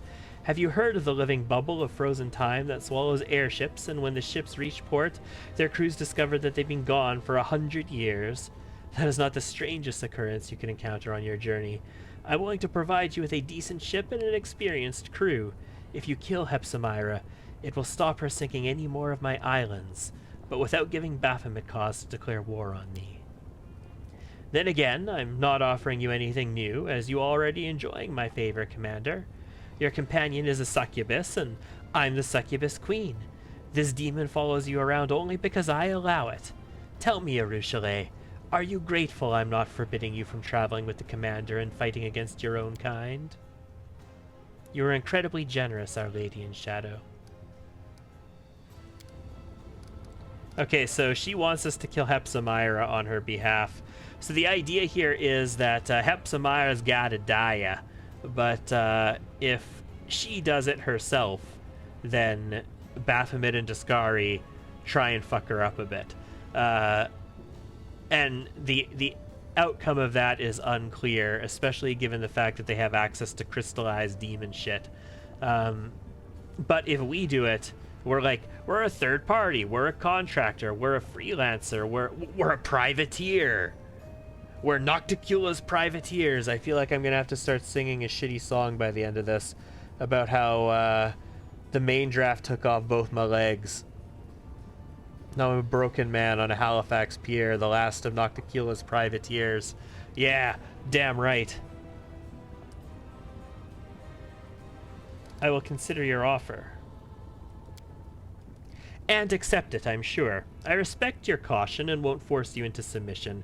We all stand to gain if you do my bidding of your own volition. An interesting destiny lies before you, mortal. You will rise to great heights and play a part in events of titanic proportions. Many would give their life for a chance to tread such a path.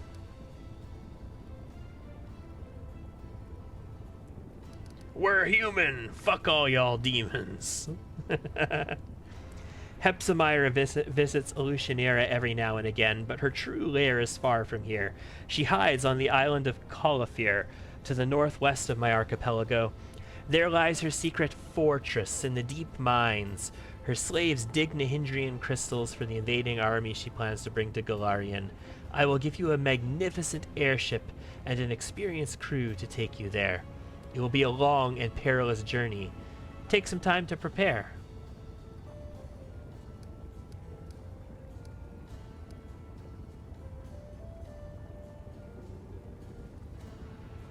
Yeah, I kind of need the people in the Nexus protected. I will send my assassins to ensure that no harm comes to your entourage. Be grateful of my patronage.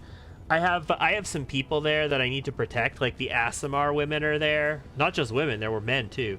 The Aasimar are there. The boy with the pure heart is there. The Golarion slaves are there. Like, apparently the hand's not there anymore. But it is necessary that I keep those people safe. Okay, I still have some business to take care of.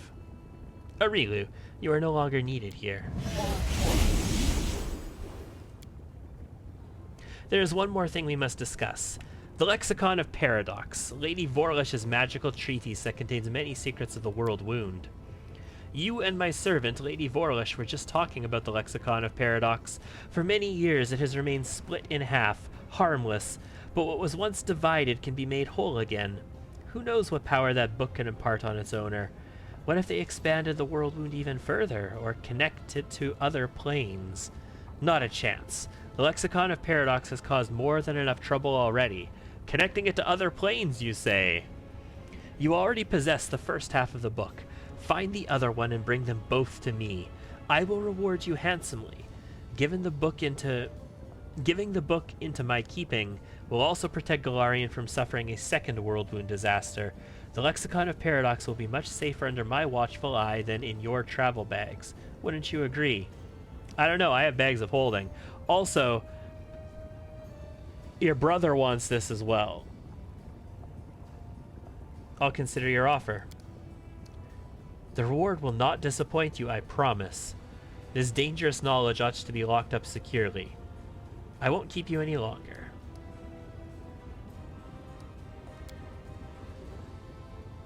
You have taken a liking to my city, I see. Well then, savor it to the fullest, and then come back for truly important business. Okay, so we're in the palace at this point, which means how do I get to Arilu's room in the palace? Is it back here? Somewhere? One of these? We got to explore, guys. Because we want to find ourselves the other part of the Lexicon of Paradox. Also, we have a mythic rank. Mythic rank numero 6. This is Trickster for us. Trackstar. And unfortunately, at this level, we don't get our greater mythic feat. That comes at level 7. We do get another level 2 mythic feat at this point, though. Which means...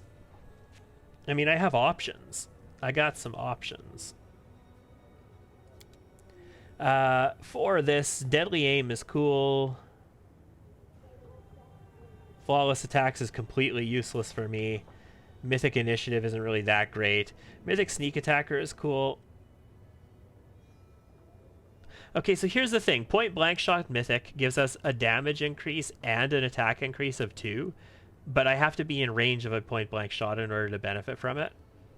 Whereas like a weapon focused mythic is only going to give me a +1. But when I get access to other feats, like when I get access to feats without needing to meet the prerequisites, I should be able to get the second weapon focused feat as well, technically. Although I don't think I have room for it in my build. I don't know, I'd have to look to see if I have room for it. Mythic Sneak Attacker is just a damage increase. This might just be Mythic Sneak Attacker for us.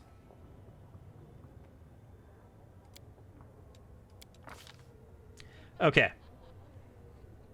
So I have to decide what we want our... Let's look at what we want our second level trick to be first. If I get Knowledge World,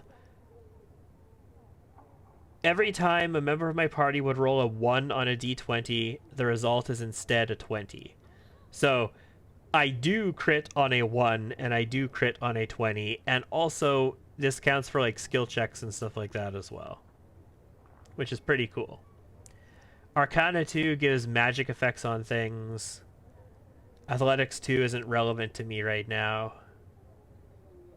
Nature, we really want Nature 3 if I'm going to do that. Mobility is good for attacks of opportunity if you want to run around things. Perception 2 I already have. Persuasion 2... if I had Charisma, Persuasion is probably the most OPAF one here. Because you can cause enemies to just be demoralized as soon as they fight you. And then you can cause them to just try and off themselves. Like as soon as you start combat with them. Trickery is interesting. That would give me a greater Dispel Magic if I went to Trickery 2. Stealth 2 gives me greater invisibility. I think we're going to go for Knowledge World. And I don't have Knowledge World 1 yet, which means I need to take Knowledge World 1, 2, and 3 right now. No, 1 and 2, sorry, not 1, 2, and 3.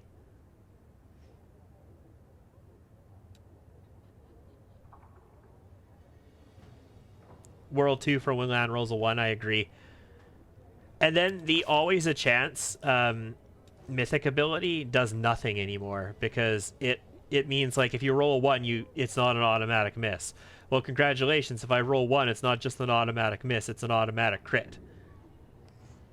Yeah, I think we take World 2 here. And I definitely want World 3. Like, World 3 is going to be my first level 3 trick. But, because I ignore requirements for feats when leveling up. But, I think we do World 2 here. Okay. Level 1 spell. Don't care. Let's get something that has a touch attack on it, just in case I have to. But that's a strength-based touch. Oh, no. No, I have finesse.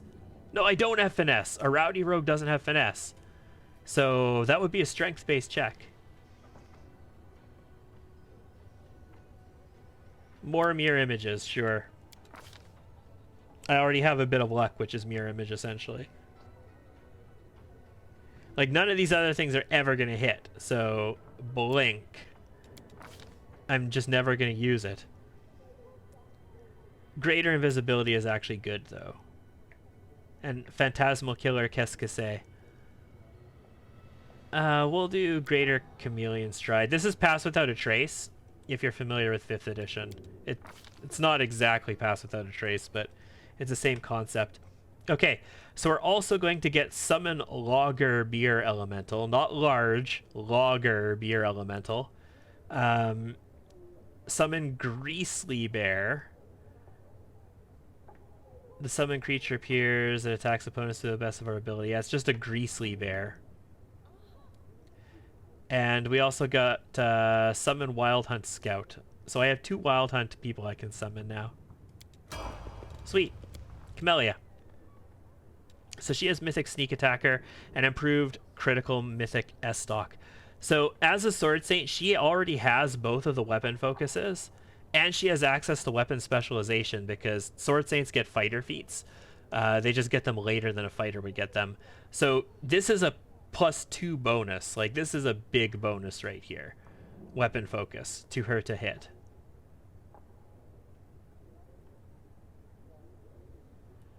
I could take Dodge Mythic, but why would I take Dodge Mythic from Chicago if I could just do like weapon focus S-Stock Mythic? Beer Mentals, yes. It's pretty powerful. Lan, me old boy. You've got Vital Strike Mythic and improved critical Mythic Fauchards. That gets you the higher multiplier on that.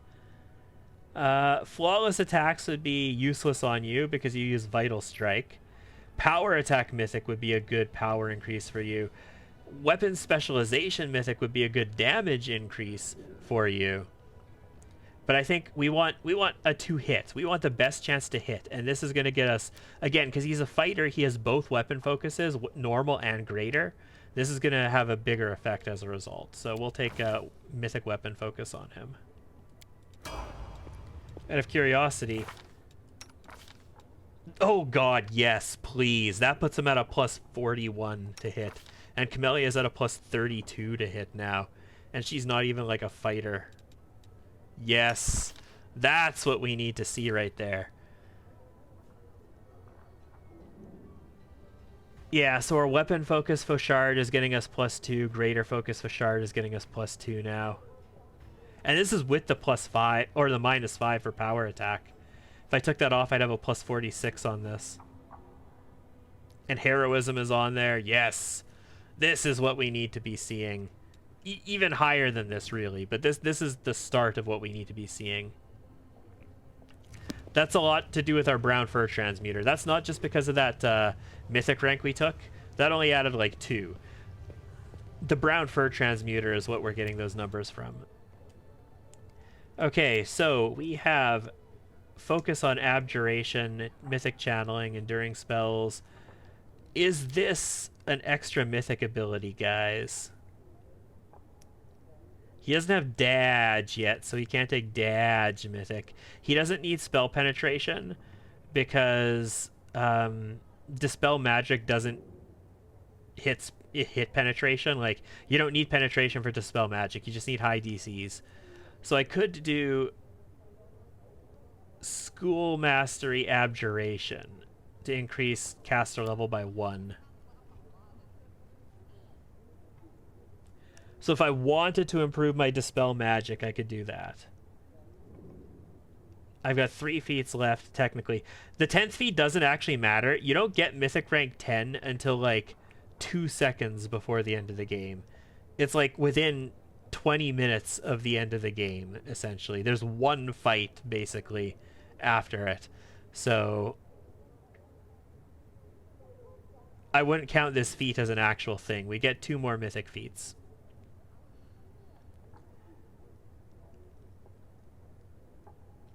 I mean, let's just take Abundant Casting. That way I can take Improved Abundant Casting the next time. Works for me.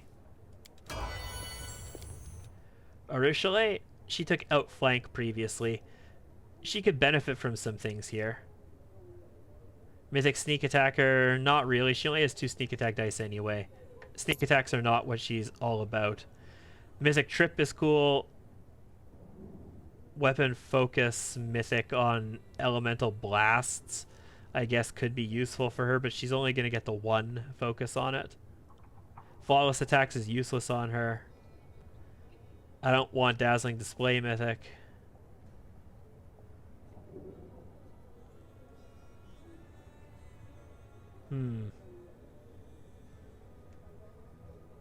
I want to shoot from way outside of range a lot of the time, so point blank isn't really going to be that good. And she already has spell penetration. Honestly, I guess it's either trip or weapon focus, and let's just go for maximum chance to hit. We'll take weapon focus kinetic blast. And then Ember. Ember has spell focus, evocation, ascendant element electricity, our enduring spells, and spell penetration. I think for her, though, I don't want to take expanded arsenal. I think for her we do want actually school mastery on evocation. Even more than, like, I could just start taking abundant casting, I suppose. But I think she's okay with that for now. School focus evocation is probably more important at the moment.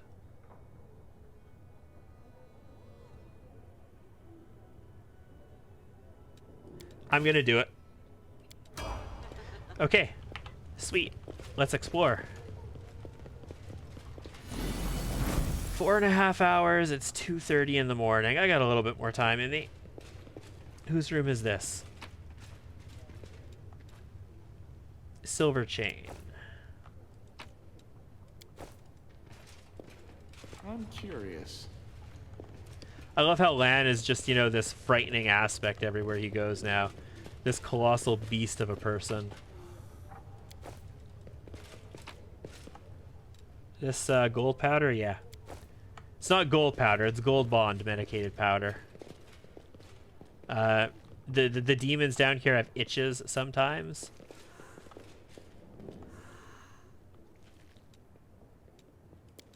Is this a door? Oh, the door's in here. I'm like, how the hell do you get in this? Oh, that's an emerald. That's worth a bunch of money.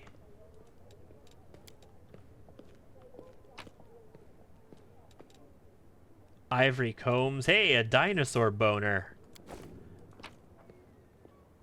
Mirror image. Just a whole bunch of gem necklaces and shit like that. Lots of valuable goods in here on the bright side. That's nice. And we looked in here, there was nothing else there. Can't get through that door. And that guard is just a normal guard. Okay, let's head this way. Where's Mamiya Rilu's room? I need the book.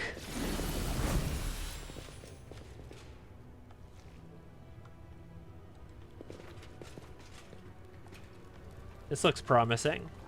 There's a projector in here. Books written in multiple languages.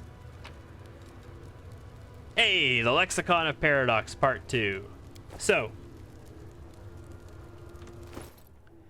you can, once you have the two parts, attempt to use the Lexicon of Paradox to put them together and combine them. However, it has some pretty tough skill checks that your character has to personally perform, and they're like knowledge-y kind of checks, I think, for the most part. They're not the kind of checks that my character knows how to perform. I know that. You cannot use your allies for them, and they're pretty tough. Like, I have the numbers, like 52 and 54, that you'd want to use for it, but you need them in the right things in order to do it. And I know I don't. So we're not going to try and put it together. We're going to wait until later to combine them. Fragments of various rituals that lead to openings of rifts and portals. Oh, good, a midnight bolt. Yay. I was like, I cannot go back. What the hell is this? Oh, the secret ingredient. All potions used by your party empowered and maximized. Cool. I cannot go on this mission without a midnight bolt. It's mandatory that I have one. I'll actually equip it as well, just so that I have it armed.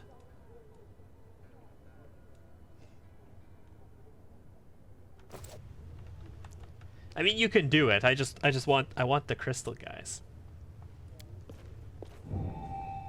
Ooh, I'm standing in you. As you know, my dear addressee, given the scope of the planes, the time is a relative concept, and in the abyss it can be even more unreliable. Therefore, I do not allow myself the vain hope that my message will reach you in time. It's a peasant. This is a very clear-speaking peasant.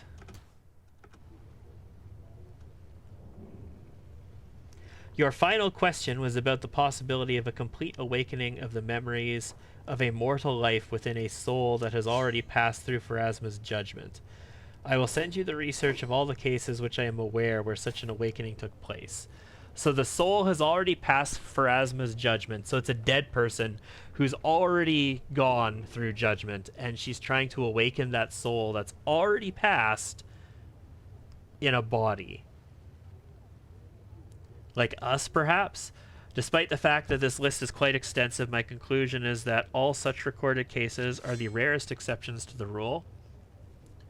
And with the absolute majority of souls, an occurrence such as this cannot happen. Okay, so she's trying to awaken some dead person's soul in our body. And we're special, apparently.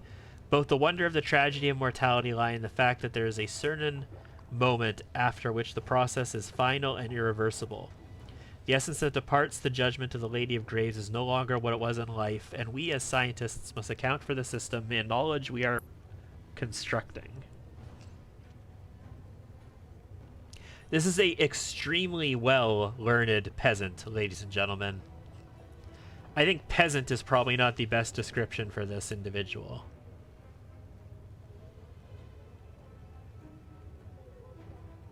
And that's it. Projector is done. Okay.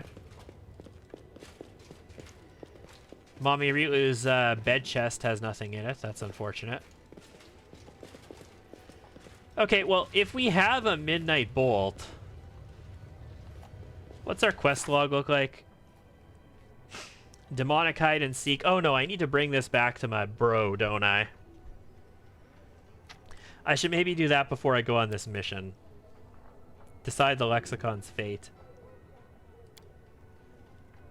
Man, I really want to complete my mythic quest, but I also kind of want to give her the book. I know I shouldn't. I know I absolutely 100% should not give her the book. I just like her. I like Nocticula. I want to see her be a goddess. Especially with Ember's help. But yeah, we're going to take care of this first. So we are going to have to leave. I've got business to take care of here.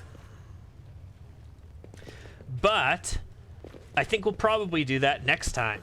It's 2:40, 20 to 3. It's a little over 4.5 hour stream here, which is pretty decent for a weekend stream, I would say.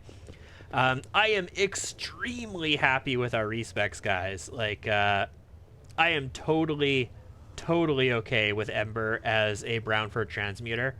I am overjoyed with how powerful that makes our front line and our ability to hit with our more martially type classes. Also, Arushale as a kineticist is totally acceptable. We haven't gotten a lot of field testing in on her yet. I'm prepared. But I'm pleased so far with how she has performed in the little bit that she has done. Next time, we're gonna go give this book in to our mythic buddy, and we're gonna complete the next chain of our mythic quest and find out what else we have to do there.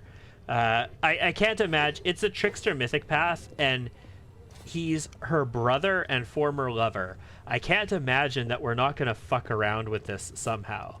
Like, we're gonna be playing some kinds of tricks on her, right? In any case, should be good, should be fun, should be fantastic. And I hope that you guys will all be around for the ride too, because we're getting close-ish to the end of Act number 4. And we've had a lot of story advancement today, actually. In any case, thank you so much for being here. I hope to see you again next time. I've been Liz. This has been Pathfinder, Wrath of the Righteous. And all that's left is... bye-bye.